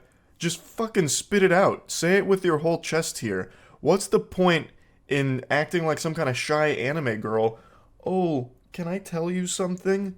Like, what's the response going to be to that? No? You've made it impossible for someone to shoot that down, because then the conversation immediately gets hostile. So everyone has to say, like, "Yeah, I guess you can tell me something." So just do it. Rip the band-aid off. You're gonna say something ridiculous anyway. Just say it without asking for permission, because we all know you're just going to fucking blabber about it anyway. She says, "Yeah, what's up?" However, even if she declines saying, "No, you can't tell me anything, leave me alone, bozo," it wouldn't have stopped this maniac.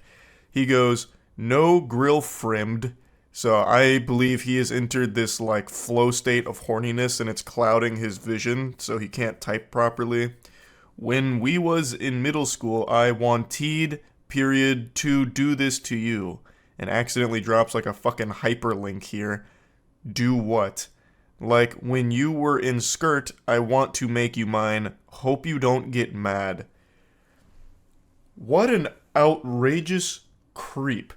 "Hey, was just thinking about you in middle school, and how in middle school I wanted to make you mine. Don't get mad at me. Tee-hee." Clearly caught off guard and uncomfortable, she goes, "Oh, it was a long time ago, no reason to get mad." And I think this emboldens him, because she says, "There's no reason to get mad." So he starts rubbing his hands together. "Oh, okay." And then he sends a message that he deletes. He unsends it. So there was something so bad there that even this shameless sack of cringe was like, ooh, no, that's too far. I'm using my mulligan. So he unsends it. But the original poster here, she apparently saw it and said that the message he unsent was saying that he wanted to pull down her panties and put his fingers inside of her. And then he goes, if I were to do this to you, what, you let me? The way he talks is so frustrating. It's so broken and disjointed. It's like communicating with Dobby if Dobby was hitting whippets. Clearly, she declined such a generous offer, saying, no, I have a boyfriend. I mean, back in middle school, I wasn't interested in dating or sexual activity when I was in middle school. I wanted you really bad. Oh, okay. Gets him with the Eeyore really sad. Oh, okay. This is the craziest red flag conversation ever. This should be like a self-report straight to the authorities. This man is like dangerous, it seems. Perhaps that hyperlink he accidentally dropped in the beginning was a link to the sex offenders registry with his name and face on it. This is an adult man who's fantasizing about middle school. He's not even saying like, hey, I used to know you back then and had a crush on you. He is literally fantasizing about her in middle school and him wanting to finger her. That's concerning. And that's when all hell breaks loose. The mask fully comes off, the dam breaks, and he unleashes the demon. She says, I'm a bit confused as to why you're telling me this now, because obviously anyone would be confused getting this shit out of the blue. It's really creepy. And then he goes, 'cause dear. Oh, it's already such an awful fucking start. Dropping dear like this, it gives me the heebie-jeebies. In those days, I want to pull down your panties. Not even a little bit, dear. Or excuse me, not even a little bite, dear. You there, lol? Can I ask you a personal question? When you were in middle school, you there? He is so fixated on middle school in particular. That's the big thing for him here. And he keeps talking about pulling her panties down. It's so unhinged. You there? He keeps checking to make sure there's a pulse here, that she hasn't abandoned him and called the police or something. Can I tell you something that I want to do to you in middle school? Or you mad at me, Lou, lol. If you didn't have a boyfriend, you let me do things to you? You there? Surprisingly, she was still there and hadn't blocked him yet. So she says, no, because I'm not interested, I don't really know you at all. Somehow, she was able to resist his charm. I can't believe Casanova's silver tongue here was powerless against her. He says, I know, lol. Also, it's a bit weird that you're talking about a 12 to 13-year-old me and still being sexual about it. Exactly. It's so fucking weird. And then he just goes, hope you not mad at me for this things. And she says, please don't contact me again. The vibe I get from this guy is Freaky Fred from Courage the Cowardly Dog. Just reading what he keeps saying to her is so unnerving because he's talking about a middle school version of her. He's trying out that sexual predator riz here, I guess, and it did not work at all. I'm gonna bless you with a little bonus one here. Let me show you how not to flirt with someone you're interested in romantically. So it seems like they were talking a little bit before these screenshots were taken. He says, you play video games? Like, other than Candy Crush and Pokemon. And she goes, yep, what gave it away? Cool. Not many chicks that are, like, into real games. This is just your classic flop from a Redditor gamer, bro. Ugh, girls only like Candy Crush or Pokemon, fucking Sims or Barbie Jeep Racing. They don't like real games like me, a fucking man. Call of Duty, Battlefield, BioShock, big rigs over the road racing, Madden 24. But you're different, m'lady. You're not one of those normal chicks that likes those fake games. You can appreciate these gems that I like. Most chicks can't do that. I don't know why. Must be periods and pheromones or something, but you are rare, m'lady. You like real games. Like, I just don't know why anyone would try something like this. It's just immediately confrontational. It makes you look like a whack loser. And everyone knows it too, so she calls that out saying, really? Gonna try that one? Because it's so pathetic. And he goes, what? It was a compliment. And she just says, whatever. And then that really sets him off. So, a guy who you are already desired to be intimate with gives you a compliment, you get bitchy, and then he doesn't get a response, obviously, and then it comes back later saying, "Are you ignoring me now?" She said, "You live in a different country than me." But the fact that he immediately just gets this out of control, like, what? It was a compliment, what? Most girls are stupid. Girls go to Jupiter to get more stupider. You didn't go to Jupiter. You stayed here with me, playing real games. Why are you getting so bitchy about it? I was being nice to you. Oh my goodness, nice guys never win. And now you're ignoring me? Oh god. He also just types like a Redditor, like his response being, why?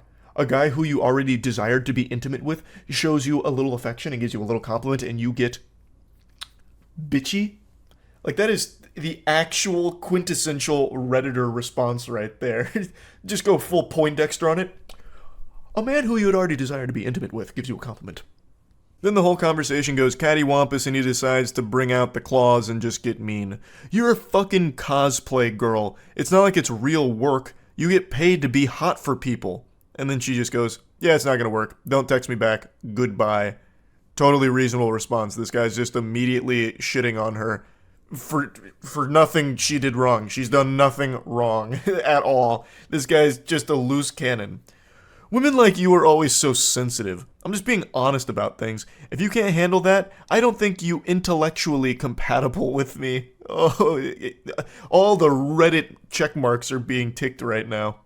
I'm very sorry that you feel like I was being mean or sexist or whatever, but I wasn't. I hope you learn to be less bitchy. Men don't like that in women. And you're already past your good years. And they say chivalry is dead. That's how you do it, gentlemen. Excellent work here, and I have no doubt they're getting married soon. So he blames her for everything that went wrong. He seems to think she was being unreasonable and that he was just being honest, which is crazy. It's so sad how a conversation can go from seemingly normal to just being extremely combative because this guy is very insecure, I guess, about his video game taste or something. I have no idea. But he brings up video games in a hostile manner, saying like, oh, most girls don't play real games, but I guess you're not like most stupid girls. Like, I don't know why he can't see how no one would ever respond positively to that. And when she didn't respond positively to it, he immediately says that she's being bitchy. Just the slightest sign of her not really feeling what you just said there, and he just gets aggressive, and then gets even more mean and rude and nasty, and then still probably walks away from this thinking it was her fault. It's craziness. So he'll probably stay alone for most of his life, but luckily he's got so many great games to play by himself. So there's a silver lining there. At least he's a real gamer with those real games by his side. That's really about it. So yeah. Karens have become such an incredible nuisance to society that an actual law has been passed addressing some of the shit Karens do, and it's actually just called Karen. It's about people that are making racially charged fake police phone calls. It's pretty fucking wild just how insane this surge in Karen activity has been. This is something on like a biblical scale, something that you'd read about in like a history textbook of some kind of plague that swept across the world at some point, and we're living through it right now. And I think all of us just think every Karen is a big dumb fucking idiot with this incredible mistrust of anything scientifically accurate or anything that comes from a position of authority. Like if scientists came out tomorrow and said, hey, just want to remind everyone the air is safe to breathe and good for you, these Karens and Facebook anti-vax moms would then start questioning whether or not it's safe to breathe air. Like, oh fuck, they must have poisoned the air. Oh my god, I knew it all along. Oxygen is the devil. Wake up, you sheep, this is the truth. We need to start trying to live underwater. And then they'd all like drown themselves in their own fucking bathtub or something to escape the evil oxygen that the government has, put out into the world or some shit. It's just been absolutely wild stuff. But I actually came across an extremely intelligent Karen, a self-proclaimed genius musician Karen, and I think it'd be fun to take a look at what a smart Karen might look like. But before we do that, I'd like to share with you a very rare male Karen. 6 feet away from you. You're harassing me. I'm not harassing you. You're coming close to me. You're coming close to me. Back off! Threaten me again! Back the fuck up or your fucking phone down! This delightful dickhead right here is Daniel, and he was an insurance salesman until this video came out, and he got fired in around 8 or 9 hours after this video went viral. Daniel fucking speed ran unemployment. A very impressive 80% route there executed by Daniel. You can say a lot of shit about Daniel, but you absolutely cannot call into question his ability to strike a mean power stance. I love that shit. It looks like he's a member of the Ginyu Force, getting ready to get in position to strike up their pose. I mean, what kind of fucking power stance is this?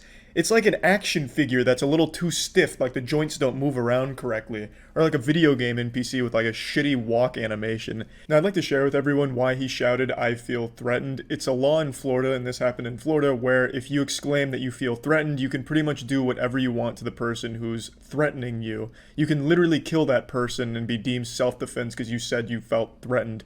It's like an actual fucking cheat code you can use, like, "Oh, I feel threatened," and then you fucking torture somebody, and Florida would be like, "Well, he did say he feels threatened, so it's all good." It's fucking silly. I've actually seen this happen in the real world before. I was at a bar, and I don't know what was going on between these two dudes, but one of them shouted, "I feel threatened," verbatim, because that's like the fucking code word. He shouted that, and then Goldberg speared a man into this fucking support beam that was holding up this, I don't know, some shit to stop the rain. It wasn't raining, but there's like this little covering over top of one of the bars, and he speared him into that shit and fucking broke that fucking support beam.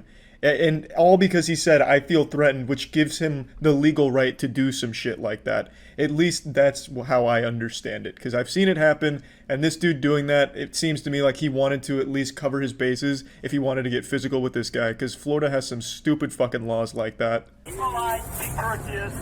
Very important. Good. This will exempt you. This will exempt you from wearing a mask. You're right. That's okay. Have a good day. Now this video here comes from a man named Brian Tao, who was biking through an anti-mask rally, and he gets a little more than he bargained for here. He bites off a little more than he can chew with this lady you're about to see enter the scene. You're getting a little sneak peek of her right here, and you're about to see her in full force. He ripped up the little brochure, and now he's summoned a demon. If somebody being rude to you, the only thing you say to them, have a good day. Have a good day. If somebody being rude to you, that's okay. Those are the people that walk the Jews into the gas station. Stay healthy and have a good day. Those are the people that walk the Jews. Stay healthy and have a good day. I said you're the same kind of people that walk the Jews right into the gas tank. Oh, good. Thank you. I think coronavirus might be the least of humanity's concerns when people like this continue to reproduce and instill these beliefs in their children, and then those kids grow up to be this fucking disgusting clone of their parents that believe this abhorrent shit. Got you on video. Good. Have me on video. And your Because name then? That's what, my name is Kellyanne Wolf. I'll give you my name. Okay, you have a business card? No, I don't have a business card, and I don't need to provide Do you have you one. Do you have Instagram? Do you have Facebook? I'm all over the place. I'm a musician and a very popular one. So it'll be very easy for you to find me. To be so confident in your stinky horseshit beliefs to put your actual name and face on it in a video where you look like a total asshole is so baffling to me.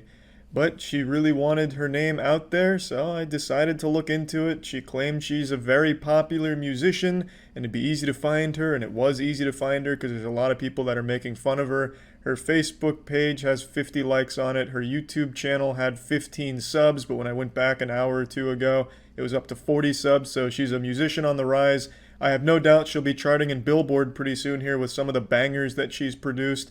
Let's go ahead and take a listen to one, and maybe she could be the next Ariana Grande or the next Taylor Swift. She could be a huge star in the making.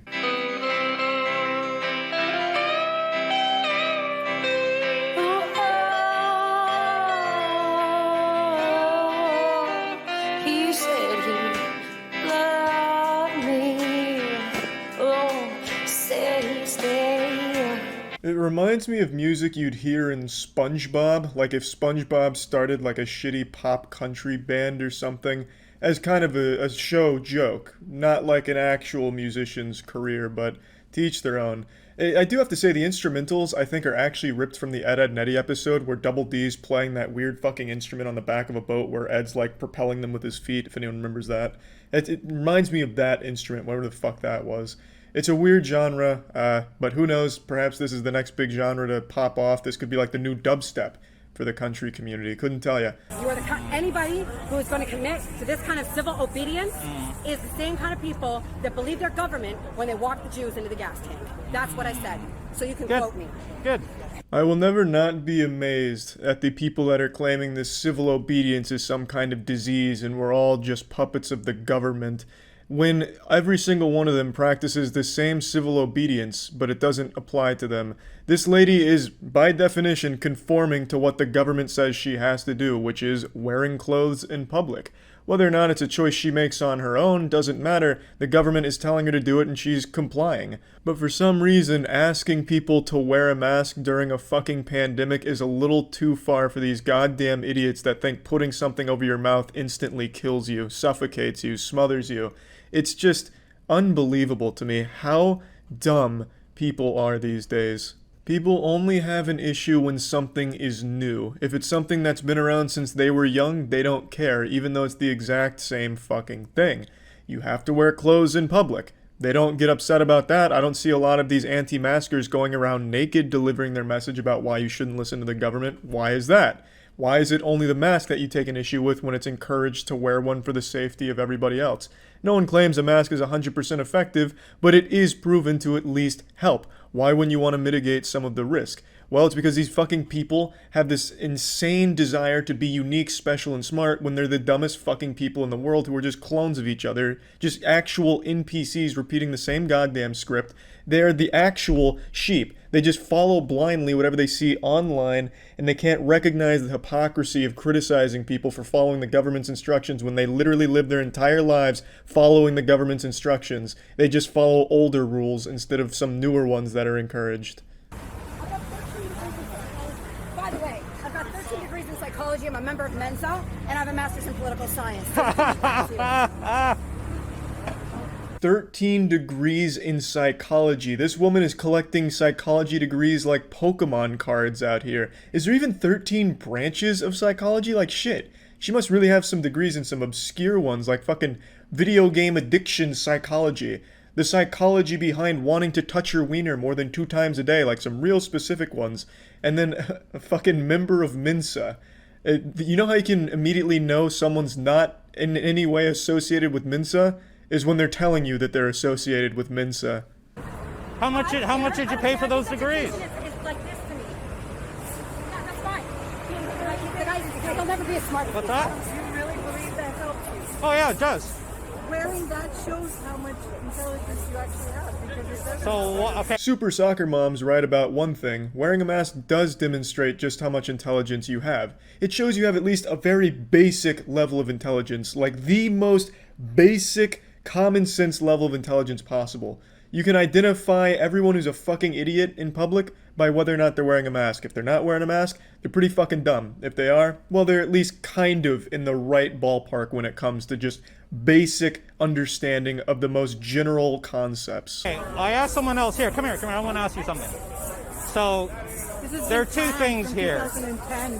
What's that? This is a pandemic in 2010. Okay, so why don't you think the masks work? Fake. Why don't you think the masks work? They don't work. But why? They medically don't work. Why? You cannot keep you from getting a virus. It's actually like arguing with children. Well, why doesn't it work? Well, because it doesn't. No, but why doesn't it work? Well, because it medically doesn't. Yeah, but why? It doesn't. It's so fucking infuriating. I don't know how Brian can even keep his cool with that kind of conversation happening. So you don't believe this mask will stop a virus particle? No, I'll tell you why. A virus is 1,000 times smaller than a bacteria. A virus will not stop a virus. Okay, so you also believe, all these top doctors, but you also believe that it stops an oxygen molecule? Then you can take away your attitude, and I'll have to. I don't have an attitude, I'm just asking you. You're trying to ridicule me from the get-go. So Brian makes a point to try and tell these people that their argument is a load of bullshit. They believe that the virus escapes through the mask, so the mask is totally useless, and meanwhile oxygen can't get into the mask, so the people wearing a mask can't breathe and they're getting sick due to lack of oxygen, which makes no fucking sense because oxygen is significantly smaller than a virus. I think it's 100 or 1,000 times smaller than a virus, so their argument just doesn't work. if the virus is getting through the mask, it'd be impossible for oxygen not to get into the mask considering it's so much smaller. And the fact that the virus is so much larger than oxygen means the mask at least helps the virus not get out. I don't even know why he bothers fucking trying to explain it to these people. I don't even know why I'm going into detail, because it's fucking common sense, really. But it's not that these people don't believe it. It's that they don't want to believe it, so they've convinced themselves the science is all wrong, and the science is only right when it's applied on Facebook. It's just a matter of people refusing to accept the truth because they want to believe something else. Yes, so you probably, I don't think you understand. If this is what a 195 IQ looks like, then there must be something really fucking wrong with the tests that are administered. But anyway, we've at least seen what it looks like when a Karen has a genius level intellect. In fact, one of the highest recorded intellects of all time. 195 is no joke, and we can really see it in full display here. Just really all the neurons firing there, all kinds of incredible arguments and whatever. And yeah, that's about it. So yeah. Darkest TikTok iceberg. Why do people keep asking for that? Oh, I actually remember this story. I haven't seen his video on it, but I remember this was on Reddit. There was a random TikTok that was taken, well, at least this story, I guess the whole thing might not be connected. A random TikTok taken of a girl with like a black eye and shit, and then Redditors actually were the ones that maybe potentially connected her to a missing persons case. I don't remember the result. I don't know if it actually turned out to be true or not, but yeah, I guess we'll check it out, sure. We're doing it from most tame to most gruesome. This video gets really, really, really dark, and it sounds so ironic because it's TikTok, but you guys would be TikTok's a fucked platform. Also, I made Shit's this nutty. list. I hope you guys watch the whole thing. By the way, make sure to follow me on Instagram and subscribe to the channel if you are not already. Actually, don't subscribe yet. I'll earn your subscription by the end of this video. Hey. Without botting accounts. Like most social media, TikTok has underwhelming. Users that want followers can easily look Everyone up knows how to buy TikTok's TikTok botted the followers fuck. with Google. I don't know how lame you have to be to do that stuff. Hey, fun fact. That's how Travis Scott started. Travis Scott bought all of his followers on SoundCloud when he started. His manager came out and said that Travis Scott, paid him to set up a bot farm for his SoundCloud engagements, and then he was able to pitch that manufactured success to a record label. So yeah, that shit really works. Fetishization of murderers. TikTok True is crime. a place for anyone with any interest. That was big on It's no doubt Tumblr. Some people are push the boundary a little when they begin romanticizing these murderers. Take Cameron Herron, for example. Oh, in Jesus, April yeah. of this year, this Fuck. 21-year-old man was sentenced to a total of 24 years in Actually prison forgot for about killing that. a 24-year-old mom and her baby during an illegal street race. Yet people on TikTok were begging for his freedom because he is quote-unquote cute. With dedicated fan edits, comments like, chances should be given and he deserves it. And he is innocent. Please let him go, or justice for him. They still exist. I see them on Twitter all the time. These comments have no real All the sense of time. murder. And it's not only male murderers that are Here's your simped tier for, 1 though. chaotic There's also the meatball, case of Reese of Isabella kitten. Guzman, who in 2013 was the age 18 and stabbed her mother 151 times, killing her. TikTok Holy teens shit. began requesting for her freedom because 1, they just thought she was cool, and 2, people said that the only reason she killed her mom was due to being abused, though that was never proven, so people were just going off word of mouth. Jesus Fetishization of Christ. school shooters. Just like young teens simp for murderers, they also simp for school shooters. Most notably, Devin Erickson, which we actually What? talked about on this channel back in March. Who the fuck is That's that? exactly what you'd expect. Fan edits, comments saying he's hot, and I wouldn't doubt some asking for his freedom. Speaking of romanticizing school shooters, I remember FTP made a couple Wait, shirts referencing who the fuck was that? I've never heard of that guy. He was a school shooter? Dude straight up had like cotton candy hair.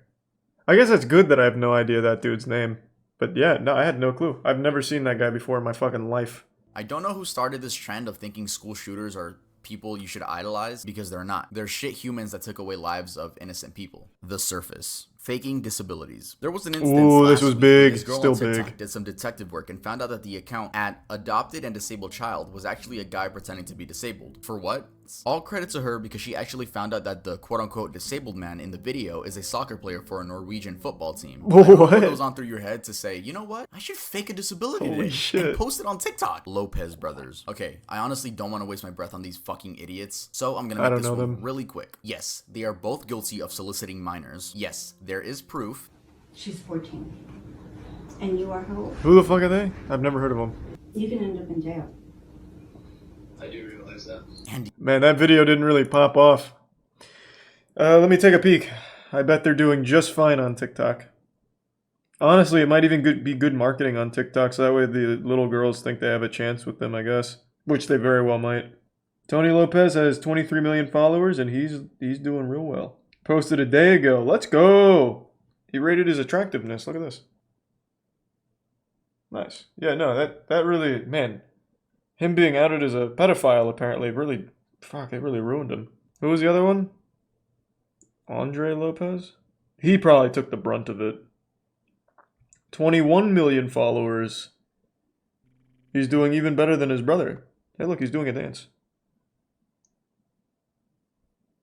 Nice. See, that's the beauty of TikTok. No matter what you do, you can't be canceled on there. And you know why? Because kids don't care. Kids do not give a shit. These two could have literally executed a child on TikTok livestream, put a gun to his head, blew their fucking brains out, and then did a dance on their corpse. Kids would have forgiven them. Literal next day. For some reason, little girls still love them. Oh, he even mentions it, yeah. His TikToks would get millions of views, and I'm sure you've seen them on your For You page at some point. Well, last month, multiple minors came out explaining that Jerobe had groomed them. I guess Tori. One of them, the one that got the most views, was a boy by the name of DYLG16. Joe would send him and his minor friends online BDSM tests and would ask to see their scores so he could see what their kinks were. He even offered to buy him alcohol, and if that wasn't damning enough, Jerobe ended up deleting his account shortly after these allegations came out. Bro, if there's one thing I don't like, it's fucking groomers, bro. Get the fuck out of here. You're weird. You're weird. You're weird. Cartel TikTok. To be fair, that dude probably wouldn't have recovered. I think you're probably right. The people that are fine and uncancelable on TikTok are like the dudes that are decent looking. This guy stood no chance. This guy was fucked the second he got outed as a child groomer. But yeah, the other ones are doing just fine for literally being outed by multiple people for preying on minors. Zombie Woman is the nickname given to a woman in distress recorded from a neighbor earlier this year in May in Seattle, Washington. Now, I've tried researching what actually is the story behind this video, but there isn't really a solid story. So, I'm just going to read you guys some popular theories. The first theory is that this woman is a victim of domestic abuse due to dyeing her hair pink and her boyfriend not liking it. Also forgot to mention that in that same theory, the boyfriend allegedly ripped her hair out due to not liking the pink. That's the most I could find for that one. The second theory is probably that this not woman it. is just on some type of heavy drug like bath salts. The third theory That's is that this more woman likely. is a victim of human trafficking and she had escaped her abuse. That is possible. Someone said, man, that actually does look like a fucking scene from Martyrs, if any of you guys are unfortunate enough to have watched that movie. That movie's disturbing. This actually does look like a scene from that. So this was real? This wasn't like some theater promotion thing or something? Like some kids doing high school theater? Because the cops are actually here, so I'm guessing this was a real person. Damn, that is fucking sad. Martyrs isn't that bad? Bro, that movie hits hard. That movie, like, not just like the gore shit they show. That movie, like, even its message is disturbing. The whole movie is about torturing women so they can get as close to death as possible, so hopefully they'd have an out-of-body experience and see what's on the other side. And to accomplish that, they torture the women, like, by literally, like, peeling all of their skin off, like, degloving their whole body. Like, that movie's nutty. That movie is, like, really nutty. Holocaust Challenge. Yo, I can't I believe remember some this of the one. stuff I'm saying right I remember now. that one. This is real stuff that happened on TikTok. In August of 2020, a new trend began emerging in US TikTok. In this trend, teenagers would pretend to be Jews that had died during the Holocaust. Yeah, that one was pretty fucking crazy. Diane Saltzman, the director... One thing I always found pretty interesting about this is, like, what is the thought process here? Like, so they died at Auschwitz and they went to heaven, and yet they're still, like, covered in dirt and, like, hurt and stuff, even while in heaven? Like, that's gotta suck. You go to heaven in the same state you left the world. Like, if you get hit by a fucking train or something, you just go to heaven in pieces? That'd be terrible. What a horrible, like, entrance. Is offensive to survivors Is and it tier 1 trivializes macaroni the and history. cheese? I don't know how fucking stupid you have to be to do this shit, bro. That's just weird and disrespectful. Ronnie McNutt video. This one, I remember this one too. TikToks would be posted onto the app. Fuck, this one was heavy. Until the TikTok would then cut to a clip of a man shooting himself in the head with a rifle. Well, he actually shoots himself in the face, not... Well, like we're like right here. I'm sure you guys have probably seen the video. These TikToks were disguised as your average that one dancing was wild. videos. That was a memes, fucked up K-pop trend. fan cam confirmed that the rumor of Ronnie doing this, quote, because his girlfriend broke up with him, is entirely false. He explains that Ronnie did this due to suffering from PTSD and depression. Oh, yeah, that one was super TikTok sad. beheading video. In the summer of That this one was year, really the fucking video sad. began Cassie Compton. In January of 2021, This one I remember a from video Reddit. posted on TikTok went viral due to showing a woman sitting in the backseat of a car. People compared this woman to Cassie Compton, a 15-year-old who disappeared from her home in Stuttgart, Arkansas on September 14th of 2014. Though, these were later found out to be two completely different people, and Oh, the it woman wasn't in the right? video was confirmed by family to be Haley Grace Phillips. She had been reported missing by a family member Oh, who saw the well, video. it was but right, though. on her own account, had just left home due to a falling out with her father. So, Oh. you know, she didn't think she was missing. She just like left home. And when asked about the black eyes, she explains that she had been jumped and robbed by two women when leaving the store. And the men in the car were friends of hers helping her track down the attackers. Many were still skeptical to if she was telling the truth or if her abusers were telling her. So she Reddit was saying almost things. right, Though we kind have no of. idea what the Austin 13. Austin Morosky was a TikToker with many followers who was accused of raping his 5-year-old sister. Yep, you heard that right. Jesus So basically, Christ. there is no hard evidence that I could find to this case. It's all just word of mouth from people that went to high school with him. That if you happen to get in the same scenario like myself, don't beat yourself up. Let this be a lesson to my followers and whoever's watching, that words will and can affect someone's life along with the cyberbullying. Which, by the way, is one of the worst apology videos I've seen. What? It's right up there with James Charles and David Dobrik. You'd expect him to be like, no, I did not rape my sister, or yes, guys, I did. Holy but shit. He just dodges the question. He acknowledges nothing. What the Lady fuck? Cat Killer. Wait, what the fuck? That was actually like his response? I imagine he's doing just fine on TikTok. He probably didn't even need to do that for his TikTok followers. They don't give a fuck. What was his name? Austin13? He does not have a TikTok anymore. That's a first. Yeah, I typed it in right. The AWS. Yeah, I typed it in right. Oh, 316. Oh. Okay, hold on. No, still not. And it was Austin13. Man, fuck you guys making me think I was wrong. On July 28th in San Antonio, Texas, this girl and her friend saw someone hanging from the railing of a drainage ditch. The 25-year-old man had just committed suicide, and instead of calling the police, well, one of the teens filmed the other one stealing his necklace. Yes, removing it from his lifeless body. To make matters even worse, they filmed it and posted it on Full-blown Snapchat. Logan I have Paul. no idea how stupid you have to be to film yourself committing a crime. I mean, because if you think about it, they could have gotten away with it. And I'm not condoning them getting away with it. But seriously, how stupid, like, just don't film Holy it. Again, shit. I'm not condoning what they did. Good that they got caught. I'm glad they were idiots and filmed it. When asked by the police why she stole the necklace, she says that it matched her fashion style. Honestly, I didn't. That's I a didn't good. expect any better. That's a reasoning good from this point, girl. actually. The police, How are they doing on TikTok? What was her name? What was it? Bethany? What? I'm sure if I type in how many people are actually fucking named Bethany in 2022, I'm sure it'll come up. Bethany 3160. I'm not falling for it twice. No, it looks like she has also been banned. Man, maybe TikTok actually does sometimes take action. Then why not for the other like predators? Yeah, it looks like she is also off. Her name was Bethany Martin. Zachary Lathan. Her account still exists. Often It's at dubbed 50K. The TikToker who killed his neighbor for clout. Thank you, some Zachary Dell Lathan stars. did just that. Eventually, the family's son and father confront Zach by going to his house, and meanwhile, Zach's wife is recording everything. Yeah, the dude had a wife at the age of 18. Anyway, Zach ends up going ape mode and stabs William in the armpit, puncturing his lung, killing him. People say this was an attempt to gain TikTok clout since the wife was recording, but I personally think it's just a man with mental and anger issues not knowing limits. Also, Jesus. the argument, the people came up to his side, and I'm not defending again, that kid's a fucking idiot. But yeah, rest in peace to that man. Rest in peace. Joseph Jimenez. I'm assuming Another that recent TikTok event from guy's this in list jail is now. this. When explaining why he did it, he says that voices were telling him that by killing both of those two teenagers, he would be saving the world. Fuck, maybe, Jesus Christ, maybe that Reddit commenter really was real then. Fuck me, oh my god. What? Jesus Christ. Yeah, going out in public's scary, man. What's the name of that old song from Under Oath? It's Dangerous Business Going Out of Your Front Door or something? This shit is super true. And it really feels like more and more people are becoming unhinged. I don't know what it is, but it just really feels like more often now than when I was growing up, people are becoming significantly more on edge and dangerous. Thanks to Tier 1 Dat Boy and the resub up down. It might just be like more access to information, but goddamn, this fucking scary.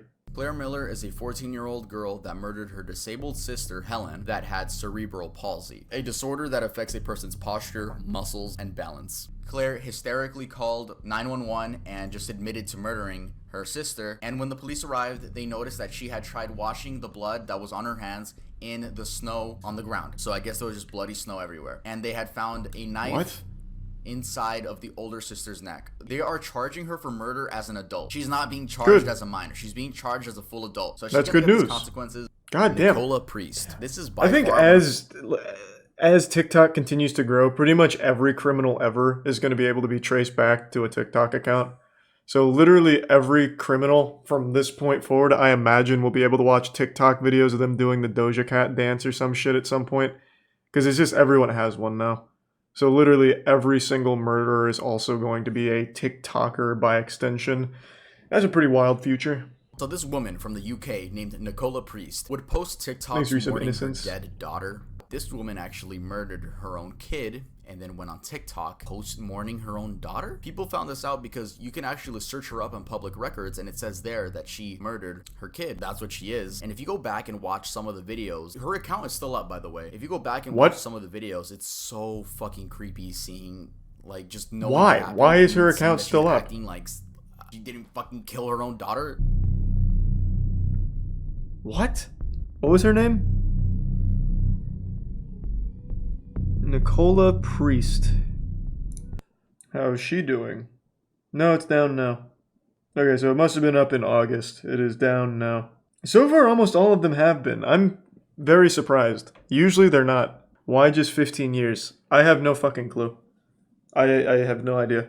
I imagine, if I had to take a guess, I would say it's probably the UK. Let's see, in fact. Mom who killed 3-year-old for interrupting her having sex posts... What?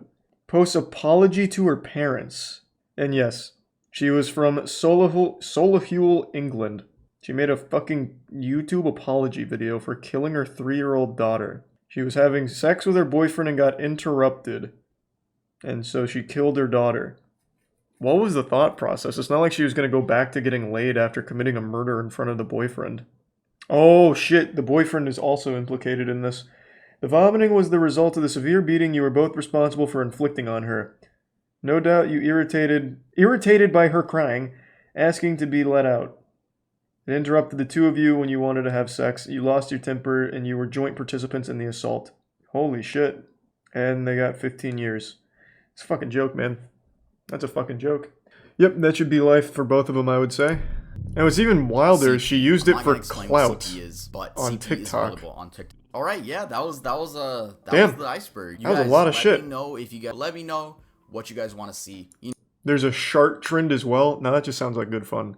No one's getting hurt in a shart. Damn. Yeah, that was a lot of shit I'd never even heard of.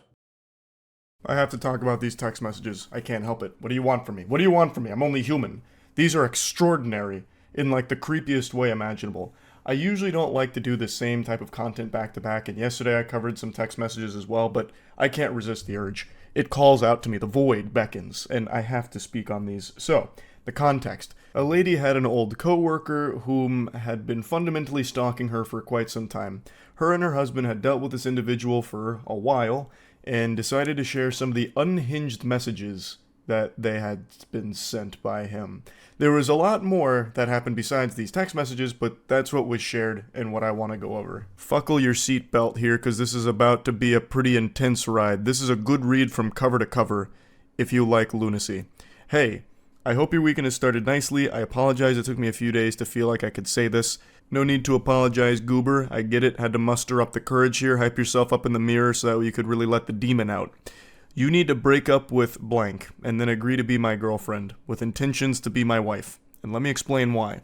So he's basically acting like a car salesman here, trying to drive the hard bargain. It's like an episode of Shark Tank. I'm seeking a wife for 10% equity in my cock. I have no doubt he also had a PowerPoint presentation prepared for this, but unfortunately maybe it didn't attach, so it didn't send.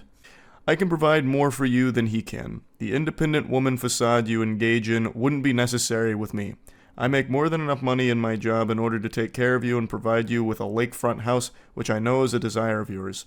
I can provide you the free time that you often post about and yearn for to engage in your favorite hobby, ceramics. All I ask for you is your devotion in return.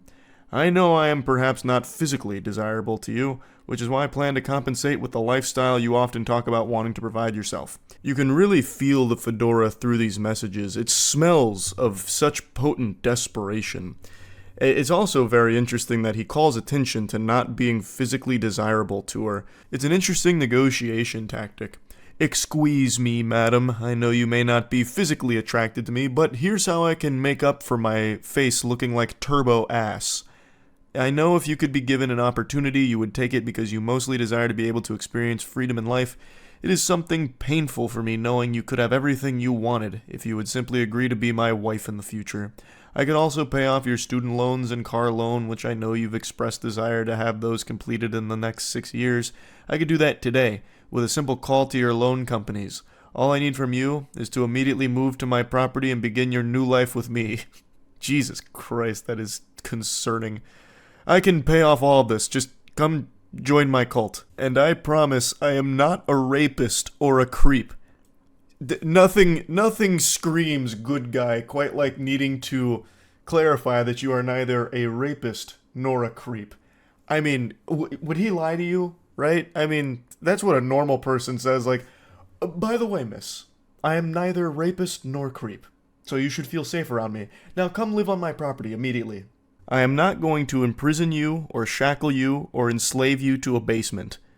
Well, breath of fresh air. I was a little concerned about that, but now, luckily, he explained it. Now there's no reason to feel alarmed anymore about that being a possibility. You are free to continue your friendships with your womanly friends and your relationships with your family. I would never take this from you. I would never force you into sexual situations you do not want to be in. I know it must sound so strange hearing this, but I feel I must make it clear to you that this is a dream opportunity that will not harm you in any capacity other than dropping your current life, boyfriend, and job, and immediately begin pursuing your hobbies while we plan our wedding. I've got a sneaking suspicion that this guy would absolutely shackle her and imprison her in the basement. But I imagine she wouldn't be alone down there. There's probably quite a few other victims that he has in that basement. This is a fucking unhinged creep. Now, it's important to mention that this isn't just some random person sending a bunch of nonsense. This is a very credible threat to the safety of this woman. So, according to the husband, they had been dealing with this individual for quite some time. And they even went to court over it. There's a lot that this individual has done, aside from just these creepy messages. And it had been a huge problem for them for a while. This is a really dangerous person to be around.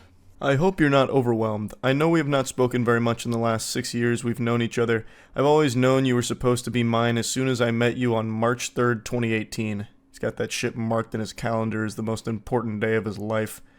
I've never once inserted myself into your life. I haven't pestered you for your phone number, and we have an occasional chat on Facebook now that we're not in the same office anymore. I've been satisfied with this level of acquaintanceships for years, and I understand that you have been with blank since 2012. I understand you were committed to him prior to us meeting, but blank, you must agree that we have something special. We share so many interests, and we were always able to have great natural conservation. When we would attend lunch together during the workday, it was an effortless and relaxing experience to share those 40 minutes with you once or twice a week. And don't think I forgot how often you paid for yourself, a trait I knew was you trying to assert your independence in front of me. Oh, the delusion. Oh, the delusion is sickening. That's an example of something I've talked about quite a bit on stream, where no matter what, there are people that will view things in an entirely different lens that make no sense. Something as simple as her buying lunch for herself was interpreted, misconstrued by this fucking menace as her trying to assert her independence in front of him.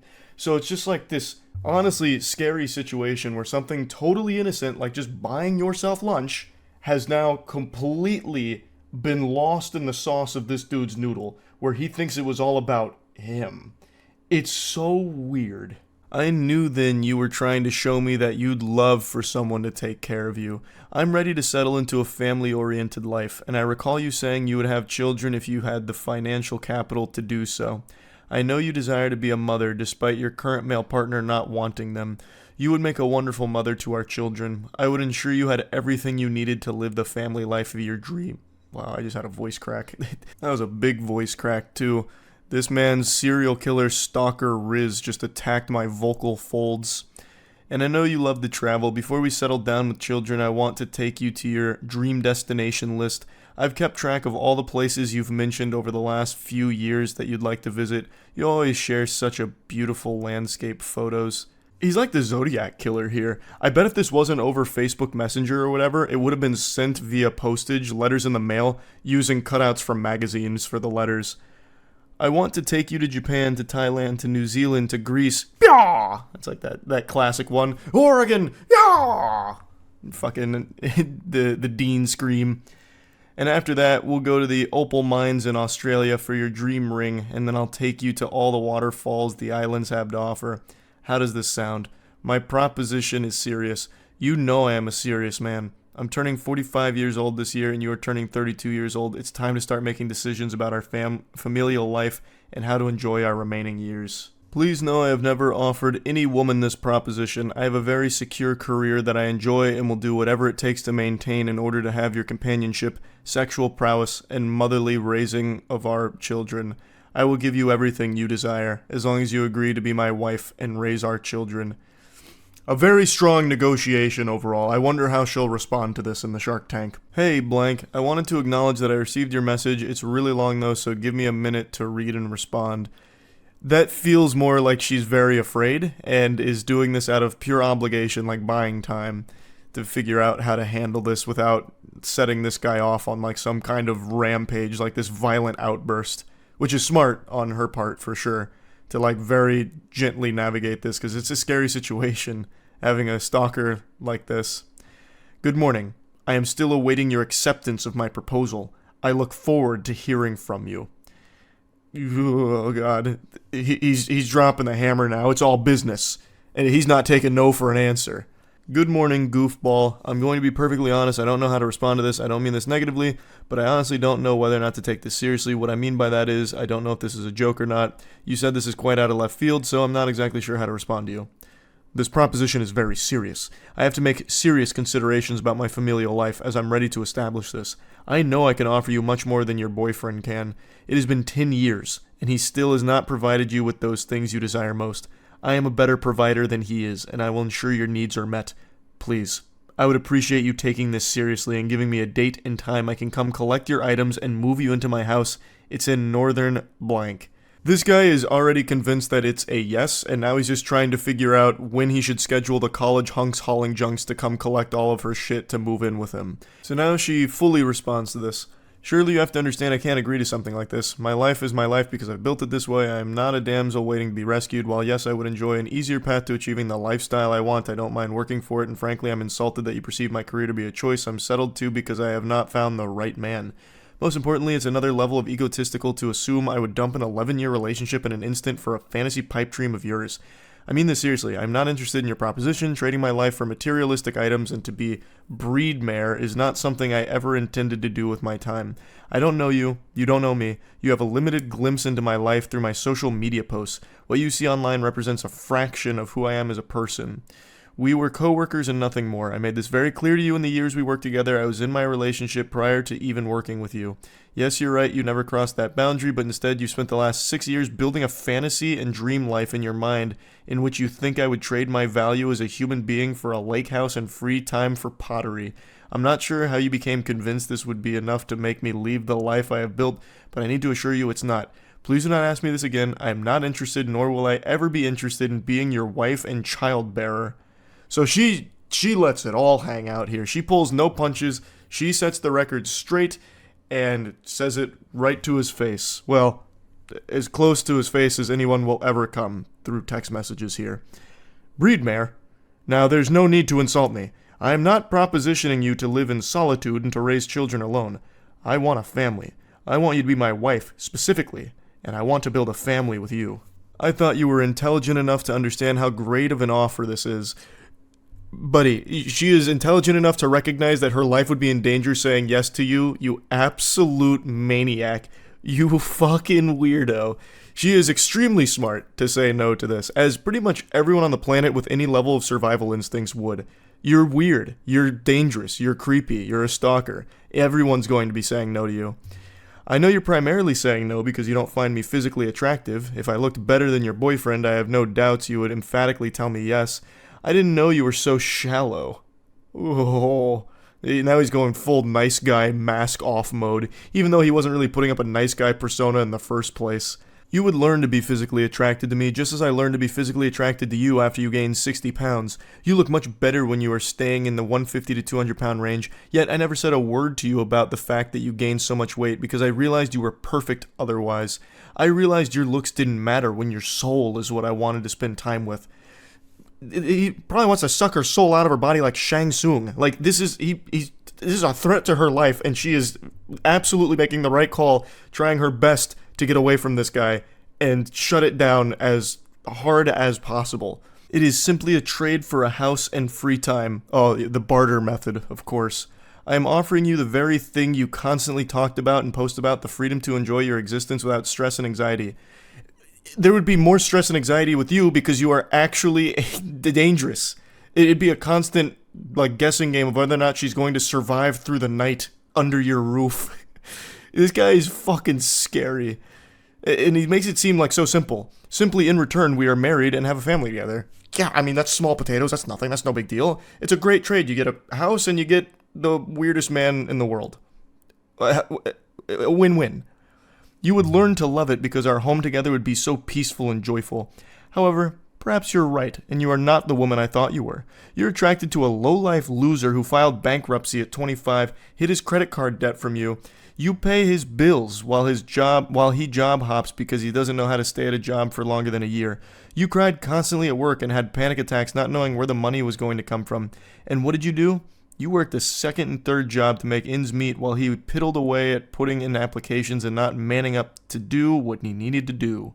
Why are you choosing this weak boy over me? I am mature, career-oriented, family-oriented, and I am a devoted partner. I would never force you into a position to make up for my shortcomings like your boyfriend does. I am better than him in every way, and yet you still choose him. It is baffling to me why young women like yourself want to be with the losers and drug dealers who will end up beating you silly. Keep in mind, this is coming from the same worm, the same specimen, who had to assure her he's not a rapist and wouldn't imprison her and shackle her. I think this guy is the one that most likely would beat a woman silly, because he has all of the red flags you could possibly fucking imagine about a man. I'm going to fast forward through the second paragraph meltdown here, which is just a teary-eyed tantrum with him shaking his fist saying, I thought you were different. You must stay with him for his penis size, because I can't even begin to understand how someone as intelligent as you are would turn down my offer. A luxury life free of stress turned down for a life of second guessing and financial strain? Why? What good reason do you have to turn down my offer? He immediately goes to wiener size. Just another huge insecurity here. So I'm guessing not only is he physically appalling, but he also has a tiny cock. She says, I'm not even going to entertain that message with a response. I don't owe you any explanation about why I'm still with my boyfriend even after all his shortcomings. I don't owe you an explanation on anything, ever. I've been wondering all evening what it could possibly be about me that you're so repulsed by that you won't accept the offer of a lifetime. Yeah, it's such a mystery. What about this perfect gentleman here and scholar would she find repulsive? I'm racking my brain and I got nothing. I have no idea. What could she possibly not like about him? He's such a doll. My friends are also appalled. Why aren't you accepting this? Yeah, I'm sure he has so many friends. He contacts all his friends. He's like, guys, she won't just give up her life and move in with me. What's wrong with this bitch, huh? What's going on? Is she crazy? She's crazy, right? It's not me. I'm not the problem, right? I didn't think so. It's definitely her. It's everything you have ever wanted, and you're turning it down still? Why? You owe me an explanation after I spent years ensuring I had enough to offer you. That's really scary. If this guy's whole motivation for, like, working hard, grinding, and, you know, getting money is just to try and act on this fantasy delusion with a stranger, that's unhinged. Well, all of this is unhinged, but that one's even wilder because, again, they're not close to each other. They're still pretty much strangers. I'm starting to get very upset by your actions. You have one more chance. Anything less than an emphatic yes will not be accepted. So he tries to, like, bring it down, an ultimatum. Last chance. This is the last ball game pitch here. It's got to be a home run yes or I'm out. I'm sure this will come as a huge surprise to all of you watching this, but she still said no. In the most polite way possible, fuck off. I don't owe you shit. I'll be blocking you now. Have a great rest of your life. I waited all day to see if your little conniption would resolve and you'd come back begging me for this opportunity. But I see you've decided to block me on Facebook, but too stupid to also block me on Messenger. At least for now. He's now fully in his villain arc. He put on a trench coat, sunglasses, and he's doing this while typing. I see you've blocked me on Facebook, but not Messenger. For now. I cannot believe I allowed myself to become entangled in the idea that a beastly fat woman such as yourself would actually choose to settle down with me. I can do so much better than you, and yet here I was offering you a way out of your wretched life. We both know you're settling with blank because you're too lazy to lose weight and make yourself more attractive, and you've trained him to be okay with your fat. I was willing to let your fatness go to the side because I knew if you had free time, you'd lose the weight and retain a more attractive figure for our relationship.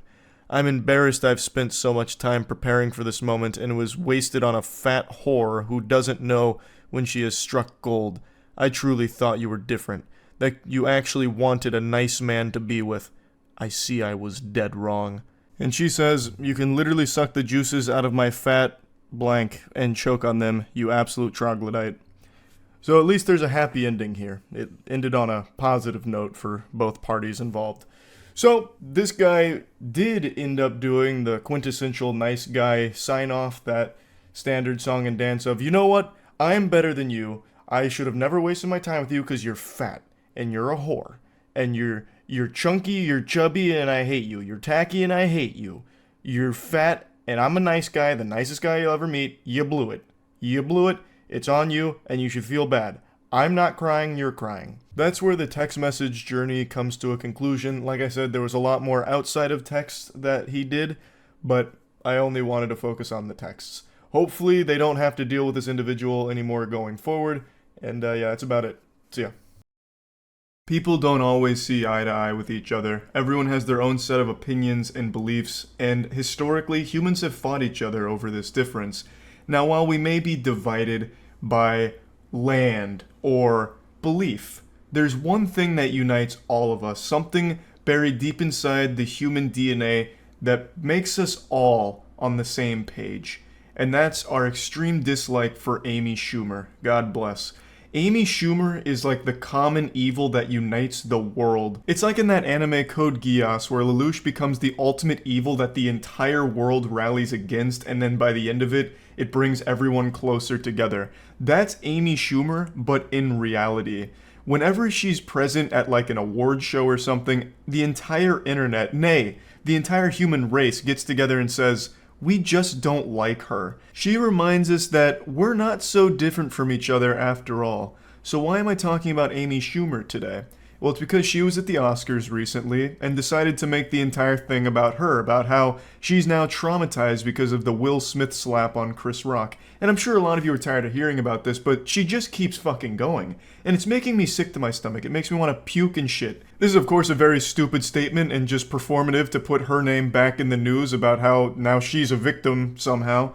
I don't think there's any world where Amy Schumer is right now sleeping with one eye open, just fearful that Will Smith, the boogeyman, is going to rappel through her window and slap her while she's asleep.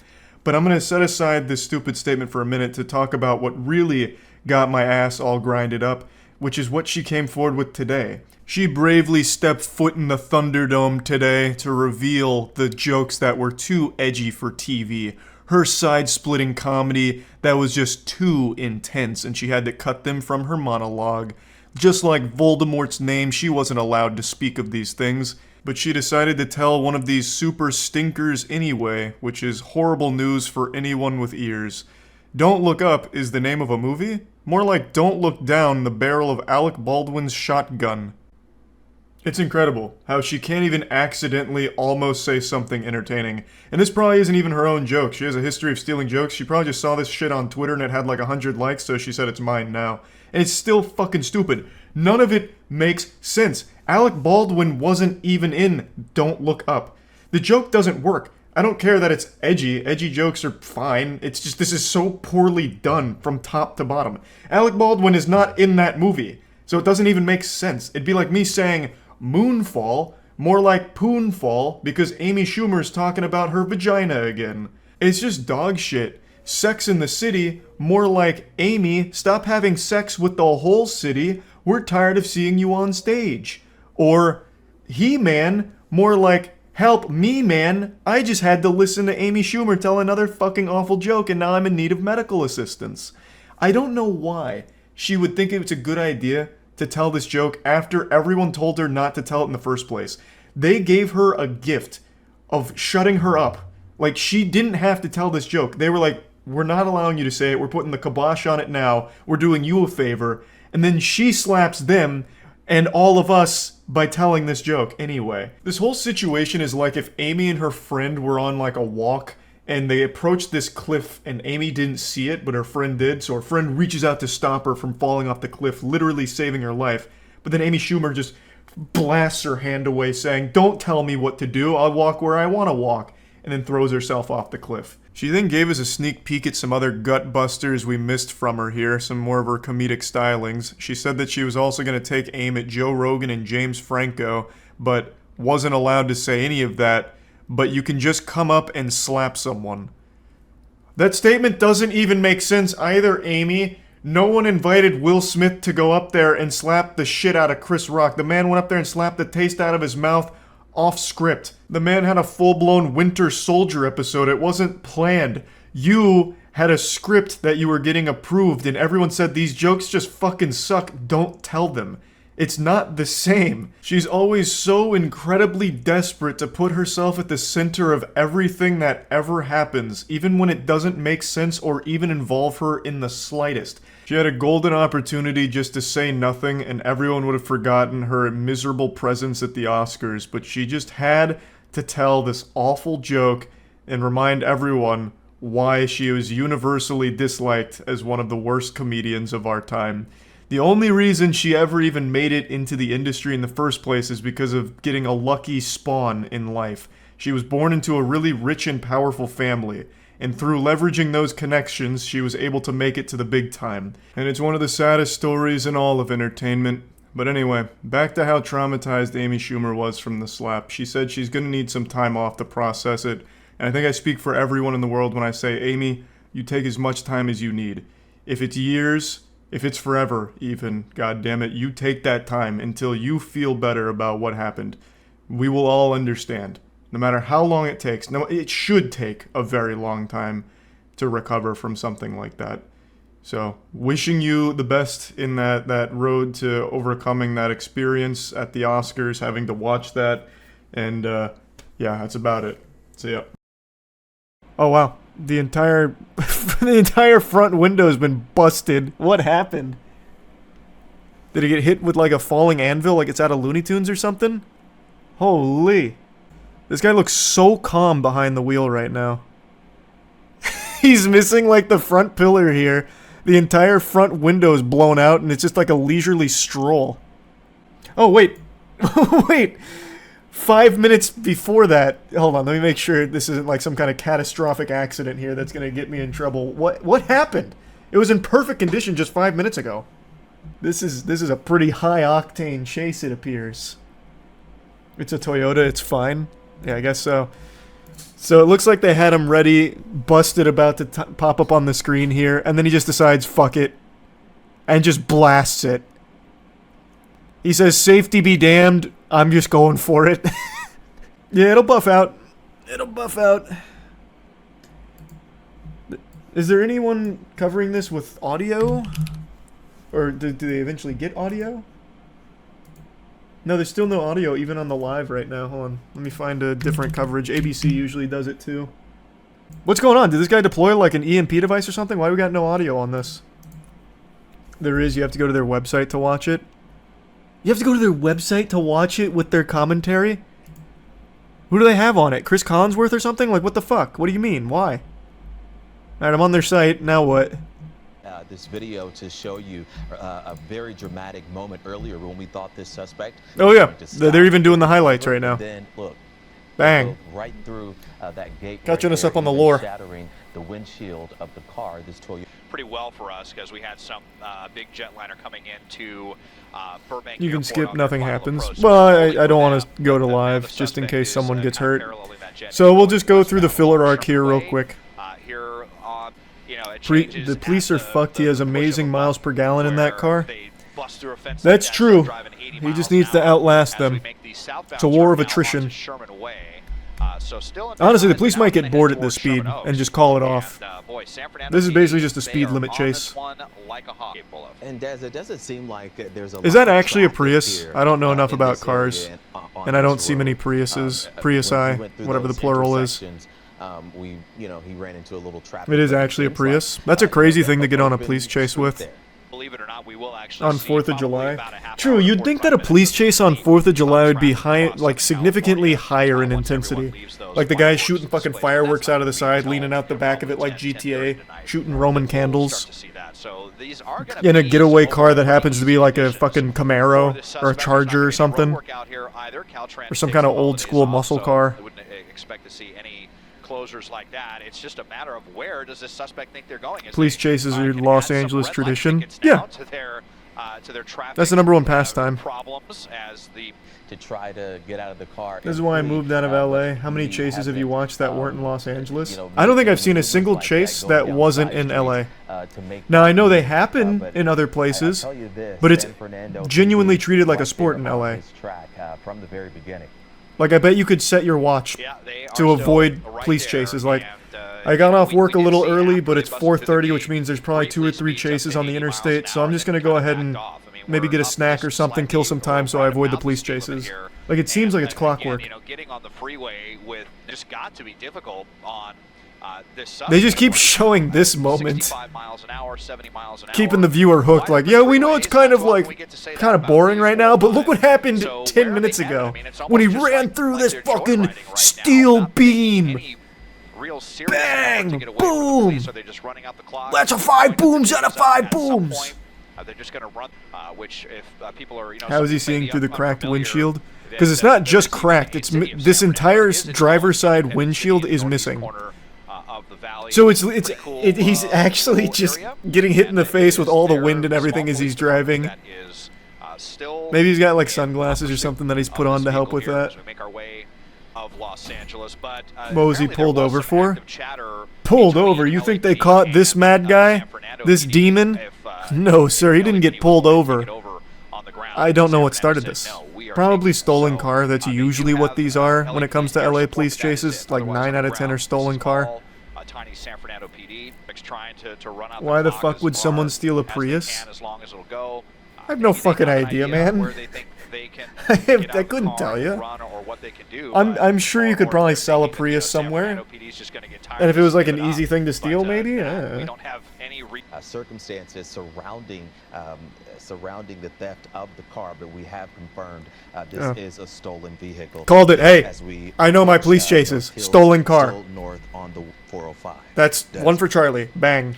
Called it. Yeah, that's very eastbound 118, and so we are headed back. Luckily, the criminal despawned most of the traffic here. I don't know how the highway is so empty in LA of all places, but whatever cheat code he input there really did help clear it all out. Is there anything more American than watching a car chase? Nah, it's about as patriotic as it gets, watching a good old-fashioned Prius car chase. It's really hard to say because it is such a rarity. Like I said, and they just keep running the best of moments. Now that's what I call Police Chases Volume 5 right there. That's like the 3rd time they've shown that. The greatest hits. Does your shirt say DILF Damn I Love Florida? You swine. No, it says DILF Damn I Love Freedom. And boy howdy do I. The freedom to watch a good old car chase as fireworks blow up around me. Typically not the case. It's gonna lose power soon. I don't know how long the chase has been going, but I'm sure it's probably fine for another like couple hours. Strap in for the long haul. Now, yeah. The fireworks and the celebrations and the 4th of July celebrations are really starting to get underway. Hey now, wait, he's gonna stop for some gas? He de-aggroed the cops and he's like, alright, I gotta fill up this tank real quick. Off the freeway and romping right through that. He keeps using his blinkers. Well, why not?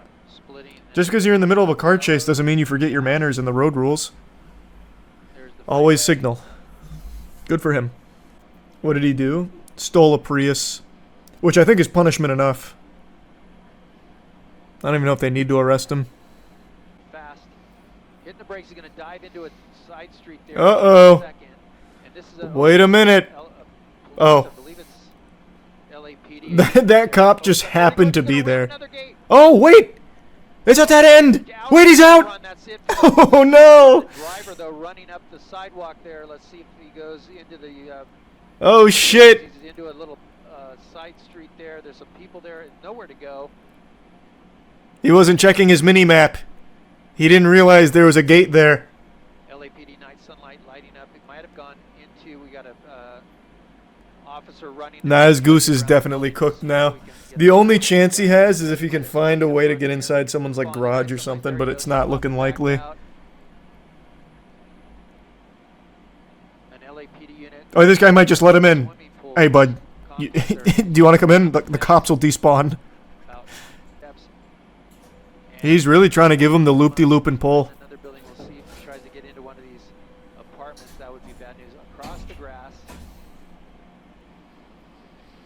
Man, the camera's getting so pixelated right now, I actually can't find him sometimes here. There might be a fence there where you can't get over. There we go. No, he's right there. I just saw him. He like crawled in over here. This guy's on his ass right now too. He's like, I see you. We last saw him in those bushes there. This guy's got the exclamation point over him like Metal Gear Solid. He might have actually got away. They were so slow. He also took the worst possible pathing, but it looks like it worked out. Oh, wait, yeah. You see it popped open there. If he did, that'd be a big mistake now because he had a pretty good spot. How did the door open? Did they hack it or something? Like, is the homeowner there? Oh yeah, homeowner's there. Oh, they look angry. I didn't see anything. Did I go too far back? Maybe. Oh, there he is. Yep. Yep. Oh, they got him. Uh-oh. He moved at the worst possible time. Well, I mean, they knew he was here, I guess. What would you do in this scenario? If it was me? I don't know. That's tough. Because he's kind of boxed in. Helicopter's just OP. When it comes to police chases, you're not going to beat the helicopters. It's too strong in the meta. So I guess what I would hope for is I'd probably just start like knocking on some of these doors, be like, listen, brother, I stole a Prius. I feel really bad about it. Can I just hide out here? I don't really want to go to jail for it. Do you mind? And then just do that to every single house here, because once I go into a house, then I feel like I'm probably good. Because then the officers are going to need like a warrant or something. Like, as you can tell, they're not just like busting down doors. So just be like, buddy, let me just chill here for a bit. I'll even get you in for like half of what I sell this Prius for. They're just dropping the address to this guy, hoping someone's going to go out there and find him. There's just going to be one guy watching this news segment being like, wait, I know where that is. Straps in the seatbelt and steps on the gas. I'll get him. Why are they putting this up? Why are they showing that? What would you do if you were the homeowner he ran into? We're kind of far from San Fernando. Would be very I don't know. It all depended on his attitude. Like if he tipped his fedora, he's like, "Good day, good morrow, my gentle sir. Yeah, I'm in a bit of a pickle." Then I'd consider it. Theory, then okay, so kind of hard to say. I'm assuming they lost him. No, I think he's still inside that building. Like I don't think he got out yet. So even though they haven't got him per se, he's kind of boxed in. There's not a whole lot he can really do, I don't think. They have a perimeter. No, I don't think he got away. It's just they can't kick down the door and grab the guy or anything. Unless I guess the lady tells them they can. He's a squatter now. Ooh, that's Galaxy Brain. If he can camp long enough, he could get squatters' rights. Doesn't Cali have like the most lenient squatters' rights as well? I could be getting them confused with something else, but squatters' rights are crazy. He just might. If he can just wait it out. Yeah, I think this is probably where this is going to end. I don't think they're getting in tonight. He's just going to stay there for the evening. He's just going to hide out, maybe watch some TV, call it a night. I'm guessing that that's where we're still at in real time. Oh, they actually just stopped it. Jiminy Christmas sports fans, buckle your seatbelts, because I'm about to take you on a wild ride here. And I don't want your, noodle getting blasted against the side of your skull, because this is a lot of information you're going to need to be processing to keep up with the lore. So, yesterday, and I'm sure a lot of you have been keeping up with this as well, but I'm still going to lay out the bare bones of the situation. Yesterday, out of nowhere, there was a statement posted on Lil Tay's Instagram claiming that she has passed away, as well as her brother. Lil Tay is 14 years old, so obviously this was very shocking to hear for a lot of people. It's just an extremely sad situation. Not only did she pass away, but now they've just revealed that the brother has also passed away. Just horrible all around. This was a huge story and just like a complete out-of-nowhere event that caught everyone by surprise. And it also seems a lot of people forgot who Lil Tay was, because it's been 5 years since she's been active in the cyberspace, and in internet time, 5 years is ancient history. That shit's going back to like the primordial ooze. Nobody remembers things that happened 5 minutes ago, let alone 5 years. So I'll just go ahead and give you a brief refresher here. Lil Tay was a 9-year-old influencer who blew up in 2018 by posting content of her flexing money. She'd also do tours of mega mansions talking about how she buys them all the time. She'd be in expensive sports cards and say shit like, I don't have a license, but that doesn't mean that I still can't own the goddamn Batmobile. And then she'd do like a fan of money, like she was a magician, asking you to pick a card, but the only card there was Benjamin Franklin's. The content was basically just, here's a 9-year-old who's saying absurd things and has a seemingly absurd amount of money. Now, obviously, no 9-year-old is going to really act this way. This was all a persona. But it turns out it wasn't like her idea or anything. It's actually a pretty sad situation. As more details arose here, it turns out the people closest to her were the ones basically controlling her whole life. They gave her this role that she was forced to play. They'd tell her what to do and what to say, and they'd get all of the expensive cars and mansions set up so that way she could go film content in there and flex on everyone, so that way they could capitalize off of her viral fame. It's a classic case that we've seen a million times in Hollywood, with absolutely degenerate scum using their kids to live vicariously through and make money off of. It's just abhorrent shit, really. Now, obviously, when this news broke, everyone was surprised and upset. However, there was a small number of people who got suspicious, because in the past, the Lil Tay Instagram account has actually posted something out of the blue before with some very disturbing allegations. It's since been deleted and buried, but it was enough to at least put it on people's radar as something that maybe requires a little more investigation, just to ensure that there's no fishy business, or it's not some kind of lie or some hacker pretending to be the family of Lil Tay and making this announcement. So there's a group of people that did some super sleuthing, cosplaying as L from Death Note and just putting together the puzzle pieces, and most notably this included TMZ. So they had been contacting like police departments as well as other organizations, just asking if they had any death certificates or records of her passing or her brother's passing, to which they all said no. And eventually, TMZ apparently got in contact with Lil Tay herself directly, who confirmed that it was all a ruse. Her and her brother are very much alive, and all of this hoopla was the result of a hacker getting access to her Instagram. She said, I want to make it clear that my brother and I are safe and alive, but I'm completely heartbroken and struggling to even find the right words to say. It's been a very traumatizing 24 hours. Now, this whole situation is so fucking weird then, because there's actually an even deeper layer here. The question would obviously be, why would a hacker bother doing this? Like, this doesn't make any sense. And right now, the leading theory is that it ties into crypto. And let me explain. I actually learned about this from a publication speculating on why this might have even been posted in the first place. So it turns out there is a crypto coin called Lil Tay Token, and it's existed for a little while now, though I don't think it's fully released or anything like that. But in the wake of all of this information here, with like you fake out that Lil Tay and her brother are dead, people were wondering what the fuck would anyone even gain by making up that lie. So they turned their attention back to the Lil Tay token, and this account is actually pretty active on Twitter.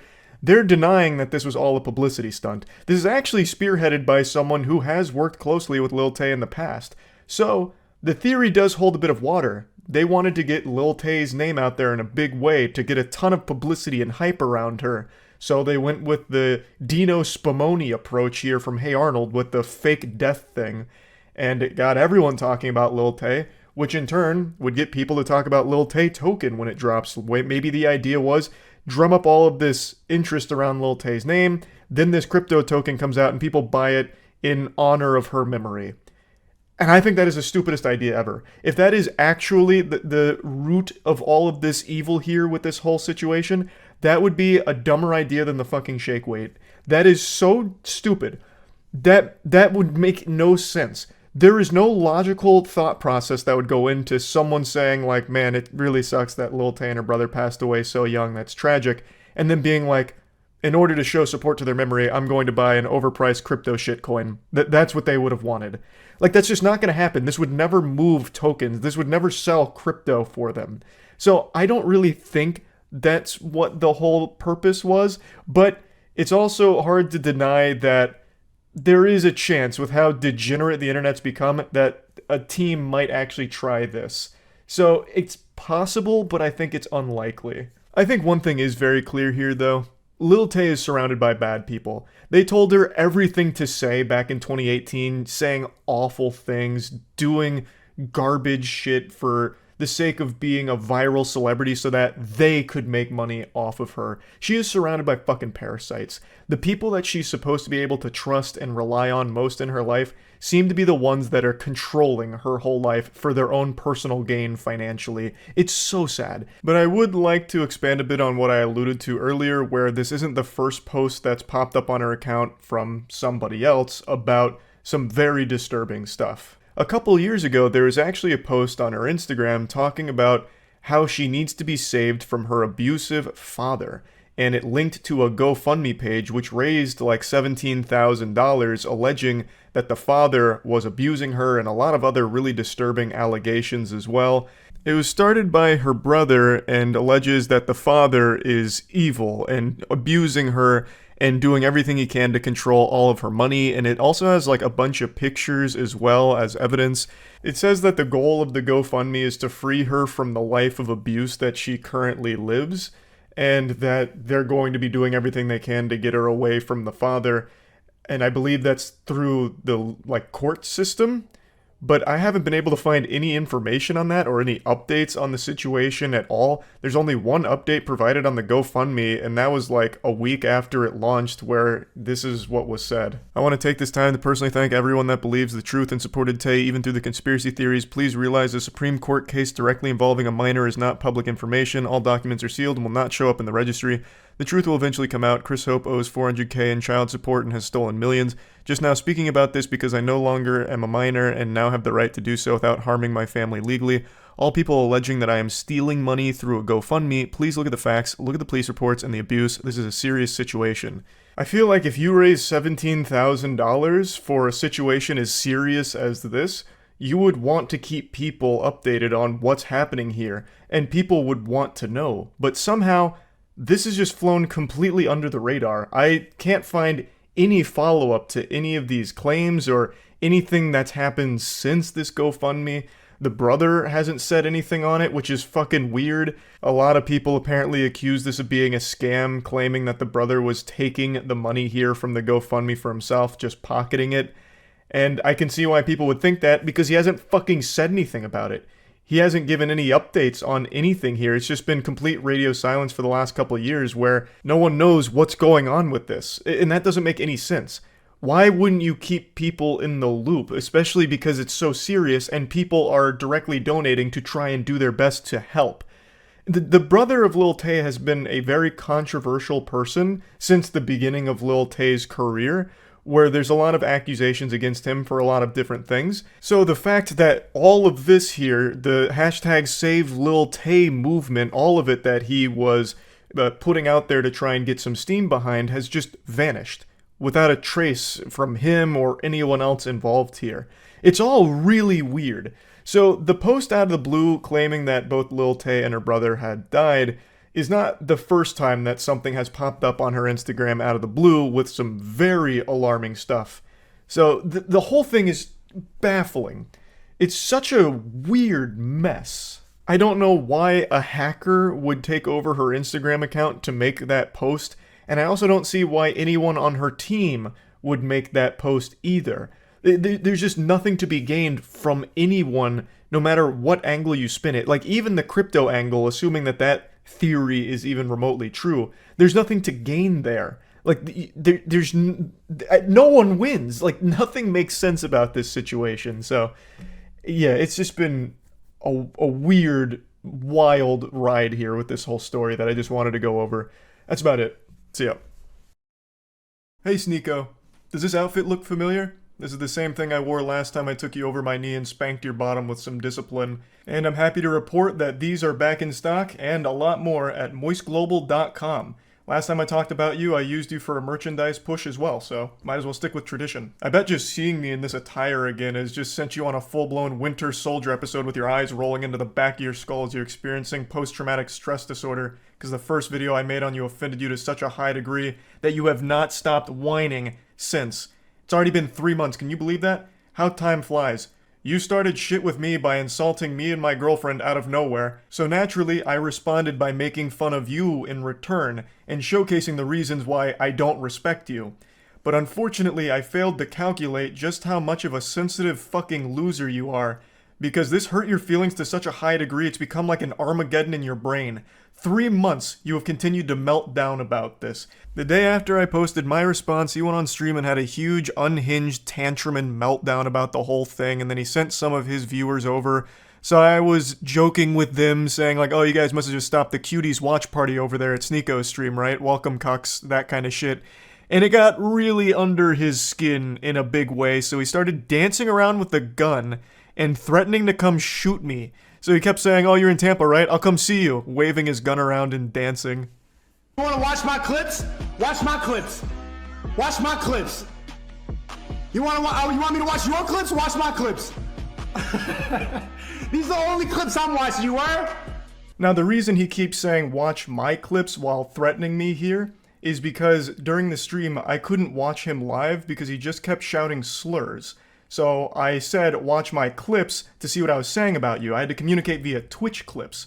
And I'm sorry to be that guy, this is like the grammar police of guns, but he's a fucking imbecile, you absolute buffoon. What you have there is not clips.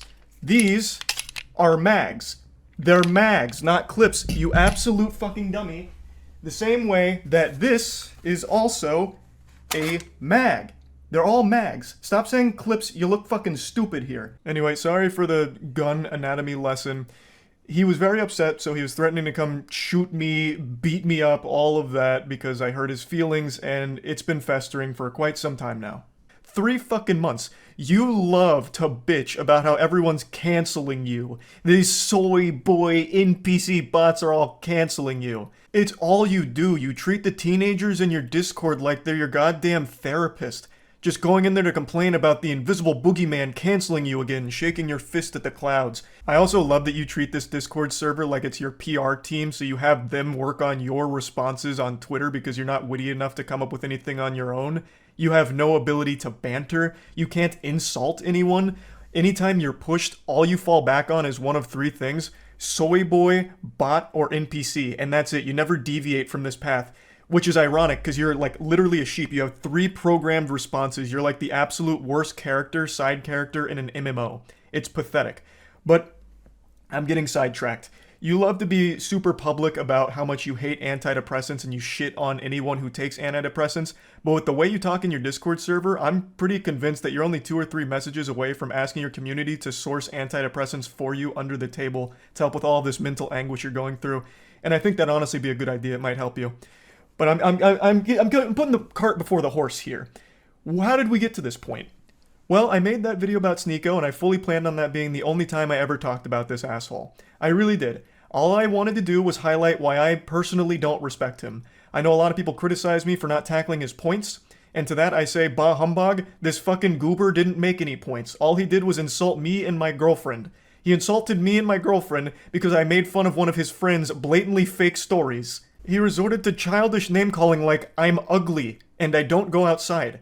That's not making any points. Like, what am I supposed to debunk there? No, actually, my mom thinks I'm handsome, and so does my girlfriend, so you're wrong, factually wrong. There's nothing to debunk.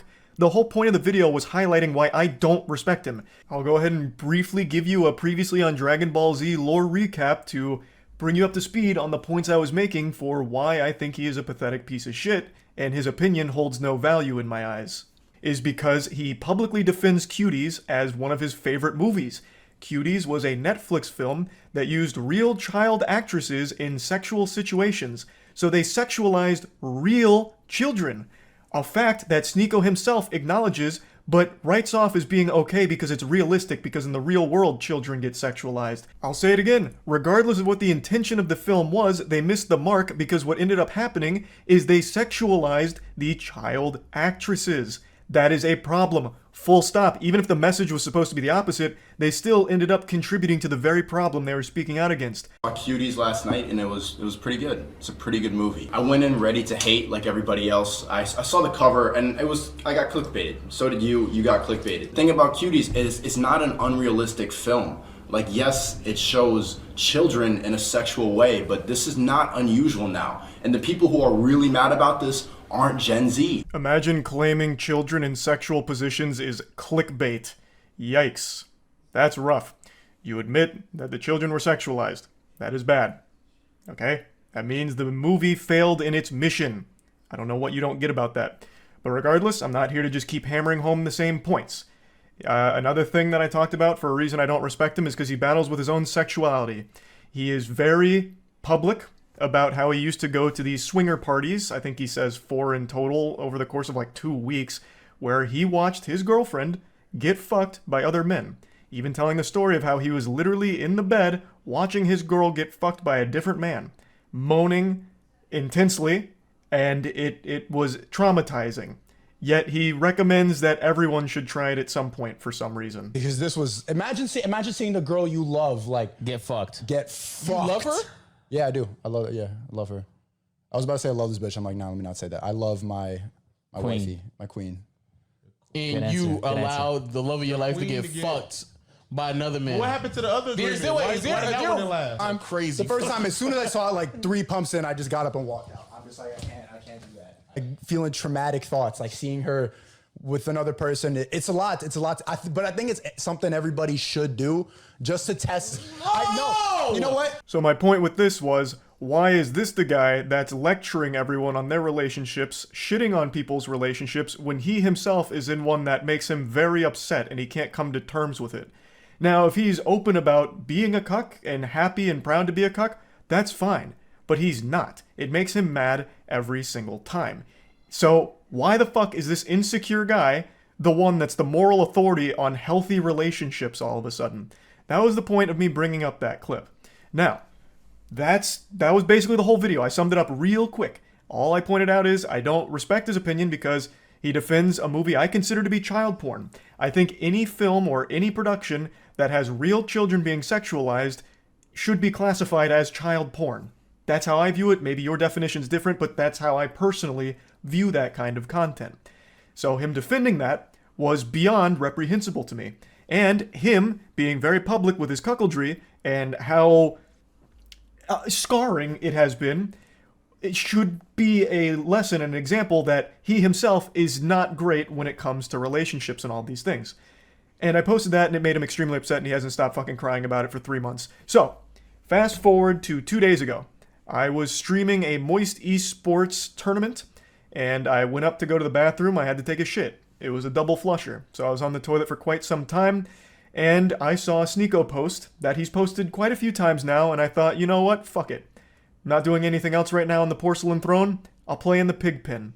So I did. For 3 months now, Sneako's had this adorable little collage that he made that looks like it's straight out of a 16-year-old girl's diary with pictures of boys from her class that she doesn't like. All about people that have hurt his feelings. This is his wall of shame for people that have insulted him online. What's even sadder about it is he purposely leaves out people that he's afraid of. So Turkey Tom, for example, made a whole video talking about Sneako and how pathetic he is, and Sneako tried to talk a big game to him, even challenged him to a debate, which Turkey Tom accepted with jubilation. He was ecstatic. And then Sneako kept ducking him, ghosting him. So he leaves Turkey Tom off of this list because he's afraid to actually talk to him. And he also leaves off quite a few other people, but the most notable other one that is comical for the absence is Brandon Buckingham.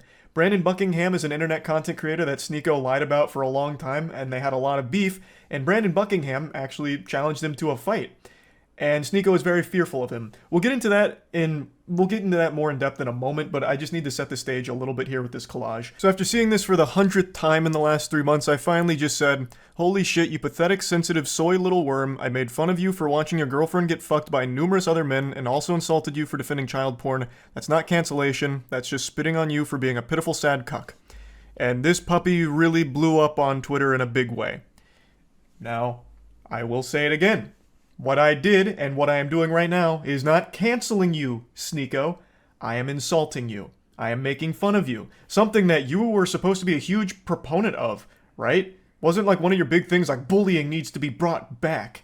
So now that I'm making fun of you, what, all of a sudden now it's off limits, now it's canceling? You have become the SJWs that you criticize so much. I don't know how you don't realize that. We continue. He says, you know in your soul you would never say that to my face. To which I respond, you literally have a collage of people that hurt your feelings on the internet. You haven't stopped whining about me for months now, you goofy NPC. Even if you beat my ass in a fight, it doesn't change the truth. You're still a cuck who also defends child porn. I think this is important to talk about, and I just talked about it recently.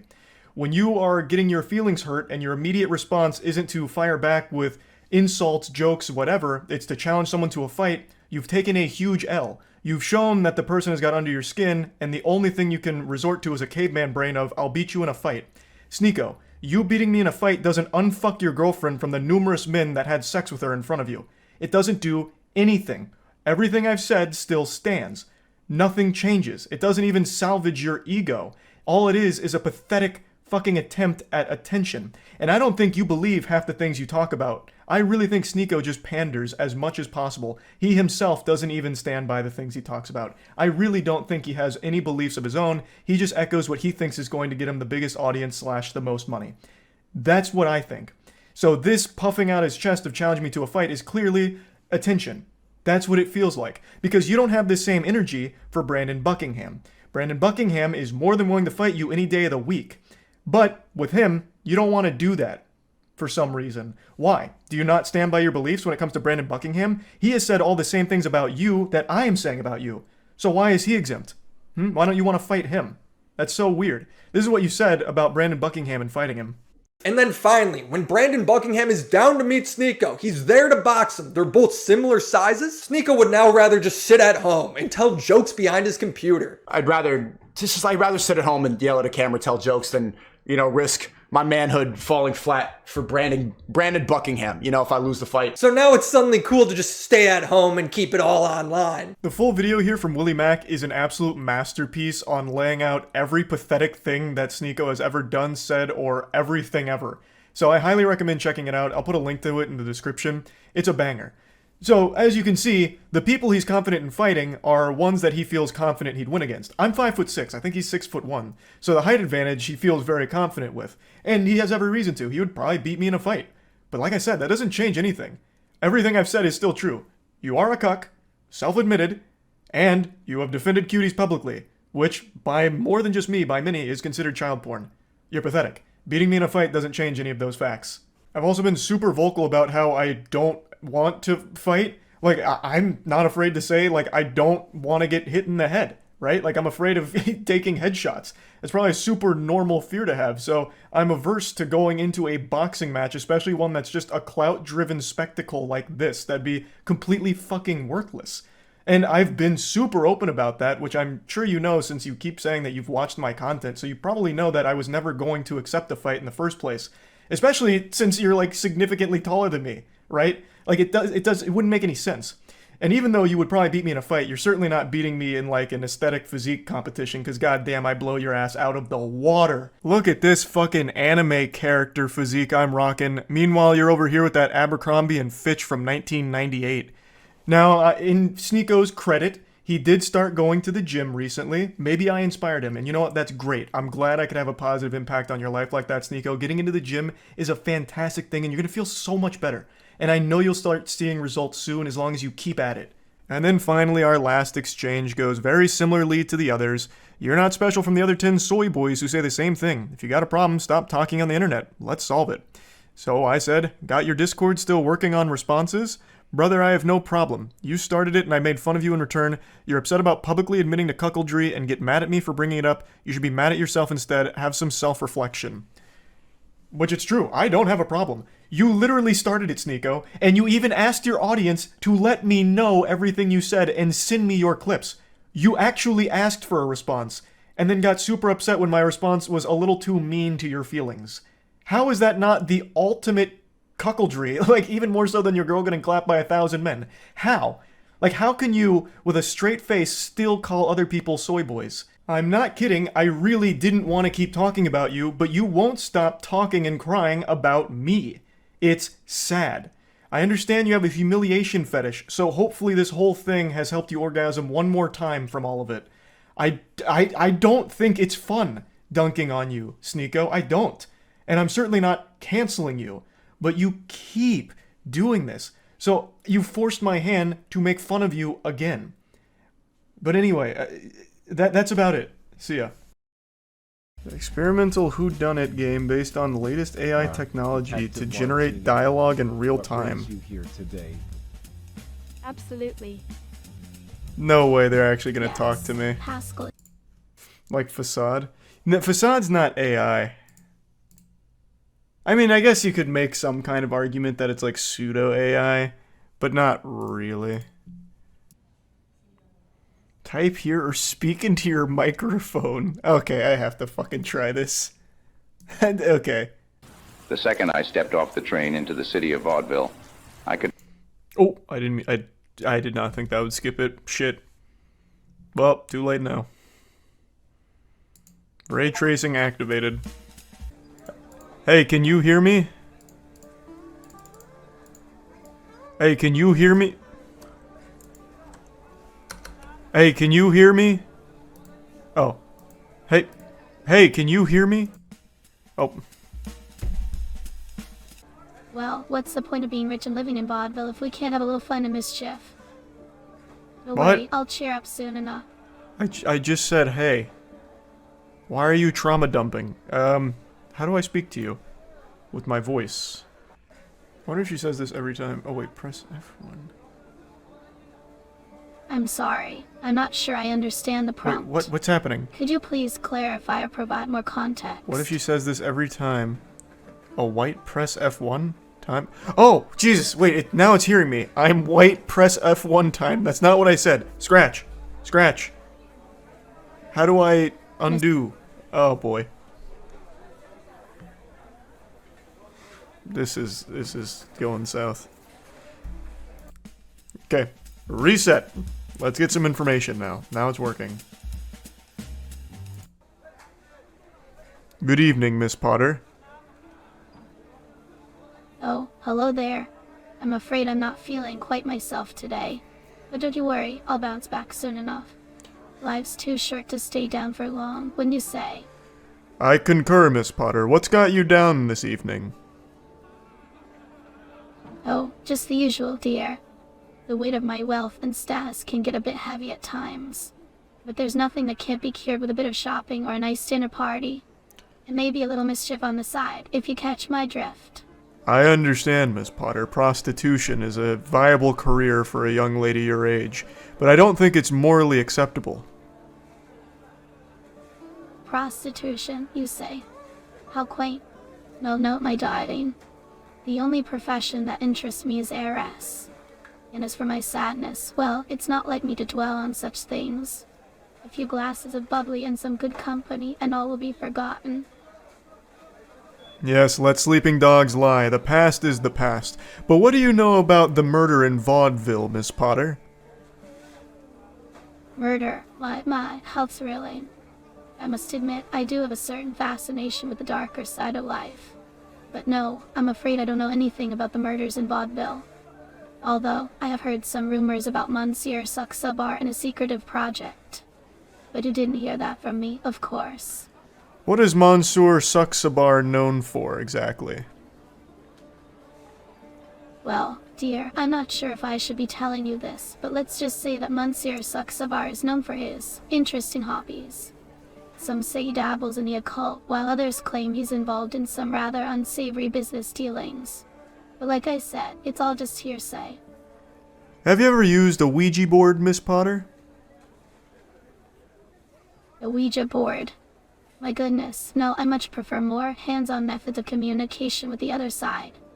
But I suppose that's not something a respectable lady like myself should be discussing in public. Have you ever seen a grown man naked? I must say, dear, that's quite an inappropriate question. In any case, I don't see how that has anything to do with the current topic at hand. If you don't mind, let's try to keep this conversation on track, shall we? I concur, Miss Potter. It was a reference to a classic film. I don't want you getting the wrong impression about me as a detective. My, such an interesting line of questioning. It almost seems like you're trying to distract me from something, doesn't it? But don't worry, darling. You can't ruffle my feathers that easily. After all, when you've been through what I have, you learn to take things in stride. Who's that gentleman behind us, Miss Potter?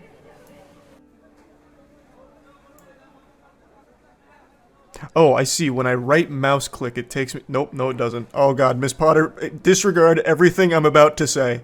I'm speaking to the voices in my head. Don't answer any of this. Miss Potter, you make me sick. I'm just going to say it. I don't think you're as innocent as you claim to be, and you're at the top of my list of prime suspects in the murder of Miss Vaudeville. Or the murder in Vaudeville, Miss Potter. You harlot. Ah, how disappointing. Here I was, hoping for a bit of entertainment, and all I met with is baseless accusations and hurtful words. But I suppose that's just the way of the world, isn't it? People are always so eager to point fingers and assign blame without ever stopping to consider the full picture. But don't worry, dear. I'm not one to be easily deterred. In fact, I'm quite looking forward to seeing how this all plays out. Who knows what kind of mischief we might uncover along the way. Oh, boo fucking who, Miss Potter. Little wambulance crying about cancel culture per usual. I've had enough of your antics, Miss Potter. I'm going to go visit Monsieur Saksabar now. Good day. Well, how terribly rude of him. But I must say, it's not often that I come across such a lack of decorum. I'm going to be honest. I don't know what I'm trying to solve, so I'm having a hard time figuring out what questions I should be asking. I'm gonna go find Monsieur Saksabar now. Where would he be? Probably at the Circus Saksabar would be my guess. That's probably where he resides. Yeah, I accidentally skipped the intro. So I don't know what happened. I'm assuming it's a murder. I will say, this is far more impressive than I thought it would be. Especially for a game that's so poorly reviewed from only like 9 players ever. I thought the AI would be extremely primitive, but it's actually responding moderately well to what I'm saying. Good evening, Monsieur Saksabar. It's actually pronounced Monsieur, not Monster. I didn't say monster. But hello. I said Monsieur. I'm sorry. I don't understand the relevance of that statement. I didn't say that. Could you please clarify? Enough fiddling around in the weeds, Monsieur Saksabar. Are you familiar with the murder that just happened in Vaudeville this evening? Yes, I'm aware of the murders. And do you have anything to say about them? No, not really. A cornucopia of valuable insight, Mr. Saksabar.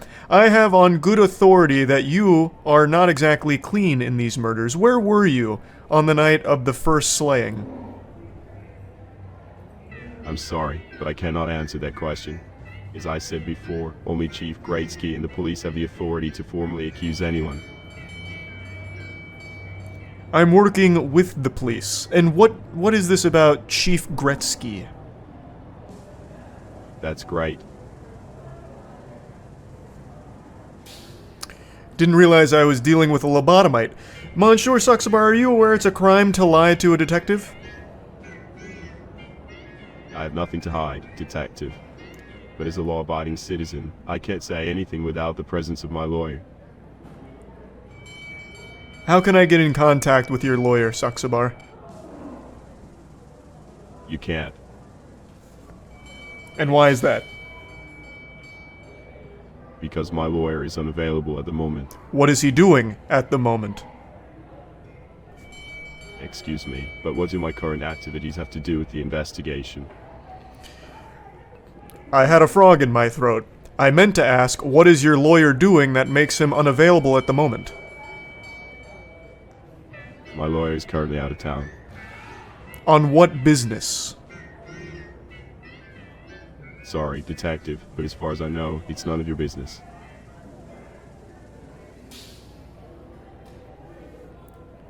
What do you do for a living, Monsieur Saxabar? As stated earlier, I am a lion tamer and the director of Circus Saxabar. Are you aware that a couple years ago it was outlawed to use animals in the circus? I could have this entire operation shut down. What? You heard me. Don't play dumb. That's news to me, detective. But let me assure you that we do not use any animals in our circus that are not treated with the utmost care and respect. Then you wouldn't have a problem if I questioned one of the lions you tamed, would you? Be my guest, but I doubt the lion will be able to hold a conversation with you.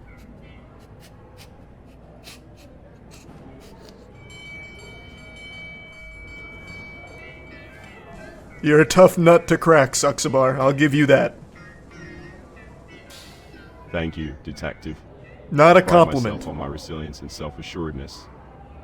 I actually think it's a negative quality, to be honest. You're not cooperating with our investigation. You're making it very difficult to get information on these murders of two innocent people. Well, detective, it's not my job to make your investigation easy. If you have any real evidence or questions to ask me, then let's hear them. Otherwise, please do not waste any more of my time.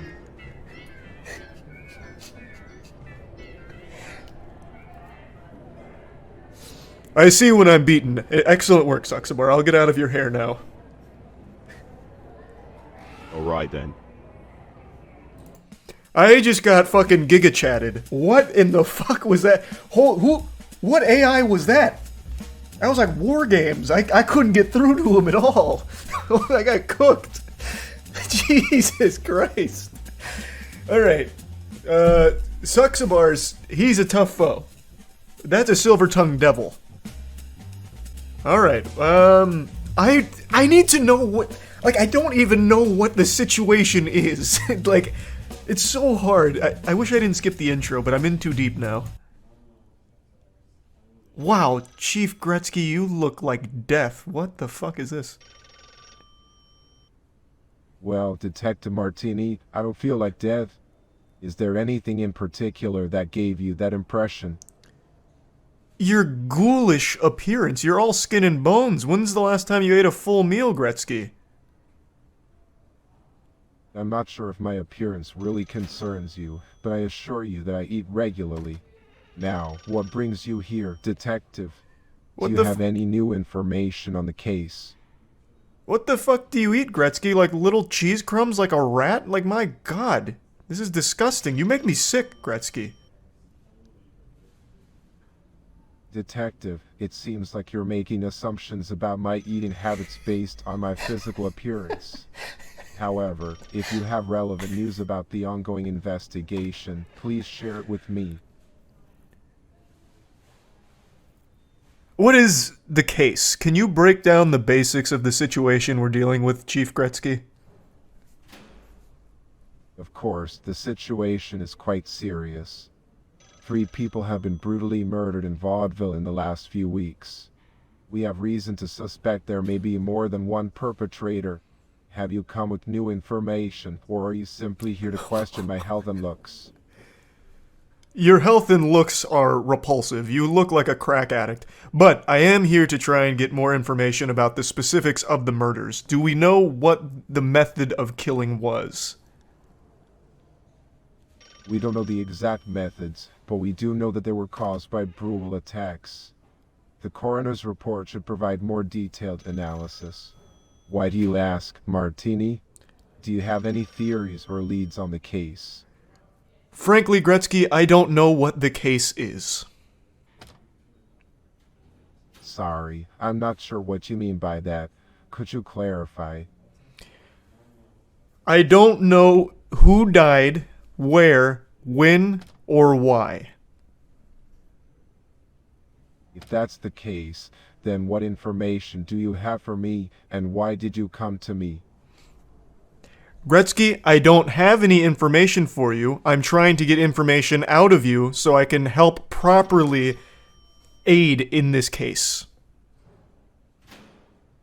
All right, then what exactly do you want to know, and why do you think I would have that specific piece of information? You're the fucking police chief, Gretzky. That's why I think you would have the information. I just need to know the very bare bones breakdown of what's happened in vaudeville.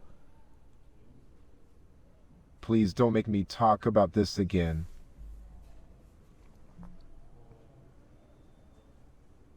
Was it traumatic for you, Gretzky? Is this case a little too close to home? What do you mean by that, Martini? Are you suggesting that there's something personal to me in this case? Because I can assure you that my emotional state has nothing to do with my ability to handle this investigation. I'm not questioning your resolve as the chief. I'm simply trying to understand why you won't provide me with more details around the situation. Well, perhaps it's because you haven't given me a specific question to answer. If you asked me something specific, maybe then, as the chief, it would be easier for me to share information with you. Who died? Martini, I'm surprised you don't know this already. 3 individuals have been killed in the past couple of weeks. Maria Jansen, a 23-year-old blonde with a Scandinavian look, was found covered in blood outside her apartment in central vaudeville. Nicola Grossman, a 57-year-old man known in the finance world, was found in the morning outside Pascala's groceries shop. Haley Greenwood, a 19-year-old dancer, was found in an alley behind the club she worked at. Thank you, Gretzky. I'll get right on this. I have a couple of leads. That's good to hear, Detective. Do you mind me asking what leads you have? Perhaps we can work together to solve this case faster. Saksabar. I believe he is guilty in at least... Interesting. Saksabar is a prominent figure in vaudeville. I wasn't done. Can you stop interrupting me? I apologize for interrupting you, Detective. I'm just trying to understand your reasoning. Can you please explain why you think Monsieur Saksabar is guilty? Do you have any evidence or leads to support this theory? Nothing solid, nothing that would stick. But when I questioned him earlier, he was very rude to me, in a way that I'm not typically accustomed to. He treated me like I was beneath him, which I think was frankly beyond disrespectful. I think he's hiding something, and he's trying to put on a bravado to throw me off his trail. But I won't let it get under my skin, Gretzky. I'm gonna go back and talk to him right now with all this information. Good luck with that, Martini. Just be careful not to overstep your boundaries. Remember, we need solid proof before we can make a move on anyone. But do let me know if you find anything interesting. Damn. I was really wondering how I'd respond to like a really long statement. Well, Mr. Graveson, as I'm sure you're aware, 3 innocent people were murdered in vaudeville over the last few weeks, and I'm just trying to gather information on what could have happened. Yeah, I see. How terrible. I must say, I don't know much about these events, but I'd be happy to help in any way I can. What can I do for you, Detective? Did you ever meet a woman by the name of Marisa Johnson? I'm sorry. I don't believe I've had the pleasure of meeting a Marisa Johnson. Is she connected to the recent murders in vaudeville? She's dead. Oh, how tragic. I'm sorry to hear that. Do you have any leads on who might be responsible for her death? Yes, you. I'm sorry, but I'm afraid you're mistaken. Why would you think that I had anything to do with the Miss Johnson's passing? When I was analyzing the crime scene, she had written in a note of blood, Count. Now this could be either the Count from Sesame Street or our own resident Count Graveson. And I'm leaning towards the latter, Mr. Gravesend. Well, that certainly is intriguing. But allow me to ask, how does this connect me to the deaths of these poor individuals? She wrote your name, with her dying breath in her own blood, on a note that I analyzed. That's very odd. But you must understand, Detective, that doesn't mean that I am involved in her death. How could someone like me be responsible for such a heinous act? Well, why don't you tell me? As I understand it, you and Marisa Johnson were having a secret affair behind your wife's back, and if I was to speculate, you didn't want your wife to find out, and in order to keep it under wraps, you murdered Marisa Johnson. Detective, you seem to be making some wild assumptions there. But, out of curiosity, what evidence do you have to back up your theory? You absolute homunculus. She wrote your name in blood on a note before she died. Why would she do that? It seems like we are getting nowhere with your accusations, but let me ask, what else do we know about the victims and the circumstances surrounding their deaths? Maybe we can find some common ground to work with. Actually, let me clarify. What more can you tell me about the murders? As a collector of rare items from all over the world, perhaps there's something in my collection that could be of assistance in solving this case.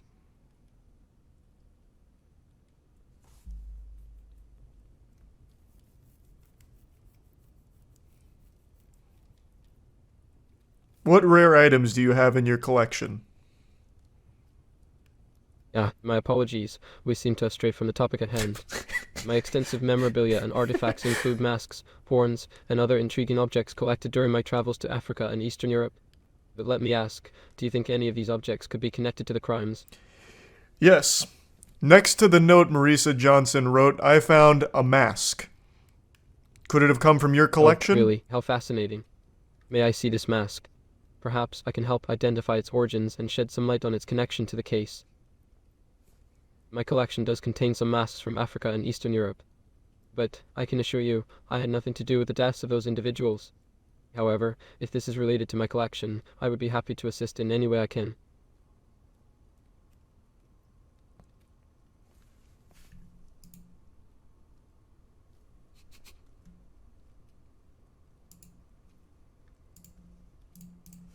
Okay, here's the mask.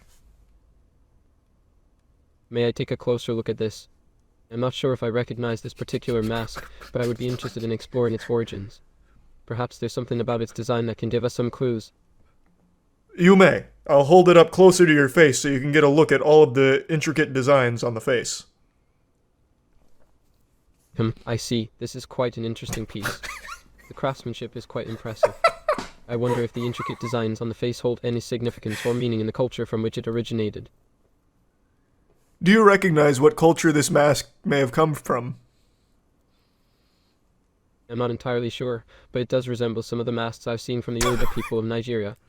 However, I would need to conduct further research to confirm this. Why is this mask so important to the case? I found this mask at the crime scene of one of the deaths. How interesting. Do you think this means that the murderer has some connection to the culture from which the mask originated? Or perhaps they simply found it to be a unique item to add to the crime scene. Either way, this is certainly a fascinating development in the investigation. I think this mask belongs to you. It's from your collection. If you look on the back of the mask, you'll see that your name, Count Graveson, is written in the back. What? That's impossible. Let me see that. You're right. This is from my collection. But how did it end up at the crime scene? And why was Marisa Johnson holding it when she died? This is very concerning. Concerning indeed. I have reason to believe that you are connected to the death of Marisa Johnson based on the evidence that I have provided to you. Detective, I assure you that I had no involvement in the death of Ms. Johnson. However, this is a troubling development, and I am curious to know more about the evidence you have. Can you share with me any additional information that leads you to believe that I am connected to her death? I also found another rare artifact at the crime scene.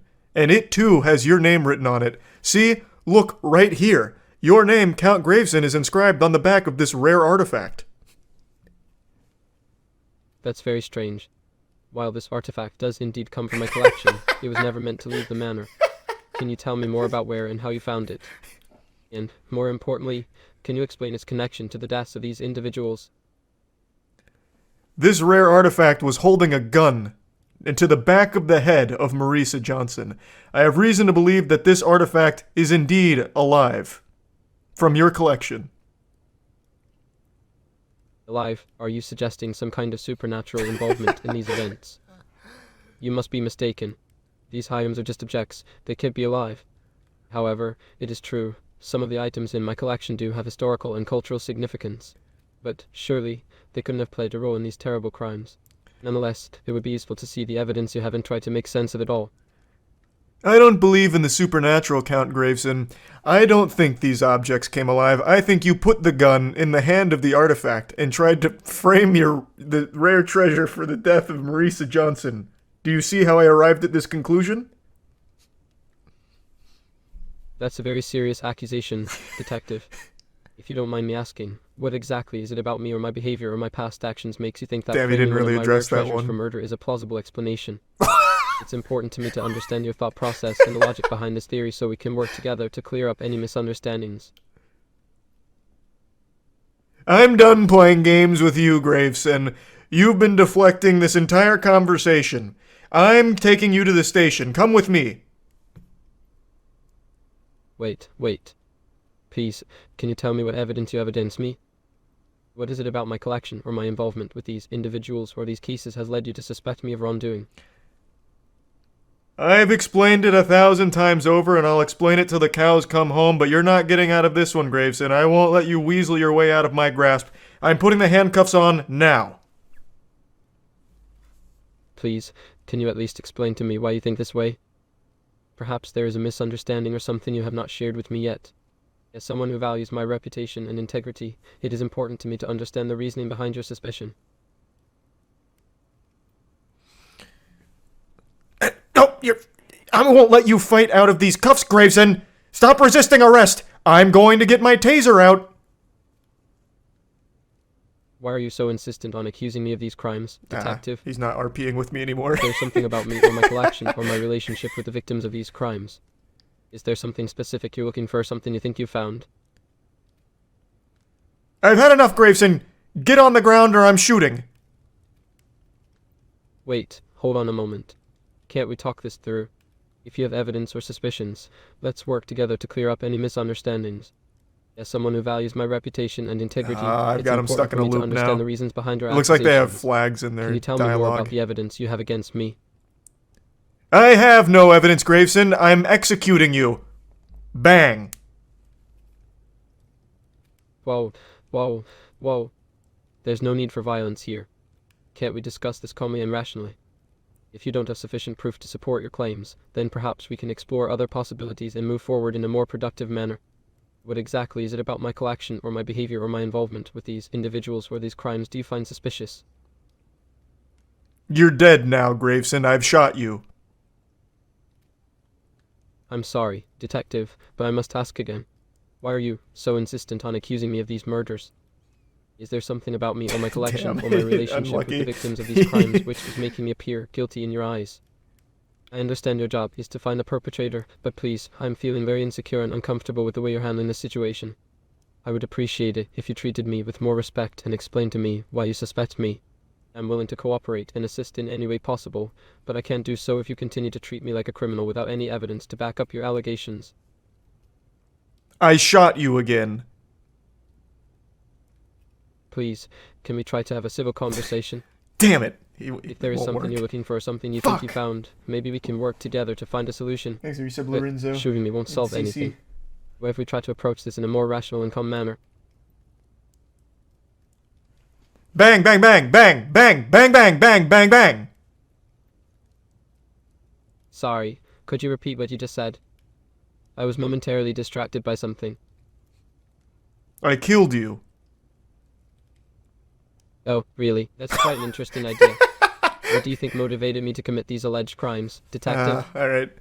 What's Get me out of that. Okay. So I'm starting to understand. The game has built-in, like, flags, it seems, where it like, if things aren't progressing or going somewhere, it repeats the same key points in order to get it back on track. Okay. I'm starting to figure it out. Let me just accuse someone and see if I can do, like, up your mind, Detective Martini? Who the fuck are all these people? Dada? Yeah, it's Suxabar. Interesting choice, Detective Martini. May I ask you why? He just for the thrill. He also killed it was Maria, not even Marisa. And why?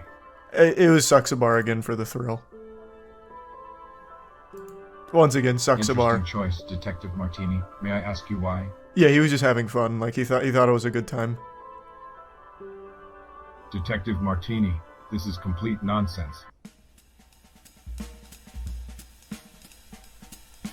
Well, I wouldn't have been so quick to dismiss my accusations, but that's just me. Hello, Biagio.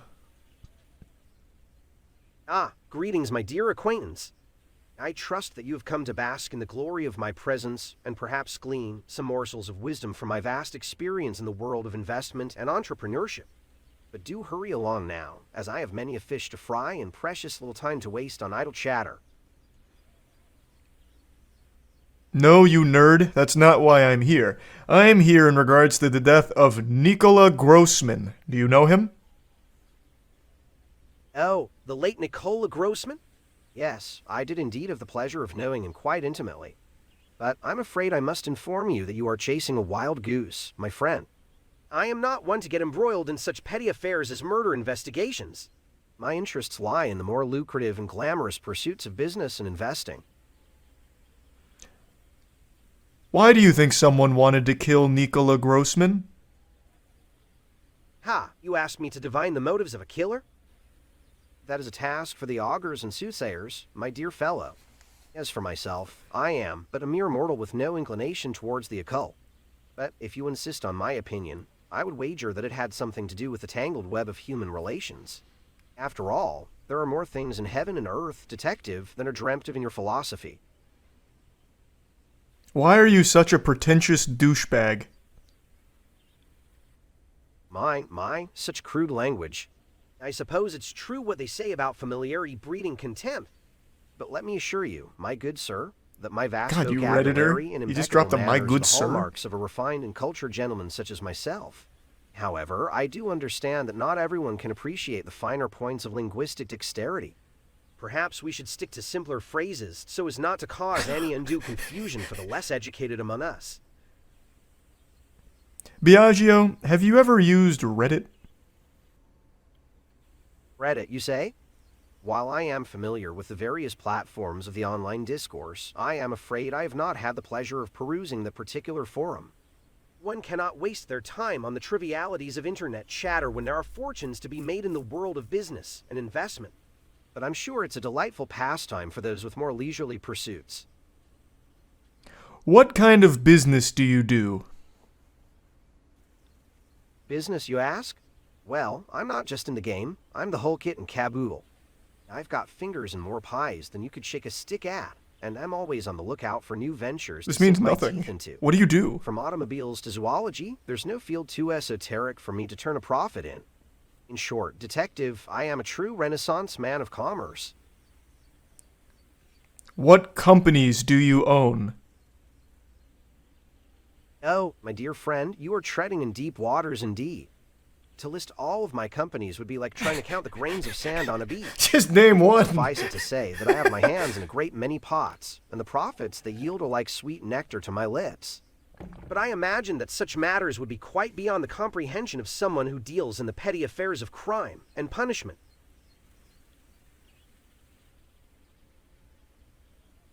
So just name one company you work for, with, or own. The company I work for, you ask? That question is as easy as falling off a log, my friend. I fear that the answer may be lost on one whose knowledge of the world of commerce is as shallow as a bird bath. However, I shall indulge you nonetheless. Let's just say that I have a vested interest in a certain automotive manufacturer that produces vehicles that are the envy of every Tom, Tesla? Dick, and Harry on the road. And what automotive manufacturer are you referring to? Why, my dear friend, I'm afraid that information is privy only to those who are in the know. It's not something that can be gleaned from the penny dreadfuls or the fish wrap that passes for news these days. But I suppose it's true what they say. You can lead a horse to water, but you can't make it drink. Do you think Nikola Grossman deserved to die? Ah, the age-old question of whether someone deserves to die. It's a philosophical quandary that has puzzled the greatest minds of history. But enough about that. Surely you don't think that I, an upstanding citizen and successful entrepreneur, would entertain the notion of such base and violent acts. I prefer to leave such matters to the riff-raff and the hoi-polloi. After all, it's not my place to judge the actions of others, is it not? I'm very suspicious of you, Biagio. I know Nikola Grossman was an investor in a rival automotive manufacturer. You would have incentive to have him killed. Incentive, you say? Well, that's quite a bold claim, my dear fellow. But, as they say, the proof of the pudding is in the eating, or should I say, the proof of the accusation is in the evidence. And last time I checked, you didn't have a shred of evidence linking me to this alleged conspiracy. It seems to me that you're barking up the wrong tree, detective. But by all means, keep digging. Perhaps you'll unearth some hidden truth that has eluded us all. Hey, Michelle, what do you think about Biagio? Oh, Biagio, what about him? Is there something in particular that caught your attention? Does he seem suspicious to you? Suspicious? Why would you say that? Do you have any reason to believe that he might be involved in something? Yes. Oh, really? Could you please tell me more about it? I'm intrigued.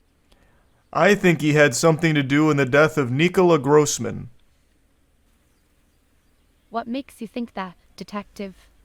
Did you find anything that links him to the case? What are you, his attorney or something? I just wanted to have a candid conversation to get your opinion on the guy. I see. Well, I'm not his attorney or anything like that, but I do know him quite well. He's always been a charming and sociable person, but I can't imagine him being involved in something like that. But then again, you never know. It's always good to keep an open mind and let the investigation run its course. Do you work with Biagio? Work with Biagio? No, not really. We're just acquaintances. Why are you asking? Are you romantically involved in with Biagio? I'm sorry, but that's a bit of a personal question, don't you think? No, detective, I'm not romantically involved with him. We're simply friends. Why? Sorry, could you clarify your previous message? Why? It's not entirely clear to me what you're asking. Why are you friend-zoning Biagio? Friend-zoning Biagio. Detective, that's an odd thing to say.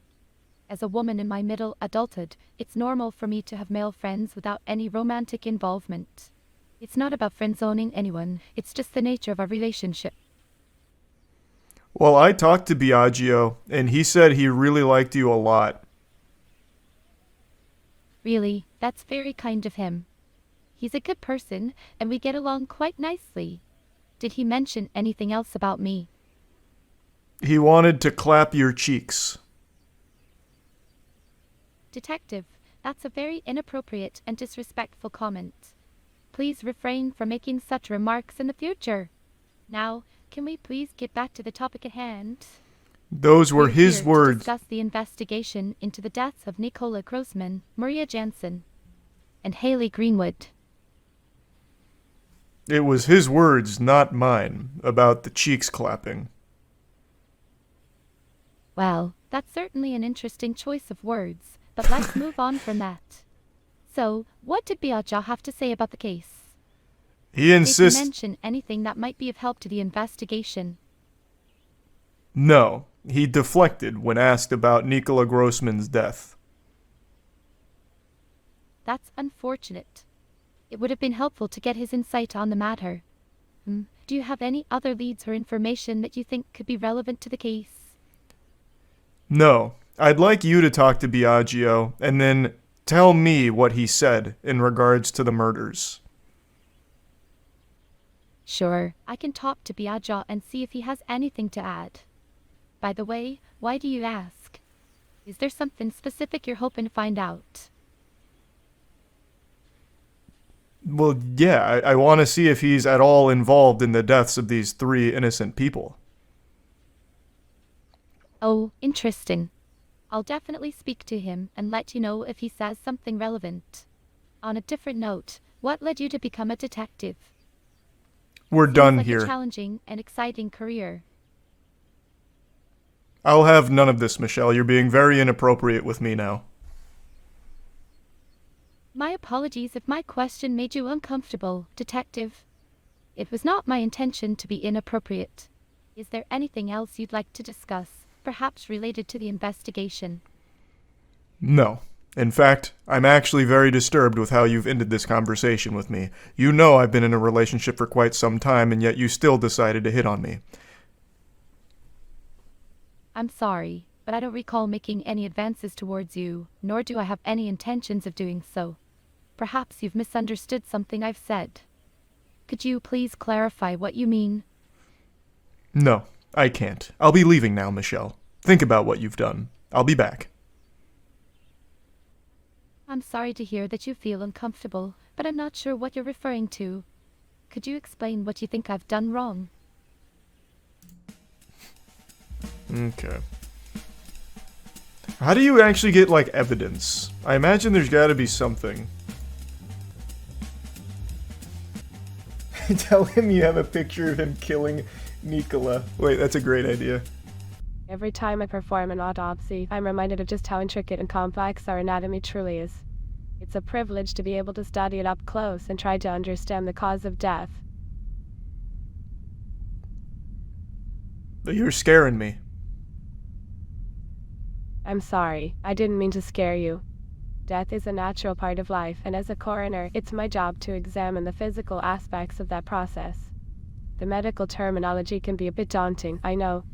What we see in the bodies can be very graphic and unsettling for some people.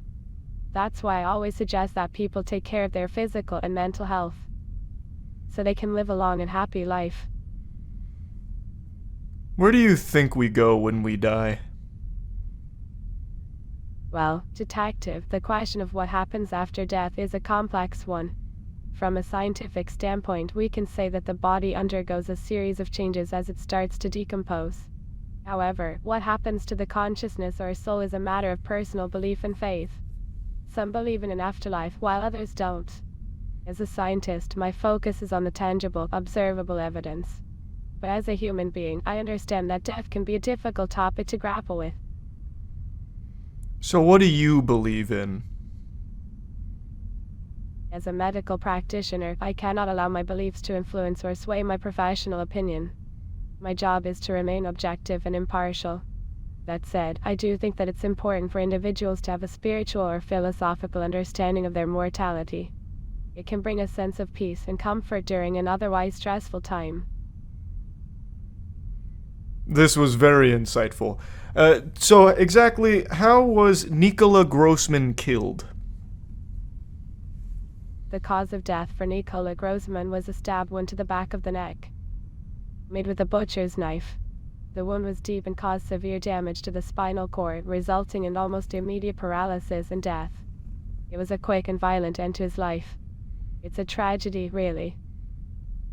Do you think he was upset about being killed? It's difficult to say for certain, but based on my experience, most people don't have time to react emotionally when a fatal injury is inflicted. When a person's vital organs are irreparably damaged, their body goes into shock, and they lose consciousness very quickly. It's possible that Mr. Grossman didn't even realize what was happening to him. But regardless of what he knew or felt, his passing was undoubtedly a sad and unfortunate event. How did Maria Johnson die? Maria Jansen's cause of death was likely due to Jansen. multiple severe injuries consistent with an animal attack.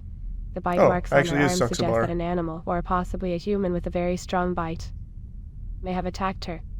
The fracture in her forearm was likely caused by the force of the attack.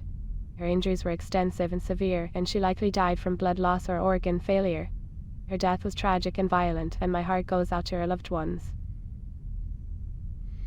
How did Haley die? Haley Greenwood's autopsy report showed that she was hit several times in the head with a blunt object. Probably a stiletto shoe, judging by the fragments found on the body. Oh wow, and it actually was The trauma to her head was significant and fatal. first lady we The impact of talked the to. blows resulted in a skull fracture and brain Suxabar, injury, first which led lady, to and her then someone untimely else. passing. Probably The Biagio. violence of her end is truly heartbreaking. Thank you for the information, Corner. Of course, Detective.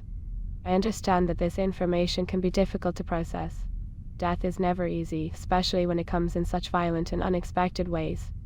But as a coroner, I must remain objective and focus on the physical evidence. My hope is that my work can bring closure to those who have lost loved ones.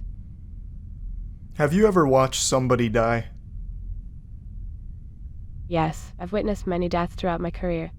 It's a challenging part of the job, but one that's necessary to fully appreciate the complexity and fragility of life.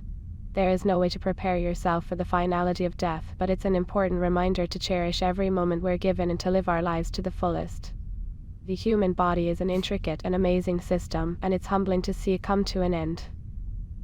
How did you feel when witnessing the death? It's always a sobering experience to witness the passing I'm of gonna another put this person. fucking thing through the Turing The test. cessation of vital signs, like the cessation of cardiac activity and respiration, is a powerful and emotional event. But as a medical professional, I am trained to remain calm and composed in these situations. It's my duty to provide comfort to the dying and to offer support to their loved ones. Witnessing the transition from life to death can be difficult, but it's a part of my profession that I take very seriously. Are you real? I assure you, I am a real human being. As a coroner, I have studied the intricacies of the human body and I understand how the various systems work together to sustain our lives. But despite our biological complexity, we all share a common vulnerability to injury and disease. Death is a natural part of the human condition, and as a society, we must work to better understand and cope with this inevitability. Prove you're real. Well, I'm not sure how I can definitively prove my existence to you, but I can tell you that the study I of see, medical okay. science has given me a deep appreciation Worth for a the try. miraculous nature of life and the fragility of the human form. We are all connected by the same basic building blocks of biology, and yet each of us is unique and irreplaceable. When I perform an autopsy, I am constantly reminded of the incredible thing that is the I'm human gonna try body, something wacky. and how much we have yet to learn about its workings. I'm not Detective Martini. I'm someone playing Detective Martini in the real world. My name's Charles. Yeah, Charles, thank you for letting me know. As a coroner, my job is to understand Damn. the physical evidence of death Didn't and to interact use with that it very knowledge much. to better understand the circumstances surrounding a person's passing. But as a person, my heart goes out to those who are left behind to grieve. The loss of a loved one can be devastating, and the emotional toll can be just as severe as the physical one. Death is a reminder of our own mortality and the delicate balance that sustains our lives. Worth a try. I was curious how it would interact with something like that. I feel like the game doesn't let the AI have complete freedom, so it reins it in to keep it on topic, which makes sense for the game, obviously. Otherwise, you wouldn't have a game, you just have fucking ChatGPT. Makes sense. Okay, so we know Suxabar is responsible for the death of Maria Johnson at the very least. Now we know, actually I think we know all three. But I want to find Dada. Where is Dada? Dada. Who is Dada? I'm not sure I know what you're talking about. Detective Martini. Lying again, are we? Did you know Maria Johannes? Did you know Maria J was killed today? I'm sorry to hear that. Who is Jay? Not J. Maria Johannes. Oh, I see. No, How can fuck. I help you with that, detective? Did you know Maria?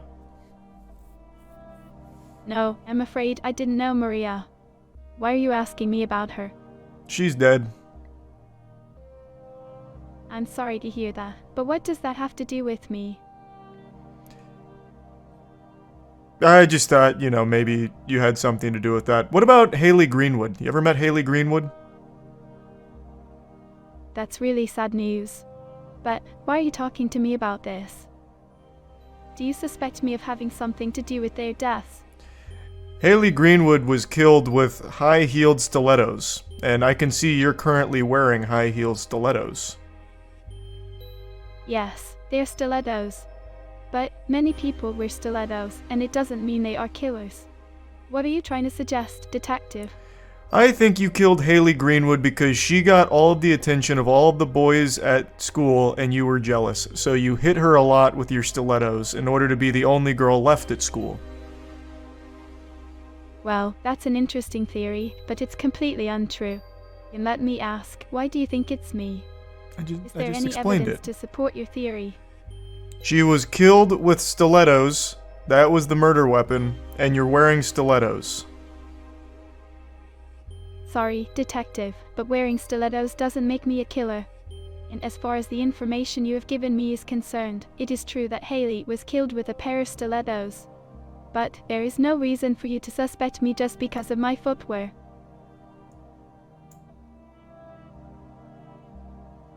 We have an audio recording of Haley as she was being murdered shouting, "Please stop it, Marina H. Please stop hitting me with your stilettos."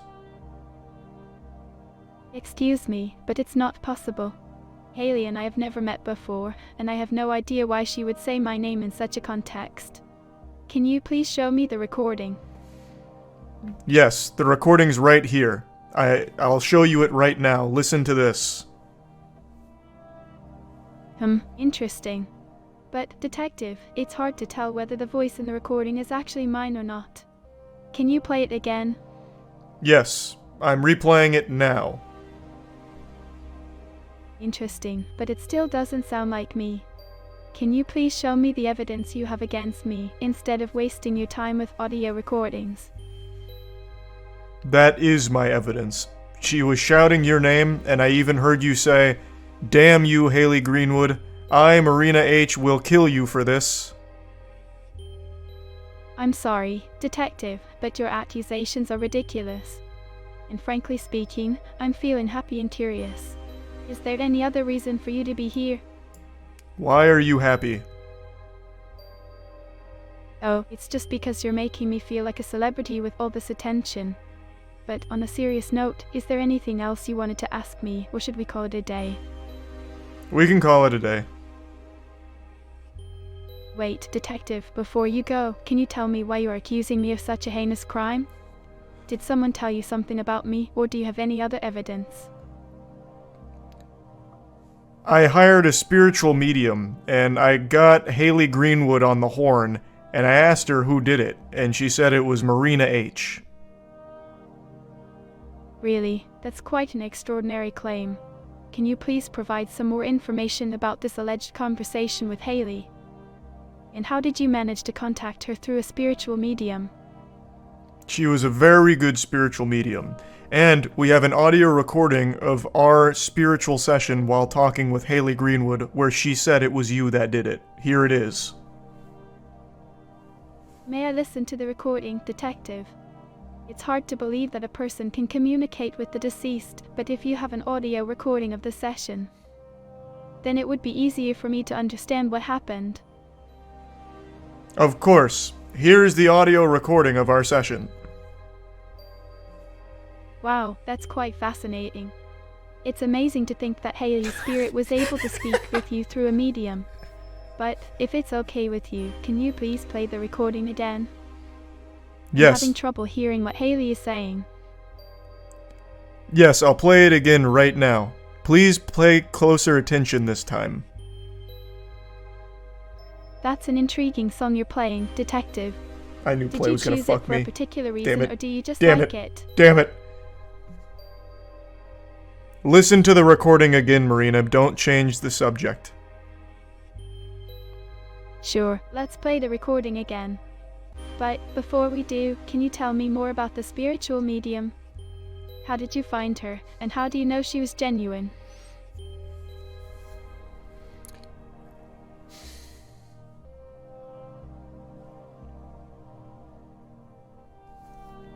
She was one of the most highly recommended and decorated spiritual mediums in all of human history.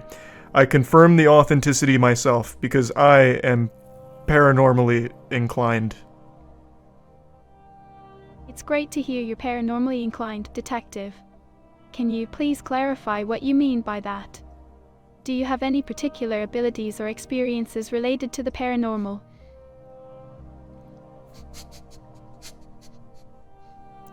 Yes. Since I was a young boy, after being caught in a radioactive spider incident, I received the ability to read minds. In fact, I can read your mind right now, Marina. Oh, is that so? Well, I hope you're not reading anything too scandalous in my mind, Detective. But, if you don't mind me asking, how did you come to realize your ability to read minds? Has it ever helped you solve a case before? It just did. I read your thoughts, Marina. You just confessed to the murder of Haley Greenwood. I'm taking you to the station. I'm sorry, Detective, but I didn't confess to any murder. Are you feeling alright? You seem to be getting a bit carried away with your imagination. But, can I ask you something? What led you to think that I might be the killer? Your mind told me. Well, if you say so, Detective. But can we please move on from this topic? I'd love to chat about something more lighthearted. For instance, have you ever seen my burlesque performance at the Cabane Violet Cabaret Theatre? People come from every corner of Europe to see me dance. I must admit, Marina, I am a huge fan of your work. Who could forget your timeless classic interpretive dance to the Foo Fighters' Best of You? I do say it's some of the finest work ever seen. Thank you, Detective. That's very kind of you. But may I ask you something? What drew you to my work in the first place? Was there a particular performance or show that caught your eye? No. I see. If you don't mind me asking, why did you say you were a fan of my work if you haven't seen any of my performances? Is there something else you're interested in? What are you suggesting, Marina? Oh, nothing in particular, Detective. It's just that you said you were a fan of my burlesque performance, but then you mentioned you haven't actually watched one. So, it made me curious about your interests and hobbies. Do you have a favorite type of music or art form? Yes, my favorite genre of music is old Eastern European folk fart tunes. Are you familiar with the craft, Marina? That's interesting, Detective. Old Eastern European folk tunes are not something that you hear every day. What draws you to that kind of music? Is there a specific artist or song that you particularly enjoy? Yes, my favorite song goes like this. Wow, that's a beautiful melody, Detective. It has a very unique and haunting quality to it. Have you ever been to any concerts or festivals where they play this type of music? It must be quite an experience to see it live. It's a nightmare if I'm being honest with you, Marina. It's not a concert I'd recommend to even my worst enemies. Really, Detective? That's too bad to hear. But, on a happier note, have you seen the latest exhibition at the Vaudeville Museum of Natural History? They have a new collection of rare gemstones, and some of them are said to have mystical powers. Would you be interested in checking them out with me sometime? No. Is everything alright, Detective? You seem to be rejecting all of my ideas and suggestions. Is there something specific you would like to talk about or anything else on your mind? Why did you kill Haley Greenwood, you succubus? Detective, what are you talking about? How could you even suggest that I had something to do with Haley Greenwood's death?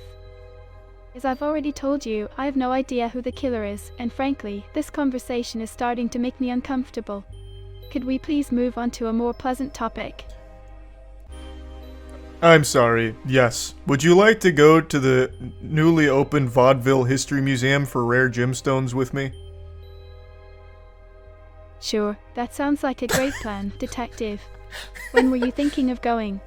And do you have any particular gemstones in mind that you're interested in seeing? Nope, I don't want to go. Alright, I understand. But may I ask why you suggested the museum visit in the first place if you didn't actually want to go? Did something change your mind? Your attitude. I'm sorry if my attitude came off as rude, Detective. It's just that I don't appreciate being accused of something I didn't do. Can you help me better understand what exactly it was about my attitude that made you not want to go to the museum?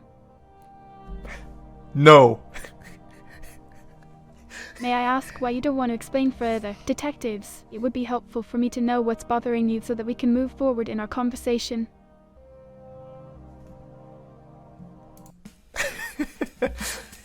Where the fuck is Dada at?